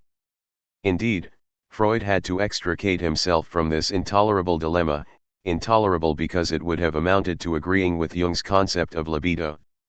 He had to find a new instinct, opposed to the libido, as the basis for a new dualistic approach. The death instinct fulfilled this requirement. To replace the old dualism, a new one had been found, and existence could be viewed again dualistically as the battlefield of opposing instincts, eros, and the death instinct. In the case of the new dualism, Freud followed a pattern of thinking, about which more will be said later, and constructed two broad concepts into which every phenomenon had to fit. He had done that with the concept of sexuality by enlarging it, so that everything that was not ego instinct belonged to the sexual instinct. He followed the same method again with the death instinct. He made it so broad that as a result every striving which was not subsumed under eros belonged to the death instinct, and vice versa. In this way aggressiveness, destructiveness, sadism, the drive for control and mastery were, in spite of their qualitative differences, manifestations of the same force, the death instinct. In still another aspect, Freud followed the same pattern of thinking that had had such a strong hold over him in the earlier phase of his theoretical system. About the death instinct he says that it is originally all inside, then part of it is sent outwards and acts as aggressiveness, while part of it remains in the interior as primary masochism. But when the part that is sent outwards meets with obstacles too great to overcome, the death instinct is redirected inward and manifests itself as secondary masochism. This pattern of reasoning is exactly the same as that employed by Freud in his discussion of narcissism. At first all libido is in the ego, primary narcissism, then it is extended outward to objects, object libido, but it is often directed again to the interior and then forms the so-called secondary narcissism. Many times death instinct is used synonymously with instinct of destruction and aggressive instincts, see for instance Freud, 1930a. But at the same time, Freud makes fine distinctions between these different terms. By and large, as James Strachey has pointed out in his Introduction to Civilization and its Discontents, Freud, 1930a, in Freud's later writings, for instance Civilization and its Discontents, The Ego and the ID, 1923b, New Introductory Lectures, 1933a, An Outline of Psychoanalysis, 1940a, the aggressive instinct is something secondary, derived from the primary self-destruction. Here are some examples of this relationship between the death instinct and aggressiveness. In Civilization and its Discontents, Freud writes that the death instinct is diverted towards the external world and comes to light as an instinct of aggressiveness and destructiveness, Freud, 1930a, p. 118. In the new introductory lectures he speaks of self-destructiveness as an expression of a death instinct which cannot fail to be present in every vital process. Freud, 1933a, p. 107, italics added. In the same work Freud makes this thought still more explicit. We are led to the view that masochism is older than sadism, and that sadism is the destructive instinct directed outwards, thus acquiring the characteristic of aggressiveness, p. 105. The amount of destructive instinct which remains in the interior either combines with erotic instincts into masochism, or with a greater or lesser erotic addition it is directed against the external world as aggressiveness. But, so continues Freud, if the aggressiveness directed outward meets with obstacles that are too strong, it returns and increases the amount of self-destructiveness holding sway in the interior, ibid. The end of this theoretical and somewhat contradictory development is reached in Freud's last two papers. In the outline he says that within the ID the organic instincts operate, which are themselves compounded of fusions of two primal forces, eros and destructiveness, in varying proportions. Freud, 1940a, p. 198, italics added. In Analysis Terminable and Interminable Freud also speaks of the death instinct and eros as two primal instincts. Freud, 1937c. It is amazing and impressive how firmly Freud stuck to his concept of the death instinct, in spite of great theoretical difficulties that he tried hard and, in my opinion, vainly to overcome. The main difficulty perhaps lies in the assumption of the identity of two tendencies, that of the body's tendency to return to the original, inorganic state, as an outcome of the principle of repetition compulsion, and that of the instinct to destroy, either oneself or others. For the first tendency the term then eidos, referring to death, may be adequate, or even nirvana principle, indicating the tendency to the reduction of tension, of energy, to the point of the end of all energetic strivings. 27. But is the slow decrease of life force the same as destructiveness? Of course, logically it could be argued, and Freud implicitly does so, that if a tendency toward dying is inherent in the organism, there must be an active force that tends to destroy. This is really the same kind of thinking that we find among the instinctivists, who postulate a special instinct behind every kind of behavior. But if we go beyond such circular reasoning, is there any evidence or even reason for this identity of the tendency toward cessation of all excitation and the impulse to destroy? It hardly seems so. If we assume, following Freud's reasoning on the basis of the repetition compulsion, that life has an inherent tendency toward slowing down and eventually dying, such a biologically innate tendency would be quite different from the active impulse to destroy. If we add that this same tendency to die is also supposed to be the source of the passion for power and the instinct for mastery, and when mixed with sexuality the source of sadism and masochism, the theoretical tour de force must end in failure. The nirvana principle and the passion for destruction are two disparate entities that cannot be brought under the same category of death instinct. A further difficulty lies in the fact that the death instinct does not fit Freud's general concept of instincts. First of all, it does not have, as do the instincts in Freud's earlier theory, a special zone in the body from which it originates. Rather, it is a biological force inherent in all living substance. This point has been made convincingly by Otto Fenichel. Dissimulation in the cells, that is to say an objective destruction, cannot be the source of a destructive instinct in the same sense that a chemically determined sensitization of the central organ through stimulation of the erotogenetic zones is the source of the sexual instinct.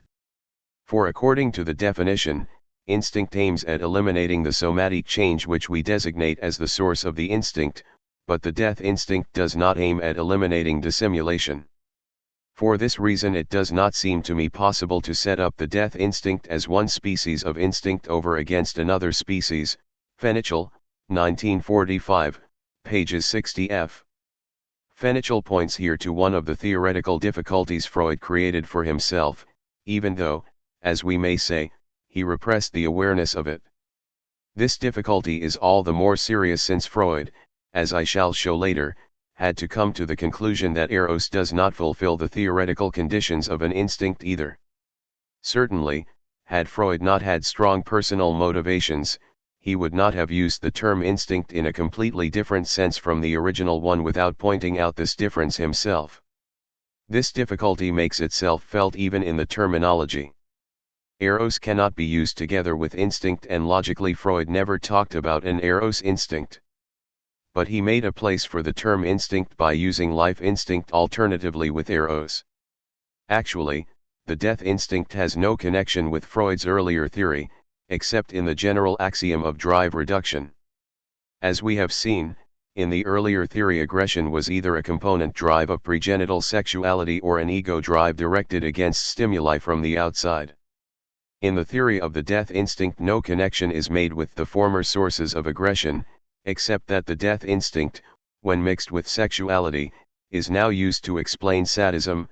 Freud, 1933a, pages 104f. To sum up, the concept of the death instinct was determined by two main requisites. First, by the need to accommodate Freud's new conviction of the power of human aggression. Second, by the need to stick to a dualistic concept of instincts. After the ego instincts had also been considered to be libidinous, Freud had to find a new dichotomy, and the one between Eros and the death instinct offered itself as the most convenient one. But while convenient from the standpoint of immediately solving a problem, it was very inconvenient from the standpoint of the development of Freud's whole theory of instinctual motivation. The death instinct became a catch-all concept, by the use of which one tried without success to resolve incompatible contradictions. Freud, perhaps due to his age and illness, did not approach the problem squarely and thus patched up the contradictions. Most of the psychoanalysts who did not accept his concept of Eros and death instinct found an easy solution. They transformed the death instinct into a destructive instinct opposite of the old sexual instinct. They thus combined their loyalty to Freud with their inability to go beyond the old-fashioned instinct theory. Even considering the difficulties of the new theory, it constituted a considerable achievement. It recognized as the basic conflict of human existence the choice between life and death, and it relinquished the old physiological concept of drives for a more profound biological speculation. Freud did not have the satisfaction of finding a solution, and he had to leave his instinct theory as a torso.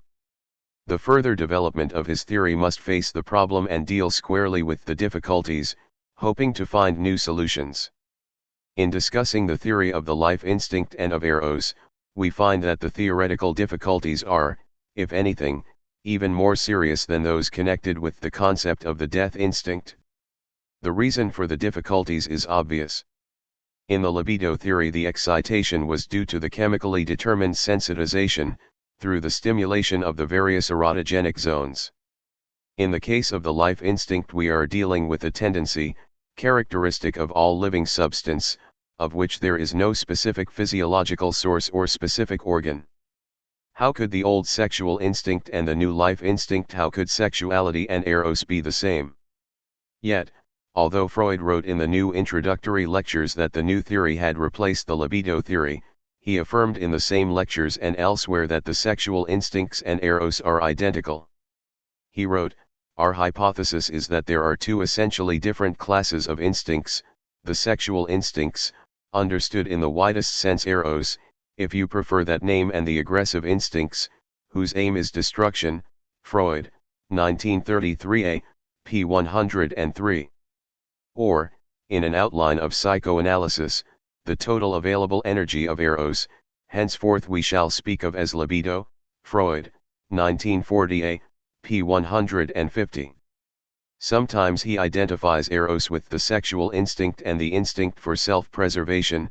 Freud, 1923b, which was only logical after he had revised the original theory and classified both the original enemies, the self-preservative and the sexual instincts, as being libidinous. But while Freud sometimes equates Eros and libido, he expresses a slightly different viewpoint in his last work, An Outline of Psychoanalysis. Here he writes, "The greater part of what we know about Eros, that is to say, about its exponent, the libido, has been gained from a study of the sexual function, which, indeed, on the prevailing view, even if not according to our theory, coincides with Eros." Freud, 1940a, p. 151, Italics added. According to this statement, and in contradiction to those quoted before, eros and sexuality do not coincide. It seems that what Freud has in mind here is that eros is a primal instinct, aside from the death instinct, of which the sexual instinct is one exponent. In fact, he returns here to a view expressed already in Beyond the Pleasure Principle, where he says in a footnote that the sexual instinct was transformed for us into eros, which seeks to force together and hold together the portions of living substance. What are commonly called the sexual instincts are looked upon by us as the part of eros which is directed towards objects. Freud, 1920 p. 61. Once Freud even makes the attempt to indicate that his original concept of sexuality was by no means identical with the impulsion towards a union of the two sexes or towards producing a pleasurable sensation in the genitals. It had far more resemblance to the all-inclusive and all-preserving eros of Plato's Symposium. Freud, 1925 p. 218. The truth of the first part of this statement is obvious. Freud had always defined sexuality as broader than genital sexuality. But it is difficult to see on what basis he maintains that his older concept of sexuality resembled that of the Platonic eros. The older sexual theory was precisely the opposite of the Platonic theory. The libido was male according to Freud, and there was no corresponding female libido. The woman, in line with Freud's extreme patriarchal bias, was not man's equal but a crippled, castrated male. The very essence of the Platonic myth is that male and female were once one and were then divided into halves, which implies, of course, that the two halves are equals, that they form a polarity endowed with the tendency to unite again. The only reason for Freud's attempt to interpret the old libido theory in the light of Plato's eros must have been his wish to deny the discontinuity of the two phases, even at the expense of an obvious distortion of his older theory. As in the case of the death instinct, Freud ran into a difficulty with regard to the instinctual nature of the life instinct. As Fenichel, 1945, has pointed out, the death instinct cannot be called an instinct in terms of Freud's new concept of instinct, developed first in Beyond the Pleasure Principle and continued throughout his later work, including the outline of psychoanalysis. Freud wrote, though the instincts are the ultimate cause of all activity, they are of a conservative nature. The state, whatever it may be, which an organism has reached, gives rise to a tendency to re-establish that state as soon as it has been abandoned. Freud, 1948, p. 148. Have eros and the life instinct this conservative quality of all instincts, and thus can they be properly called an instinct? Freud was trying hard to find a solution that would save the conservative character of the life instincts. In speaking of the germ cells that work against the death of the living substance and succeed in winning for it what we can only regard as potential immortality, Freud, 1920 p. 40, he stated, "The instincts which watch over the destinies of these elementary organisms that survive the whole individual, which provide them with a safe shelter while they are defenseless against the stimuli of the external world, which bring about their meeting with other germ cells, and so on, these constitute the group of the sexual instincts. They are conservative in the same sense as the other instincts in that they bring back earlier states of living substance, but they are conservative to a higher degree in that they are peculiarly resistant to external influences, and they are conservative too in another sense in that they preserve life itself for a comparatively long period. They are the true life instincts. They operate against the purpose of the other instincts, which leads, by reason of their function, to death, and this fact indicates that there is an opposition between them and the other instincts, an opposition whose importance was long ago recognized by the theory of the neuroses. It is as though the life of the organism moved with a vacillating rhythm. One group of instincts rushes forward so as to reach the final aim of life as swiftly as possible, but when a particular stage in the advance has been reached, the other group jerks back to a certain point to make a fresh start and so prolong the journey. And even though it is certain that sexuality and the distinction between the sexes did not exist when life began, the possibility remains that the instincts which were later to be described as sexual may have been in operation from the very first, and it may not be true that it was only at a later time that they started upon their work of opposing the activities of the ego instincts. Freud, 1920 g. p. 41, italics added by E.F. What is most interesting in this passage, and the reason I quote it at length, is how almost desperately Freud tried to save the conservative concept of all instincts and hence also of the life instinct. He had to take refuge in a new formulation of the sexual instinct as one that watches over the destinies of the germ cell, a definition different from his whole concept of instinct in his previous work. A few years later, in The Ego and the ID, Freud made the attempt to give Eros the status of a true instinct, by ascribing to it a conservative nature. He wrote, "On the basis of theoretical considerations, supported by biology, we put forward the hypothesis of a death instinct, the task of which is to lead organic life back into the inanimate state. On the other hand, we supposed that Eros, by bringing about a more and more far-reaching combination of the particles into which living substance is dispersed, aims at complicating life and at the same time, of course, at preserving it. Acting in this way, both the instincts would be conservative in the strictest sense of the word, since both would be endeavoring to re-establish a state of things that was disturbed by the emergence of life. The emergence of life would thus be the cause of the continuance of life and also at the same time of the striving towards death, and life itself would be a conflict and compromise between these two trends. The problem of the origin of life would remain a cosmological one, and the problem of the goal and purpose of life would be answered dualistically." Freud, 1923 b. p. 40. Eros aims at complicating life and preserving it, and hence is also conservative, because with the emergence of life an instinct is born which is to preserve it. But, we must ask, if it is the nature of the instinct to re-establish the earliest state of existence, inorganic matter, how can it at the same time tend to re-establish a later form of existence, namely life?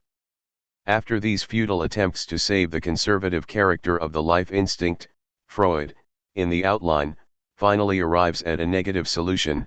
In the case of Eros, and the love instinct, we cannot apply this formula of the conservative character of the instincts. To do so would presuppose that living substance was once a unity which had later been torn apart and was now striving towards reunion. Freud, 1940a, p. 149, italics added. Freud adds here a significant footnote: certain writers have imagined something of the sort, but nothing like it is known to us from the actual history of living substance, Ibid. Quite obviously Freud refers here to Plato's Eros myth, yet he objects to it as a product of poetic imagination. This rejection is truly puzzling.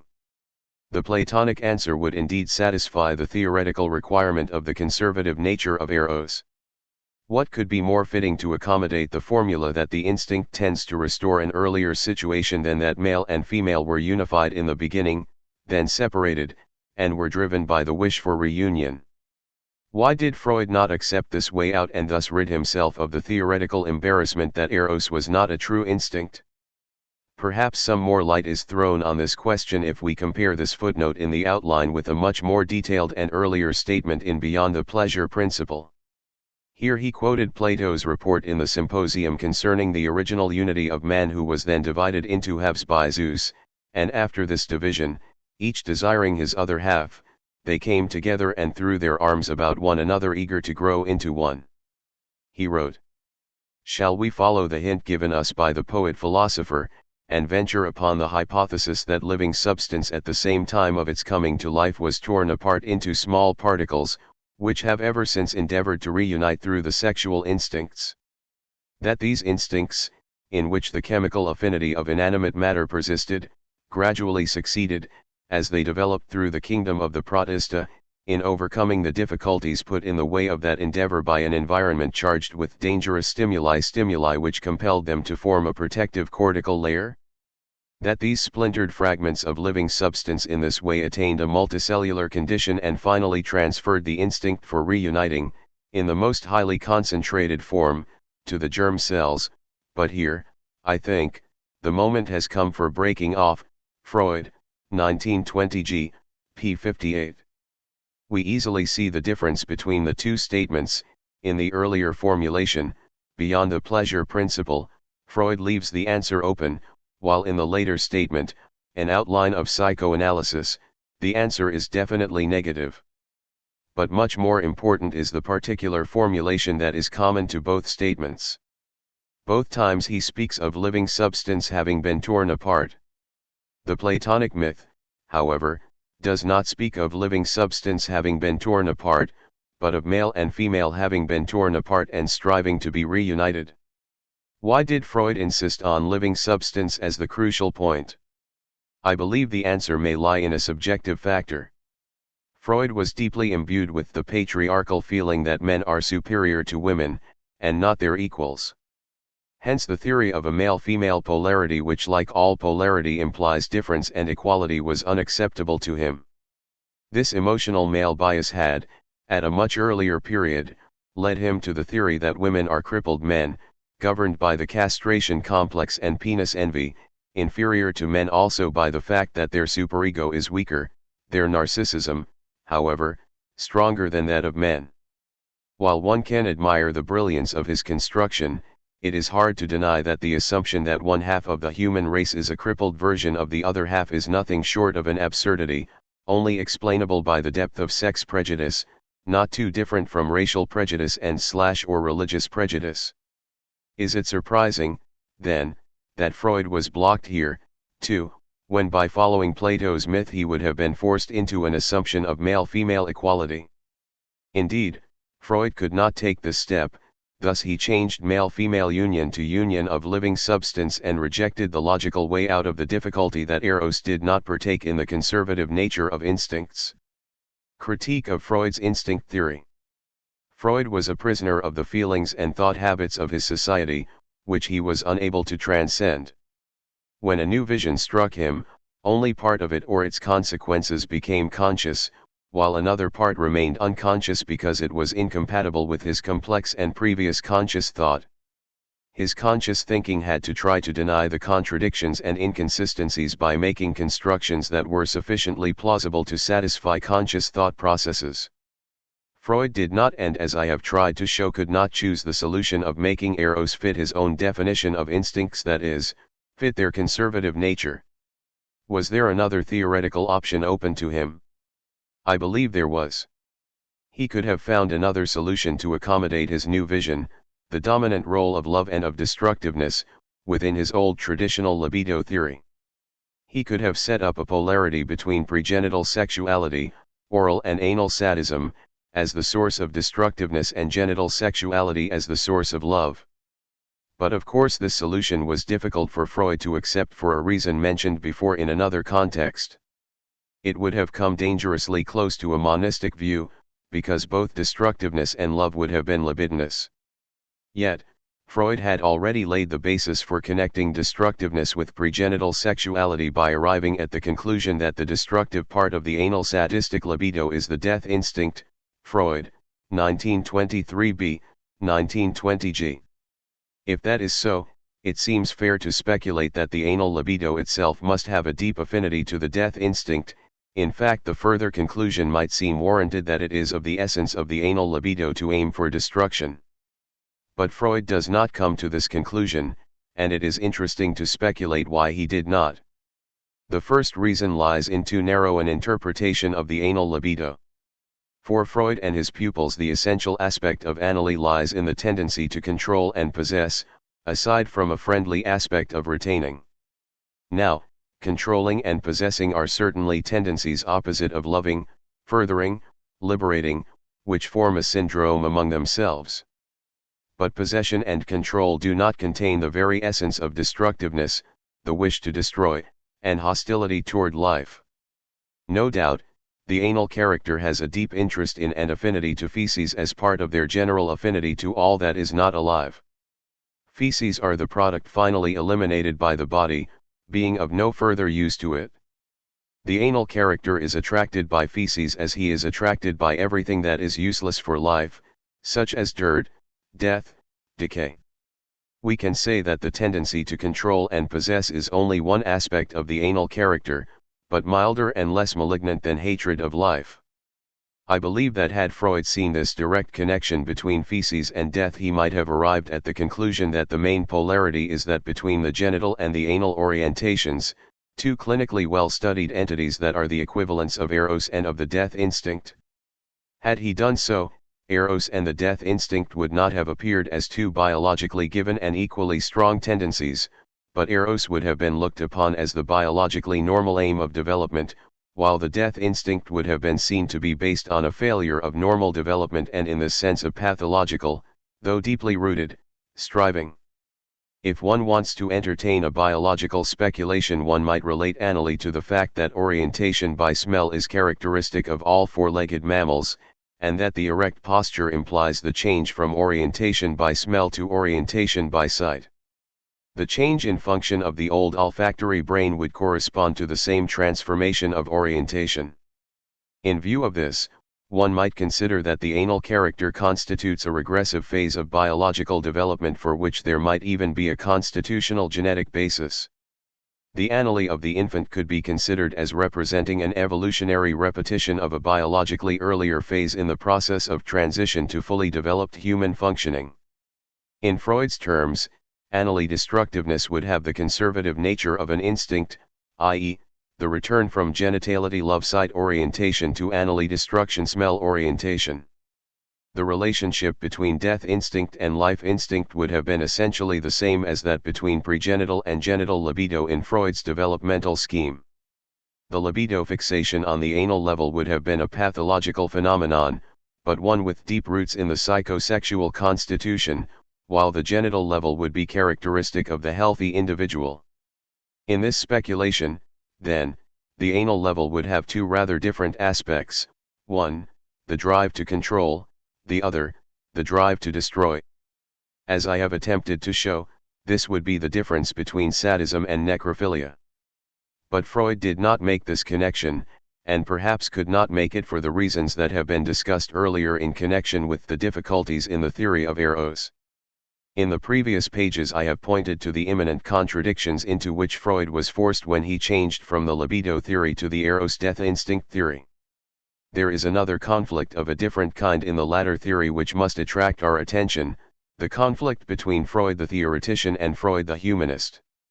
The theoretician arrives at the conclusion that man has only the alternative between destroying himself, slowly, by illness, or destroying others, or putting it in other words, between causing suffering either to himself or to others. The humanist rebels against the idea of this tragic alternative that would make war a rational solution of this aspect of human existence. Not that Freud was averse to tragic alternatives.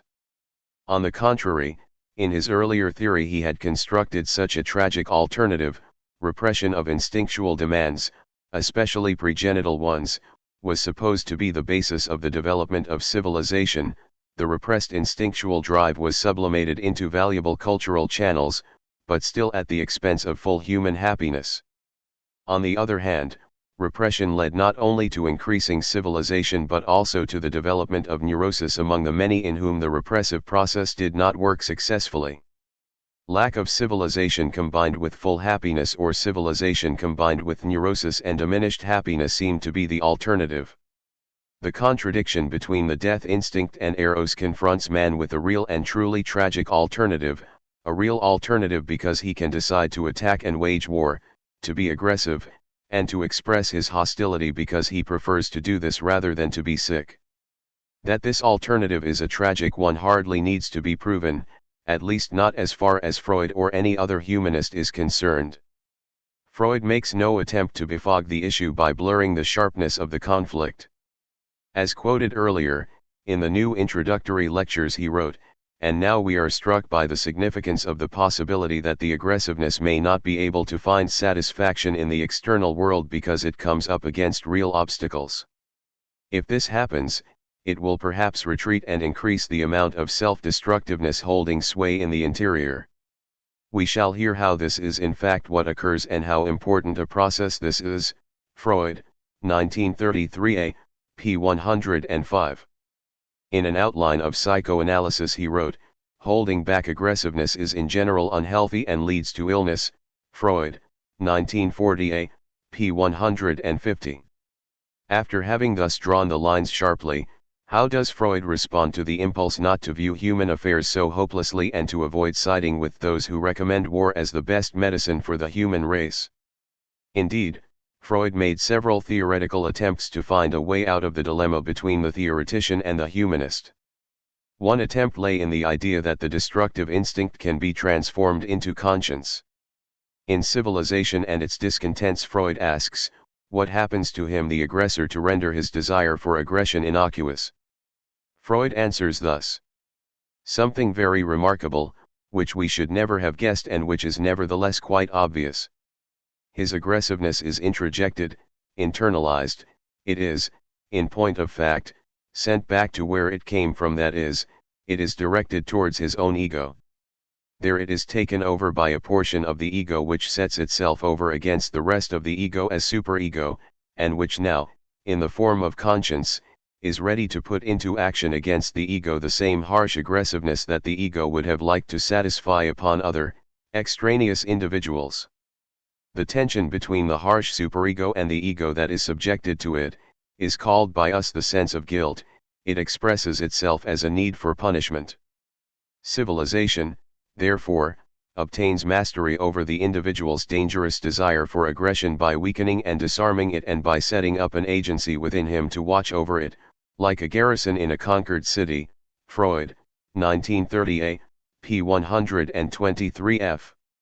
The transformation of destructiveness into a self-punishing conscience does not seem to be as much of an advantage as Freud implies. According to his theory, conscience would have to be as cruel as the death instinct, since it is charged with its energies, and no reason is given why the death instinct should be weakened and disarmed. Rather, it would seem that the following analogy expresses the real consequences of Freud's thought more logically: a city that has been ruled by a cruel enemy defeats him with the help of a dictator, who then sets up a system that is just as cruel as that of the defeated enemy, and thus, what is gained? However, this theory of the strict conscience as a manifestation of the death instinct is not the only attempt Freud makes to mitigate his concept of a tragic alternative. Another less tragic explanation is expressed in the following: the instinct of destruction, moderated and tamed, and, as it were, inhibited in its aim, must, when it is directed towards objects, provide the ego with the satisfaction of its vital needs and with control over nature. Freud, 1930a, p. 121. This seems to be a good example of sublimation. 28. The aim of the instinct is not weakened, but it is directed toward other socially valuable aims, in this case the control over nature. This sounds, indeed, like a perfect solution. Man is freed from the tragic choice of destroying either others or himself, because the energy of the destructive instinct is used for the control over nature. But, we must ask, can this really be so? Can it be true that destructiveness becomes transformed into constructiveness? What can control over nature mean? Taming and breeding animals, gathering and cultivating plants, weaving cloth, building huts, manufacturing pottery, and many more activities, including the construction of machines, railroads, airplanes, skyscrapers. All these are acts of constructing, building, unifying, synthesizing, and, indeed, if one wanted to attribute them to one of the two basic instincts, they might be considered as being motivated by eros rather than by the death instinct. With the possible exception of killing animals for their consumption and killing men in war, both of which could be considered as rooted in destructiveness, material production is not destructive but constructive. Freud makes one other attempt to soften the harshness of his alternatives in his answer to Albert Einstein's letter on the topic Why War? Not even on this occasion, when confronted with the question of the psychological causes of war as posed by one of the greatest scientists and humanists of the century, did Freud try to hide or mitigate the harshness of his previous alternatives. With the fullest clarity he wrote, "As a result of a little speculation, we have come to suppose that this instinct is at work in every living creature and is striving to bring it to ruin and to reduce life to its original condition of inanimate matter. Thus it quite seriously deserves to be called a death instinct, while the erotic instincts represent the effort to live. The death instinct turns into the destructive instinct when, with the help of special organs, it is directed outwards, onto objects. The organism preserves its own life, so to say, by destroying an extraneous one. Some portion of the death instinct, however, remains operative within the organism, and we have sought to trace quite a number of normal and pathological phenomena to this internalization of the destructive instinct. We have even been guilty of the heresy of attributing the origin of conscience to this diversion inwards of aggressiveness. You will notice that it is by no means a trivial matter if this process is carried too far, it is positively unhealthy. On the other hand, if these forces are turned to destruction in the external world, the organism will be relieved and the effect must be beneficial. This would serve as a biological justification for all the ugly and dangerous impulses against which we are struggling. It must be admitted that they stand nearer to nature than does our resistance to them, for which an explanation also needs to be found. Freud, 1933b, p. 211, italics added. After having made this very clear and uncompromising statement summing up his previously expressed views about the death instinct, and after having stated that he could hardly believe the stories about those happy regions where there are races who know neither coercion nor aggression, Freud tried toward the end of the letter to arrive at a less pessimistic solution than the beginning seemed to foreshadow. His hope was founded on several possibilities. If willingness to engage in war, he wrote, is an effect of the destructive instinct, the most obvious plan will be to bring Eros, its antagonist, into play against it. Anything that encourages the growth of emotional ties between men must operate against war, p. 212. It is remarkable and moving how Freud, the humanist and, as he calls himself, pacifist, tries here almost frantically to evade the logical consequences of his own premises. If the death instinct is as powerful and fundamental as Freud claims throughout, how can it be considerably reduced by bringing Eros into play, considering that they are both contained in every cell and that they constitute an irreducible quality of living matter? Freud's second argument in favor of peace is even more fundamental.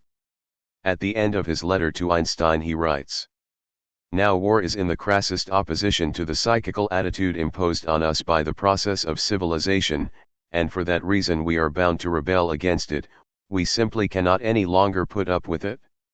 This is not merely an intellectual and emotional repudiation, we pacifists have a constitutional intolerance of war, an idiosyncrasy magnified, as it were, to the highest degree. It seems, indeed, as though the lowering of aesthetic standards in war plays a scarcely smaller part in our rebellion than do its cruelties. And how long shall we have to wait before the rest of mankind become pacifists too? There is no telling, p. 215. And at the end of this letter Freud touches upon a thought found occasionally in his work, that of the process of civilization as a factor leading to a lasting, as it were, a constitutional, organic repression of instincts, ibid. Freud had already expressed this view much earlier, in the three essays, when he spoke of the sharp conflict between instinct and civilization. One gets an impression from civilized children that the construction of these dams is a product of education, and no doubt, education has much to do with it. But in reality this development is organically determined and fixed by heredity, and it can occasionally occur without any help at all from education. Freud, 1905d, p. 178, italics added.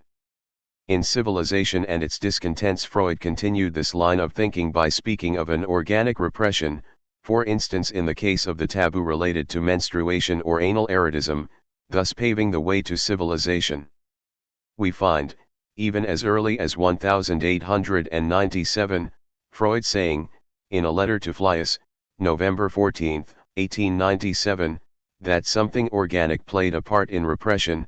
Freud, 1897, letter 75. The various statements quoted here show that Freud's reliance on a constitutional intolerance to war was not only an attempt to transcend the tragic perspective of his death instinct concept produced ad hoc, as it were, by his discussion with Einstein, but was in accordance with a line of thinking that, although never dominant, had been in the background of his thoughts since 1897. If Freud's assumptions were right that civilization produces constitutional and hereditary repressions, that in the process of civilization certain instinctual needs are in fact weakened, then indeed he would have found a way out of the dilemma. Then civilized man would not be prompted by certain instinctual demands contrary to civilization to the same degree as primitive man. The impulse to destroy would not have the same intensity and power in civilized man as it would have in primitive man. This line of thinking would also lead to the speculation that certain inhibitions against killing might have been built up during the process of civilization and become hereditarily fixed. However, even if one could discover such hereditary factors in general, it would be exceedingly difficult to assume their existence in the case of the death instinct. According to Freud's concept, the death instinct is a tendency inherent in all living substance. It seems to be a theoretically difficult proposition to assume that this fundamental biological force could be weakened in the course of civilization. With the same logic, one could assume that eros could be constitutionally weakened, and such assumptions would lead to the more general assumption that the very nature of living substance could be altered by the process of civilization, by means of an organic repression. 29. However this may be, today it would seem to be one of the most important subjects for research to try to establish the facts with regard to this point. Is there sufficient evidence to show that there has been a constitutional, organic repression of certain instinctual demands in the course of civilization? Is this repression one that is different from repression in Freud's usual sense, inasmuch as it weakens the instinctual demand, rather than removing it from consciousness or diverting it to other aims? And more specifically, in the course of history, have man's destructive impulses become weaker, or have inhibitory impulses developed that are now hereditarily fixed? To answer this question would require extended studies, especially in anthropology, socio-psychology, and genetics. Perhaps the puzzle of Freud's self-deception about the validity of the concept of the death instinct requires still another element for its solution.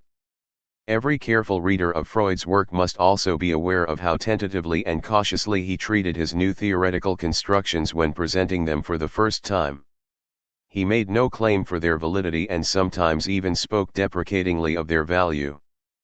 But the more time passed, the more hypothetical constructs turned into theories upon which new constructions and theories were built. Freud the theorist was very well aware of the doubtful validity of many of his constructs. Why did he forget these original doubts?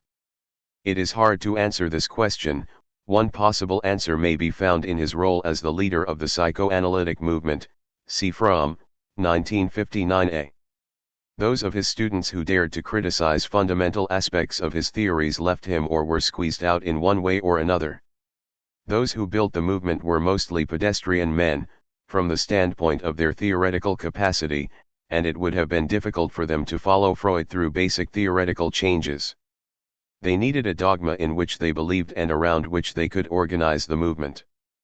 30. Thus Freud the scientist became to some extent the prisoner of Freud the leader of the movement, or to put it differently, Freud the teacher became the prisoner of his faithful, but uncreative disciples. 5. Why was psychoanalysis transformed from a radical theory to one of adaptation? While Freud cannot be considered a radical even in the widest political meaning of the word, in fact he was a typical liberal with strong conservative features, his theory was undeniably radical. His theory of sex was not radical, nor were his metapsychological speculations, but his insistence on the central role of repression and the fundamental significance of the unconscious sector of our mental life can be called radical. This theory was radical because it attacked the last fortress of man's belief in his omnipotence and omniscience, the belief in his conscious thought as an ultimate datum of human experience. Galileo had deprived man of the illusion that the earth was the center of the world, Darwin of the illusion that he was created by God, but nobody had questioned that his conscious thinking was the last datum on which he could rely. Freud deprived man of his pride in his rationality. He went to the roots, that is what radical literally means, and discovered that a great deal of our conscious thinking only veils our real thoughts and feelings and hides the truth. Most of our conscious thought is a sham, a mere rationalization of thoughts and desires which we prefer not to be aware of. Freud's discovery was potentially revolutionary because it could have led people to open their eyes to the reality of the structure of the society they live in and hence to the wish to change it in accordance with the interests and desires of the vast majority. But while Freud's thought had such revolutionary potential, its wide acceptance did not lead to manifestations of this potential. While the main attack of his colleagues and the public was a thrust against the views on sex, which violated certain taboos of the 19th century European middle class, his discovery of the unconscious had no revolutionary consequences. This is actually not surprising. To demand directly or indirectly greater tolerance toward sex was essentially in the line of other liberal causes, such as greater tolerance for criminals and a more liberal attitude toward children, and so forth. The concentration on sex actually deflected from the criticism of society and hence had in fact partly a politically reactionary function. If the incapacity to solve one's sexual problems was at the bottom of the general malaise, there was no need for a critical examination of the economic, social, and political factors that stood in the way of the full growth of the individual. On the contrary, political radicalism could be understood as a sign of neurosis because, for Freud and most of his students, the liberal bourgeois was the paradigm of the healthy man. One tried to explain radicalism of the left or of the right as outcomes of neurotic processes, as for instance the Oedipus complex, and prima facie a political belief which was not that of the liberal middle class was suspected of being neurotic. The vast majority of psychoanalysts were of the same urban intellectual middle class from which the bulk of their patients came. Hardly more than a handful of psychoanalysts had radical beliefs. The best known among them was Wilhelm Reich, who thought that inhibition of sex creates anti-revolutionary characters and that sexual freedom would create revolutionary characters. Hence he formulated a theory that sexual liberation leads to revolutionary orientation. Of course Reich was quite wrong, as later developments showed. This sexual liberation was largely part of the ever-increasing consumerism.